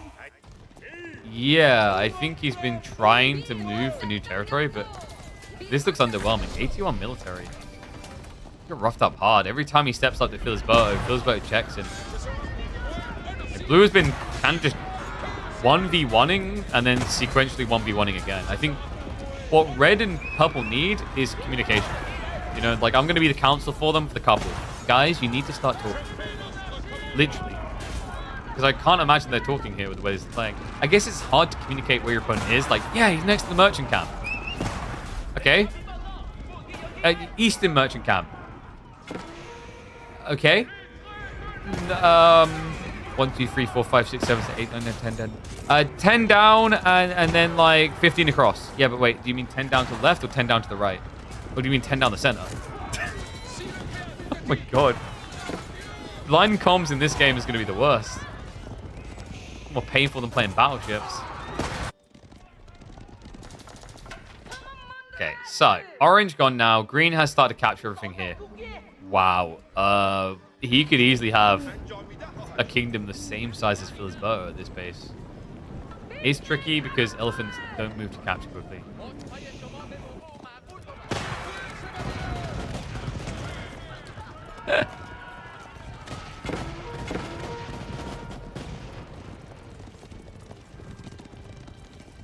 I almost just feel like I want there to be... There really needs to be a catalyst towards endpoint. Maybe Meat Grinder is the way. Archers with forced march? True. Hand cannoneers as well. Yeah, like a king would definitely give a centralized objective.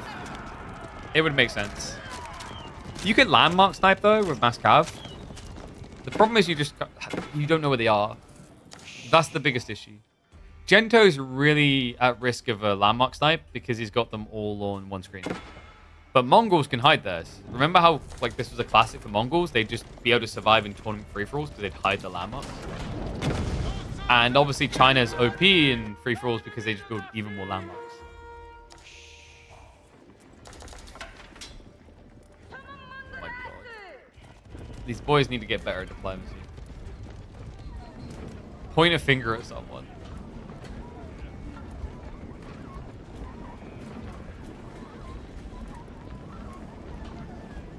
If your merchant camps around others, they capture them. I don't know how hard that would be to code, but like we did mention that earlier. There's like this I can't remember what it's called. There's like there was a game I remember as a kid that worked that way. That if you like surround it, it calls them all your way.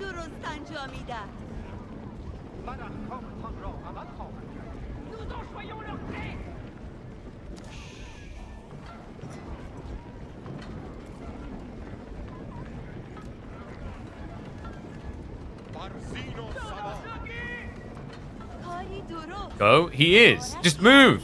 Move. Oh, he is moving. Okay. But it's not easy to coordinate 22 elephants.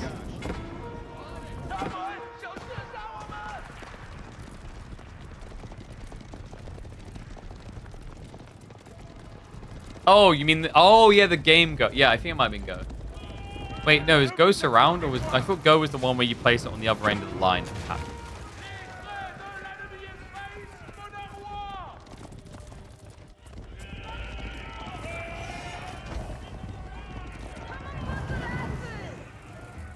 Imagine if there's a way to incorporate Mongol Real into this.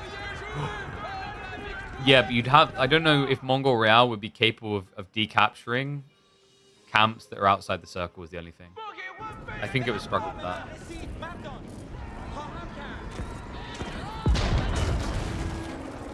Oh, yes, I was right. Yeah, Go's the one where you place them... So, like, if you have one on the left side and you place one on the right side of the piece, it becomes a piece.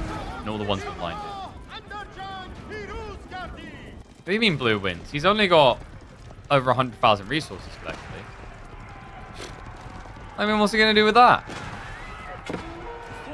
If he forward productions, maybe. Oh my god, this game's never going to end.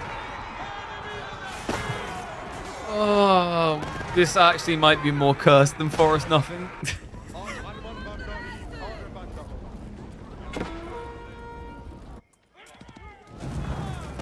Okay, so I think at this stage, Philisberto is just chartering the map. He's trying to figure out where everything is. We have got hand cannoneers now. Risky to do against better Chinese hand cannoneers, but the knight should be able to carry. Revers. Oh, is that the one? Okay. I remember being called Revers. Gento just needs to go after someone. I think Dragavan is just, at this point, how to describe it? He's the cockroach. He really is. He doesn't seem like he's going to win, despite the fact he's got like good score and whatever. It's hard to see the way that his comp is best. Then again, he has set up a lot of mangoes, so maybe. The map may be too big. I almost want to ask Caillou to make a version of this that's half the size. Ooh. Yeah, I kind of dig that. Because normally the issue when you have maps this big is that cavalry is way too big. Because they're actually able to hunt. Okay, yeah, I think Gento is going to be our siege weapon. Oh my god.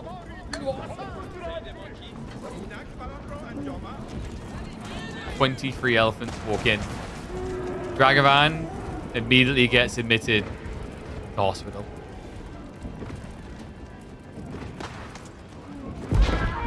Has to retreat. Deeper in the choke points. Being found the Talisman stack, maybe. Instead waste the shots on a single War Elephant. We'll switch over now. Yeah, it's just a meat grinder to hold this in position. Dude, though, it just feels like his army is getting erased way too quickly. France has got a different production coming, but it's not maintaining at maximum population. Gento, I think, is keeping maximum pop, but the problem is, obviously, anything that dies is replaced halfway across the map.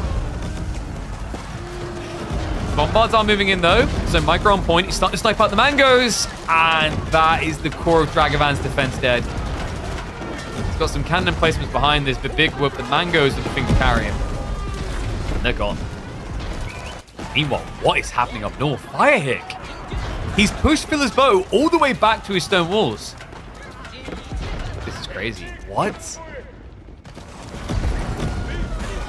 Snap attempt. So it looks like we've got 1v1 at both ends of the map. They easily could end up being conclusive. Dragavan is going to go full cockroach mode. He's on the run with White Stupa. Wait, Drag, why though? You're dead. Oh my god, he has like no villages. No, wait, what? Where are they going? Where? One village left. That's it. He has no villages. He cannot rebuild. Wait, actually, let's pause that thought. There are TCs. If they get found, though, it's over. I don't think he's got any backup TCs over here. He's hit the Kurota against the edge of the map, which is crazy considering that is the thing that can buff you in a fight. It's going to be a pack up and run. Wait, but yeah, but you forgot the TCs. Wait, why did you leave behind the one thing that would let you rebuild? Dragavan, no. No. No. No. Is he gonna leave it? Nah, it's gone. So Dragavan, now without TC, without villages. This is it. Is he just sending it towards an opponent out of spite? Filler's bow seems to have scraped it all together again. Did he delete the villages? Why? Why do you still have 35 villages when you've got 50,000 food, Philly? That's a Philly cheeseburger if I've ever seen one. Oh my god. Blue, please. Just hold Del on the villages. You'll feel so much better for it.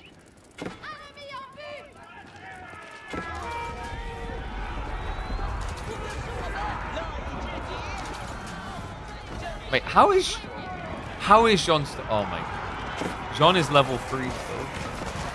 This isn't even his final form. Yo, there, he got it. He got it. One button. All you need is one button to win this fight. Okay, Gatling gun mode activate now. Boom. Here we go. Gatling guns are on. Okay, yeah, but he doesn't have a front line anymore. You do need to walk a bit. Jean gets pulled all the way back. Buff is going to last about 4 more seconds. Literally. Okay, Jean dead. Billy, I don't think has broken him. Firehick has military advantage. No, just stop. I actually kind of hate him right now. Please stop. This is just, yeah, this is actually toxic. This is a reportable offense.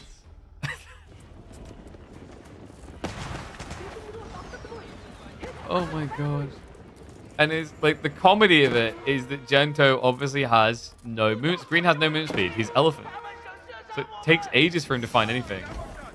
Dragavan just... You're 34 military. Have some self-respect. I mean, technically, actually, he's not dead. Because he has got the production buildings in the center.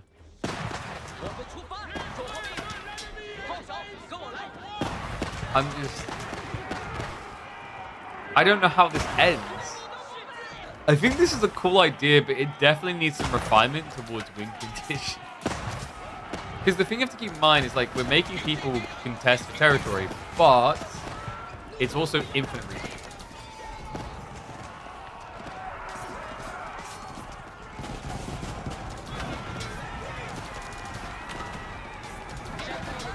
which means this could go on for a bit.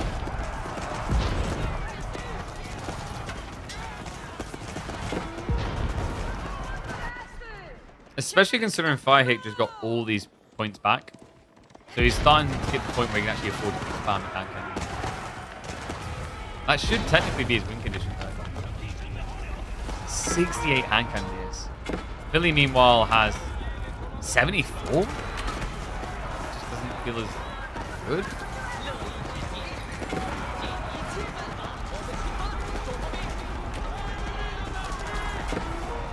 Do you think they're at any stage thinking this is getting a bit silly? At some point, do you just say, all right, guys, how much resource have you got? Oh my God, that's it. Would that work? Oh, that's interesting. So people earlier mentioned the idea of the meat grinder mod, guys. That's a mod, the one we've shown before, where every certain amount of minutes a player dies based on who killed the least. What if this version was the person with the least resources died? No, because like you would just genuinely build practically nothing. Because even if you went aggro, maybe if you had it very deep. If you had it like, okay, at 45 minutes, person with least resource dies, and then every 5 minutes afterwards, that would make sense.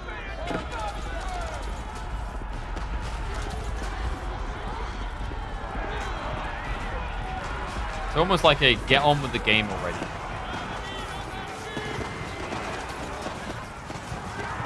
First, going to make minimum units? No, because if you do it at 45 minutes, like I can basically all in you. So if you're not building units, you're going to get punished.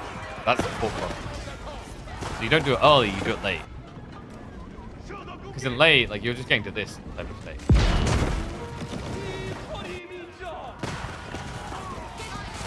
How much res in Guildhall? I don't want to think about it. He pulled it. Okay, he actually pulled it. Anyway, Philsbo needed more gold. Are you kidding me?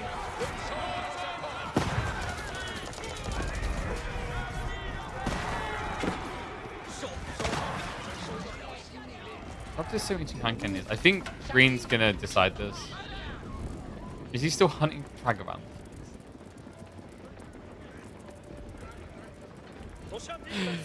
Dragavan is slowly being made a poor man, you'd think. Except this. Fewest merchant camps own dies? Probably.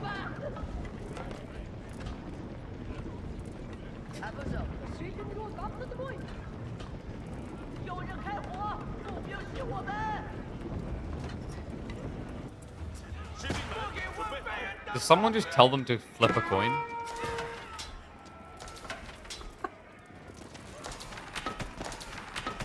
It's silly because in some ways I like the concept of this.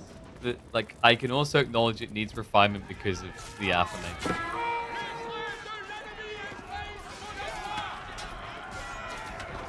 Wait, why do we have keep drops now? Those are expensive. Save that stone, sir. You could be having a wonder right now. Whoa, what happened? Alright, that escalated quickly. 85 hand cannoneers and 75 spinning.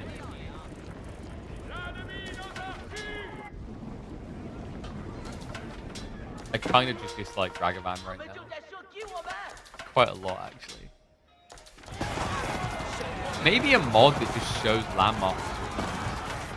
Hey, deal with ratty. I mean, technically that should be a thing, that if your buildings are packed up and they're all that's left, they should show on the map. Kind of like how StarCraft 2 has that system where if you're a Terran player and your only buildings left are floating, they can be seen. What just happened? Firehate got melted. And that's got them gun mode John, I guess, for you. He died in the end. 96 hand cannoneers? Okay, this is all well and good, but curiously, how does Philsbo ever kill the Great Brigade? Or any building, for that matter? Maybe it should be hosted Regicide? Probably. I don't know, like, will this be good enough to make it onto the channel? It might have to be edited down in the late game, so trim. Oh, but I hate editing. I mean, I don't know why you guys listen to me this time. Then I have to go listen to myself? 我这就去。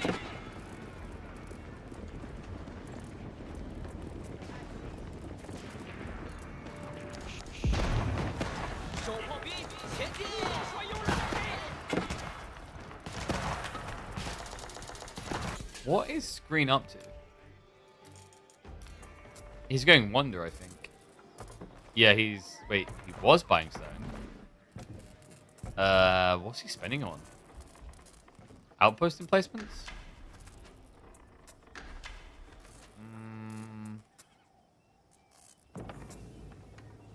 He's not stone walling. Oh, there we... Okay, yeah, he is stone walling. Tell me you're worried about getting landmark sniped without saying you're worried about getting landmark sniped. Well, he's protecting those key merchants alongside 2 landmarks.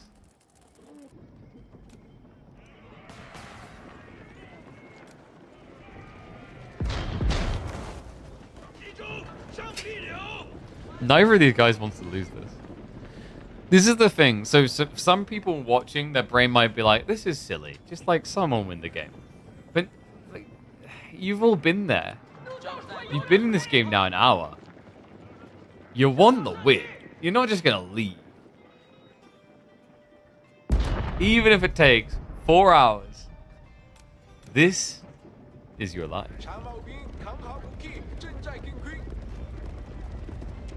Something interesting happened though. Philly switched pretty heavily into horse. I think my biggest frustration, I shake my fist at this every time when I see it, is not building full production.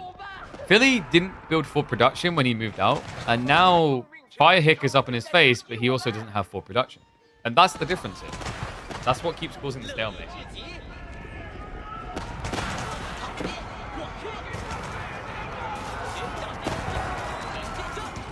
John in again.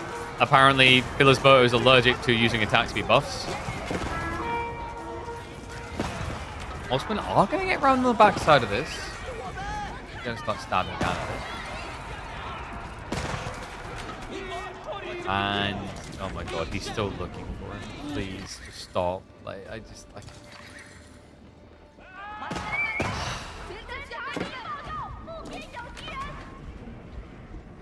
This hurts me. Kurultai here. A white Stupa here.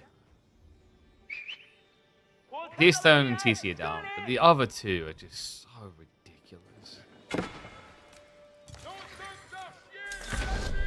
It's just... stupid. It's too damn big.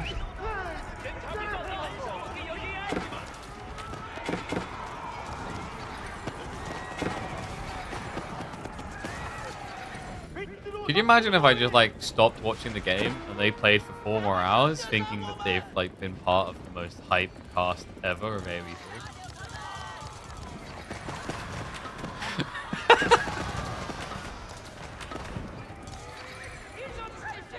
I mean, part of me would feel bad, but also part of me would find it hilarious. And yeah, Philly has been sitting on stone.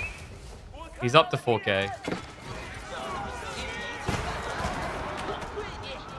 So eventually, we have a resolution. My least favorite resolution. Oh, if this much infinite resource is kind of a necessary one.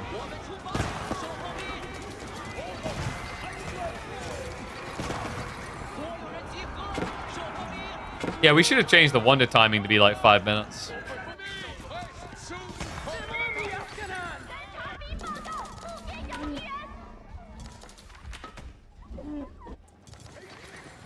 Okay, so here's the funny thing, folks. In Dragavan's mind, he's the protagonist, trying to give us the most epic comeback story in custom game history. But in the eyes of us, the viewers, right now, he just looks like a cockroach. Maybe add 1 sacred site? Quite possibly, yeah. I think maybe in 1v1s it can just work as is, but in 7 or 8 player free-for-alls, Ishii caramba.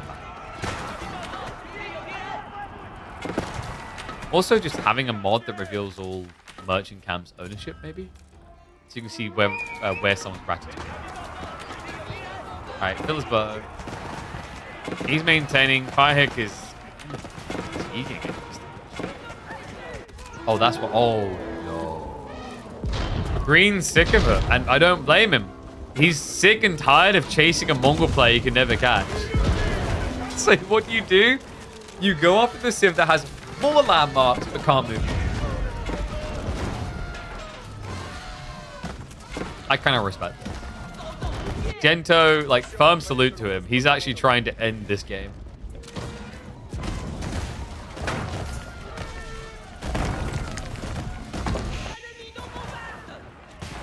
Even though the Archer's back to intercept, maybe some shenanigans. He's capturing more merchants camps. I was after Green just kind of reaching a point where he picked up like more of this rate than anyone else. I mean, the reserves tell no lie. Oh my god. And also Green, Clever Clogged, he's been buying the stone. Okay, half now besieged.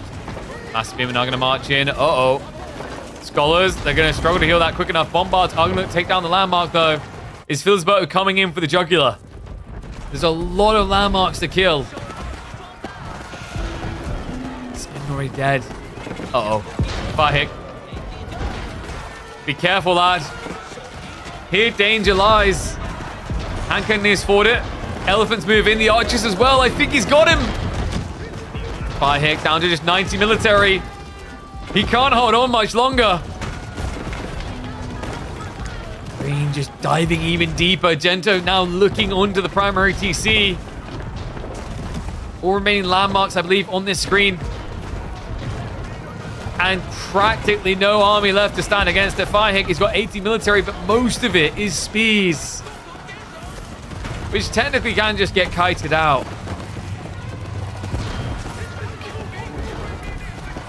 All right, Delhi may be too strong, free for all. I don't care. It's ending the game.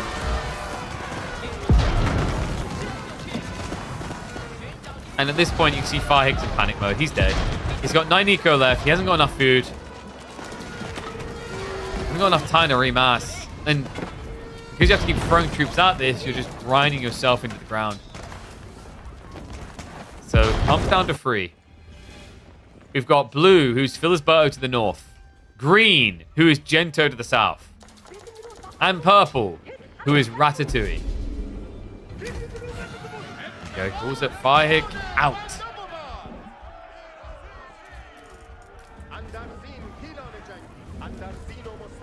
It's kind of crazy when you watch everything just turn white like that.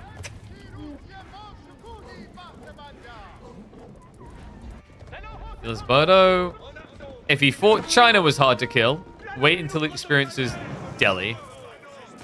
Is he thinking landmarks? Because credit to him, Green already dealt with that problem. That was something. Yeah, it needs, like we're saying, it needs some sort of catalyst to like escalate endgame. Is the only issue. I like this concept, it's cool, but I don't think this is its final form. It needs some more modifications. Green didn't go Tower Victory. I think he was thinking about all the free tech.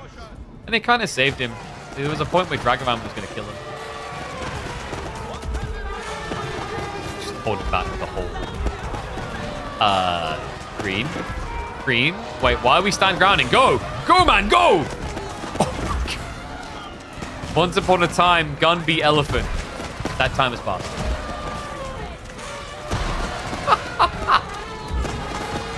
We're just recycling. What about like 80 hand cannoneers? Minus 50? You're just not made for this kind of map? I think it's more that it just needs a way of focusing wing conditions. To figure out some solutions. How do you kill elephant? You build elephant. Think about it. You build a war elephant, and the war elephant does bonus damage against cavalry. That spearman even does extra damage against elephant. That's right. The solution to elephant is on top of elephant. Oh my god, you filthy road. Wait, he built 140 spears? And didn't build any siege. No. Dragavan, no. He doesn't. He has no way of knowing, guys. He really doesn't.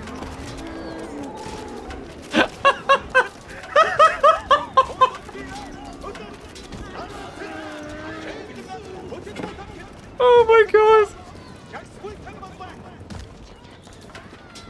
You waited an hour and 10 minutes to do this. All right, abort, abort. He's awake. He's awake. Oh my god. I can't. Oh, he's killing me. Where's Dragavan anyway? He's freaking Mongols. You know where he is. In all the corners. Wait, did he pull them all over here? Oh, yeah, he did. So originally he had the White Stupa sitting here and a Kurultai sitting here. Honestly, like, Mongols need a change so that if all your landmarks are packed up, they show up, they show up through fog. If you don't have at least one landmark that is deployed and alive, then you show up through fog. God damn. 18 tower elephants and 18 war elephants. At what point do we just replace villagers with mini elephants that can walk by people? What are we doing? I don't get it, Dragavan. Death to walls, Mongol bro.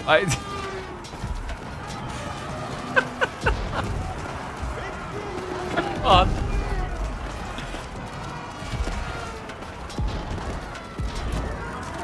Philly, just build it. Just honestly, just build it. The Wonder Man. Just build the Wonder. He's got the resources for it. He can afford it.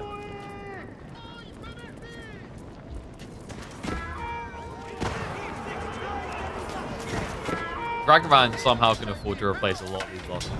Yeah, because he's bountying. Oh, for God's sake. He can't fit it? Wait, what do you mean? You can just, wait, can you not build it in the zone of influence? Really? No. Is that actually a thing?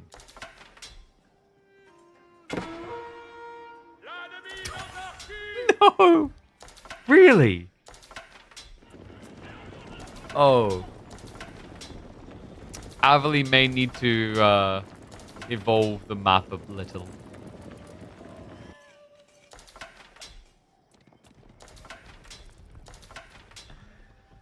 Oh no.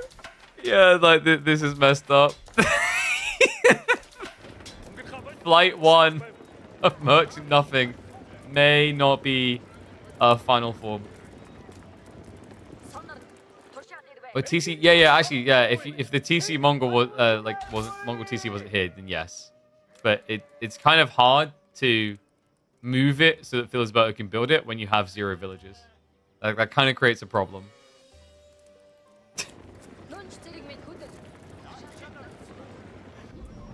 You guys just want to flip a coin to decide who wins? Okay, technically, actually, like, green should just win. If he just starts pushing into Philisberto, I don't think Philly holds. It's mass elephants after all.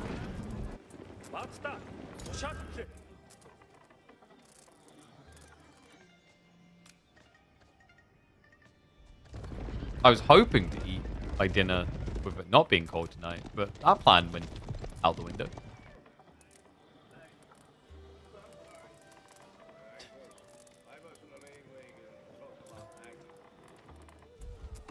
Are we just back to slow capturing the map?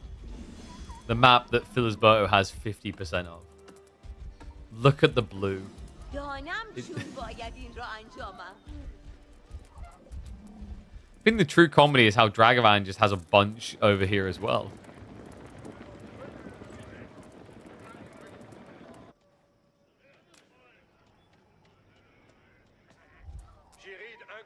Do I just pull up a random YouTube video for us to start?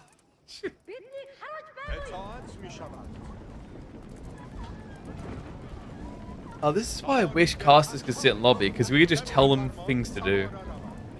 You must do this. And that's how we'll decide the outcome.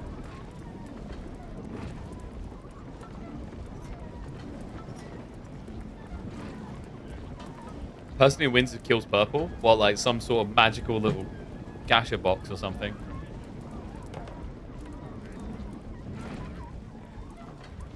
You can send through me. Okay.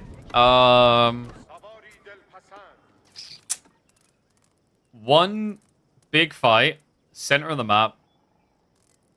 Whoever has like no extra productions, like you get a whole army together of your choice. Whoever actually, is that fair, dude? Like elephants will just win that. Elephants will always win that, surely.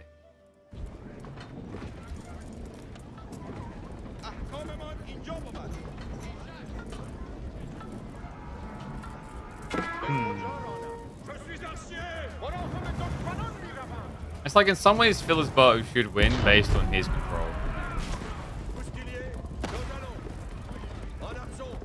No elephants for Delhi? That's kind of like dented because you'd have to be like no Jean Evo.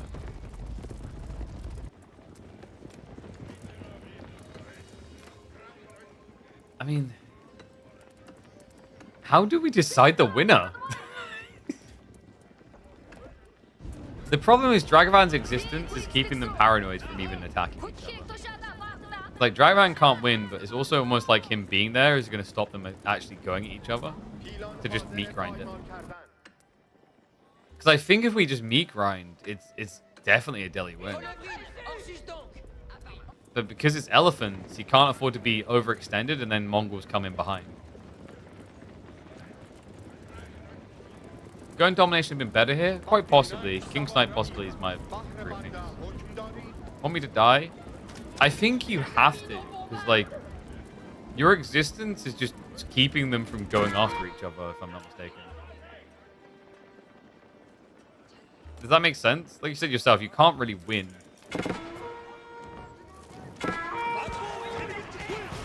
If you're any other Civ, you'd definitely have been dead by now.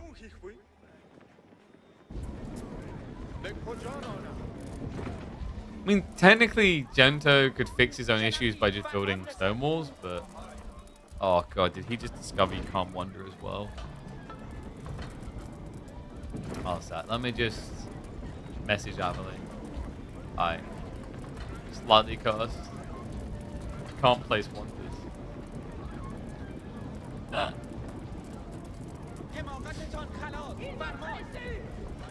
Also, let me get the clock for you guys. I don't know why the clock turned off. There's meant to be a clock up top. Is it UI?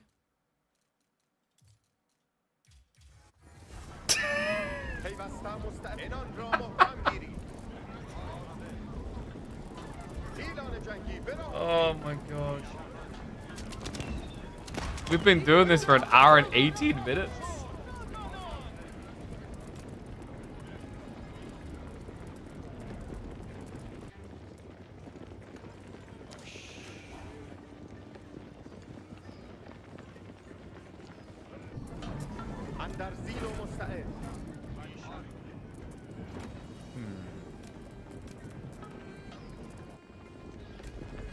I mean, he's just going to capture everything, isn't he? When he already has way too much economy. He's gonna... Alright, like, is this meant to be an arms race to see who can get 99999 economy? No, I don't want to do that to this side. That's gonna hurt me. That's gonna hurt me deeply. You know how long that would take to gold? Anything about Order of the Dragon crossbows and wings KPMM? Haven't really dug into a ruling yet on it. It definitely feels unintended. You need to talk to the other organizers about the intent. It feels like something we should probably have a resolution for with tuning pack. But then tuning packs are complicated. Like, you know someone's going to forget to use it, and then they're going to... I'll have to look into it. It's on the list. Something I say you take up. Count who has more camps? Yeah, but like... I mean, it's blue. Like, luckily, it's actually quite easy. I'm pretty sure it's blue with more camps. I think, like... We can all agree blue has the most camps. I think we just give Philosberto his win because, like, he's not going to let go of this. Wait. Dragonman. Oh. Dragonman's going. He discovered the walls. Oh, no. Oh, no. He's got no way in.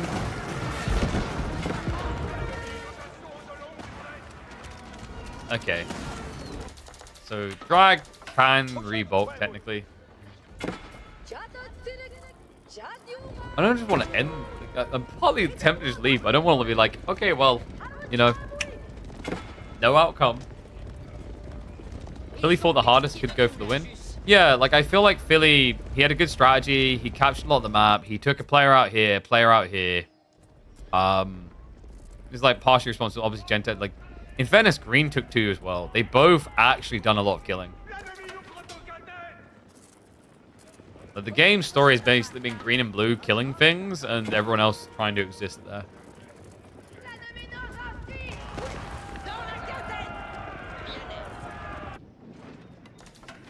I mean, you can ask them if they just want to draw. That feels a bit lame, but...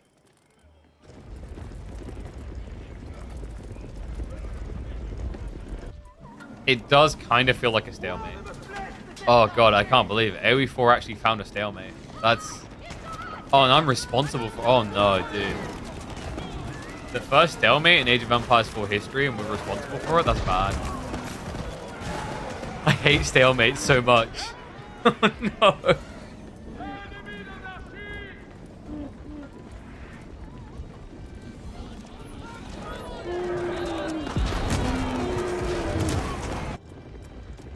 Okay, so Philly's going to try to march in. The problem is he doesn't know about the stone walls around the landmarks. Well, he doesn't know could hurt him. Problem is, Green doesn't know that there's no siege, so he's acting as if there is. If he really knew what was happening here, he could actually have enough time to just rush across in landmark trade. Wish these resource camps would go out after 10 minutes or something. Maybe. Like, maybe it's a case of if you've had it for 10 minutes, but if someone captures it, then they can get it for 10 minutes. Possibly, something like that. I was saying another thing that might be cool is this map with the Mongol Real game mode, where the map gets smaller. But obviously the sucky thing about that is everyone has to play Mongols. You can only play Mongols. So you don't get Civ diversity. Sucks. I mean, you technically can play Mongol Real without being Mongols, but obviously the way you like landmark.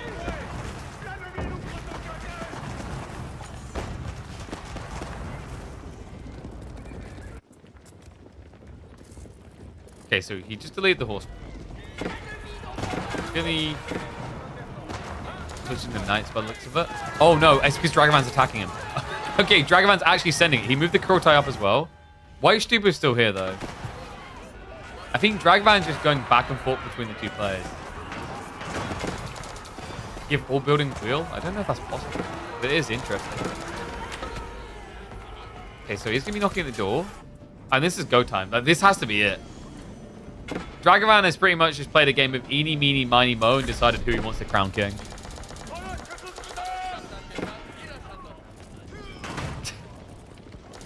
The cockroach is going to decide. In our kingdom, even the lowliest form of animal can be capable of the greatest of things. That's the story we tell ourselves anyway. Need to get blocked out. Green will be there soon. He's going to be about as late to this fight as America was to World War I on mainland Europe. It's going to take some time, guys. He's only got 36 elephants. Green, please. Green, go. Green, go. Green, please. Or ça, bien vous plaise l'achèvement?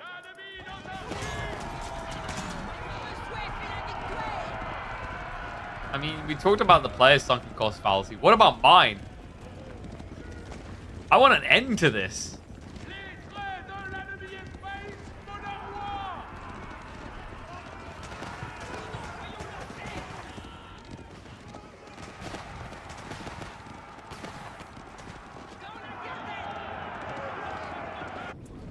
Wait, are they just gonna... Are they just gonna gang Mongols?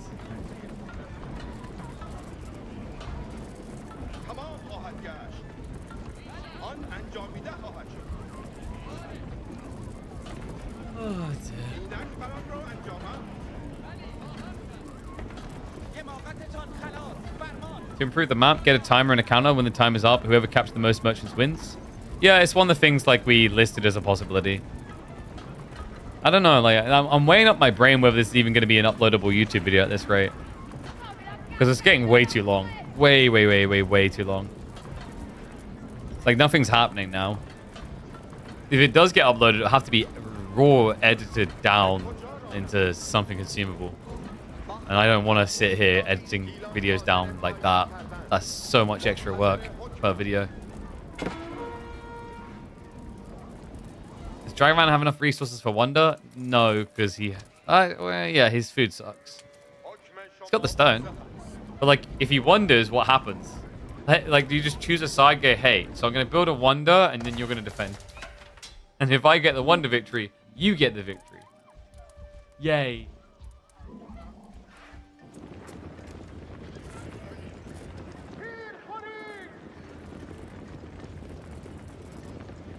Oh, and that's true, yeah. Dragonman, he lost his villages, remember. Honestly, I'm tempted to say if, like, Philosberto just kills Dragonman, we tip the hat and say he got the win. Because as good as Green done, like, he's playing super slow. I get it, it's elephants, you're paranoid, but at some point, you just got to feel the need to go. I hate these type of games in free-for-alls where it just turns into staring at each other. Bangers, oh my god. Dropping the pebbles. Alright, well, there goes Philosberto's army. Don't worry, though. We got plenty queued in reserve. Yeah, no touchy. No touchy. Well, elephants would be... Actually, they probably would. Wait, could Dragonman win the game with this comp?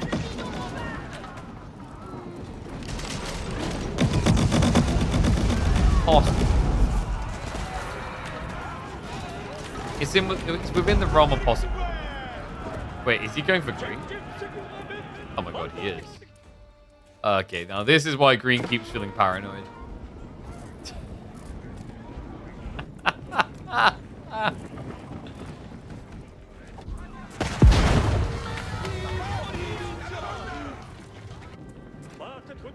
Drag just can't decide, like, do I kill green? Do I kill blue? There's also, once again, the landmark issue for him. Is he has one landmark. Just one. And if it gets found, it's all over. Where is he even hiding it? So he said the Crotai in there. Final landmark. Is he keeping it with the army? Or am I blind? Oh, wait. Oh, no. No. Billy doesn't know how close he is right now. He has no way of knowing for sure. Oh my god, he might see it when he walks through here. Meanwhile, Dragon's distracted. Here we go. This is it. This is what we've been building towards. Mass Mango versus Mass Elephant. The most powerful of late game units. He smushes the back line. The elephants are starting to reach in though. The cannons are sniping down as well. It just doesn't seem to be enough.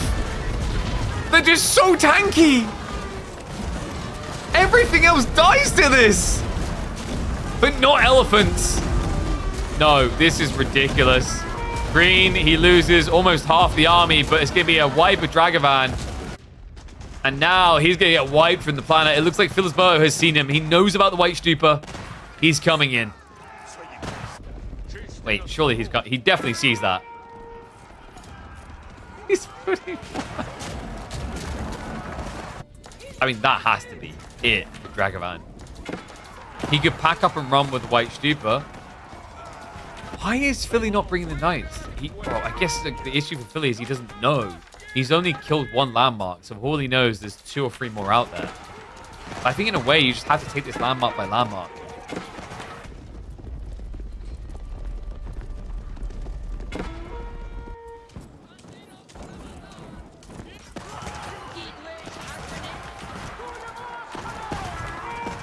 Wave is... Oh. Drag has only 39 military. Like, I can't see a world in which he survives now. He's dead. Yeah, oh my god, yeah, no wonder. Every time he builds a unit, this happens. Funny story, Philly, while fighting next to the White Stupa, wrote it's not here. Wait, what? Wait, while it was in Vision of Philly. Oh my god. I can't. NA I care, I guess. That's all I've got for you. It's literally just right there. Where did Philly go? Did he just delete the army? No, okay, they're here. Okay, here we go. Yeah, so instead of killing the landmark, we're chasing a rat. You can't make this crap.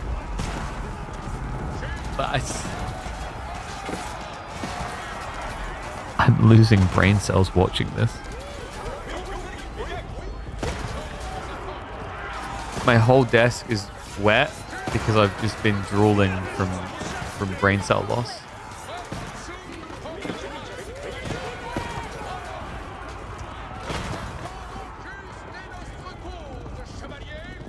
Please, like, that thing there, Philly. You'd think a guy with over 1,000 Mongol games on his account would know what a landmark of Mongols looks like. Oh my god. I don't get it. I can't see the Karganet anywhere. Mongols only built that.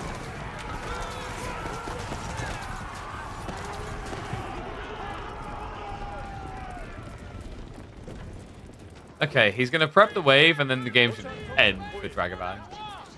Because it's just a raw number game now. Like, he just has better economy. He's completely capped on blue. They're arguing about where the White Stupa is. No, please tell me no. Wait. Who's arguing with who? Green and blue? Or, like, purple and blue? Like, what? This can't be real.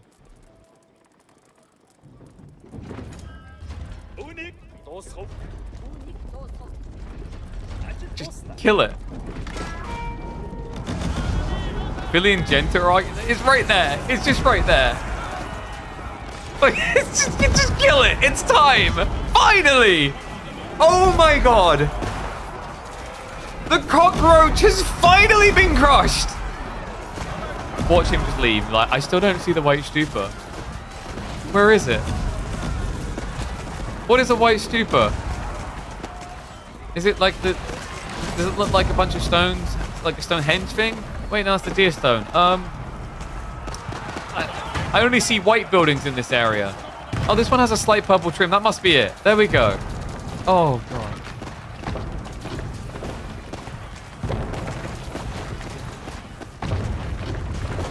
Done.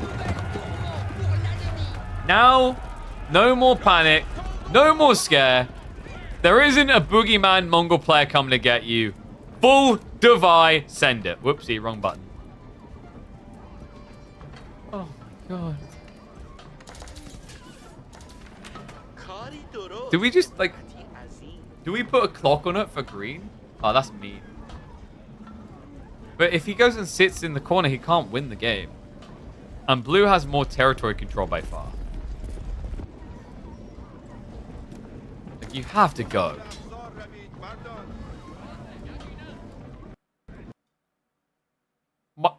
My game just crashed. Oh my god, no.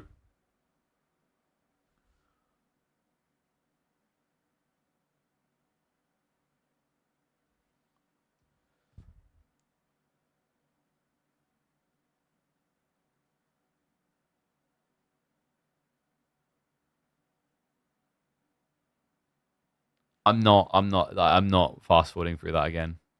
I'm not. I'm not. Blue wins! Alright. First edition of Merchant Nothing was an interesting experience, folks. Probably still needs some work, but I think there's something there. We'll keep iterating. Hopefully you guys enjoyed it. I don't even know if it's going to get trimmed down. We'll see, but GG's, folks. It's either blue wins or a draw. I'm just not sure. Yeah, blue wins, alright. I don't care. Like, just get me out. We'll make it better. We'll make it stronger. We'll make it faster in the next chapter.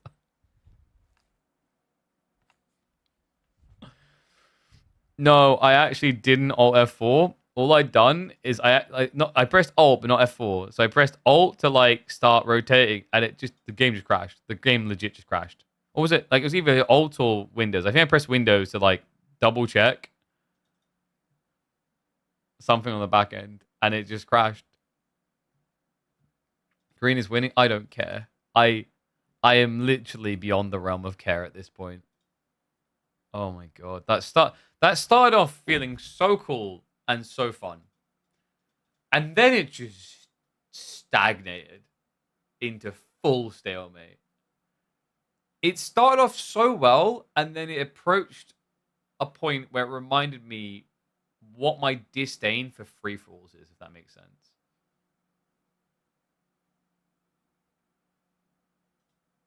Unbelievable.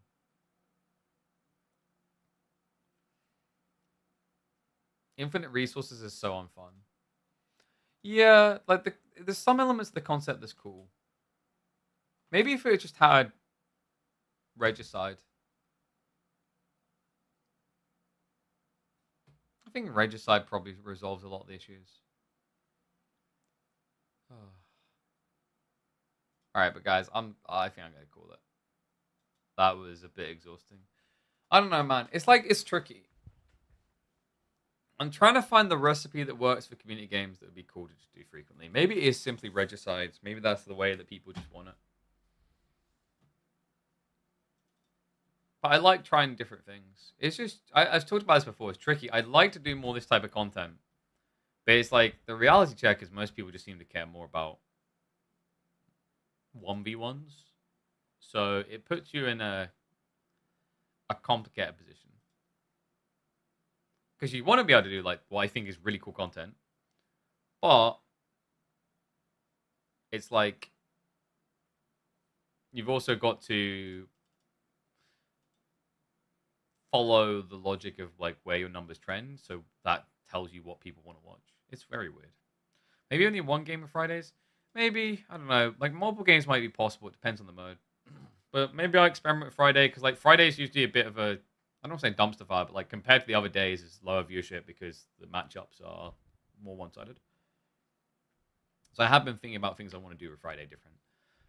But guys, I'm gonna end it there. YouTube, thank you for watching. Hopefully I'll see you guys again on Monday. Sorry for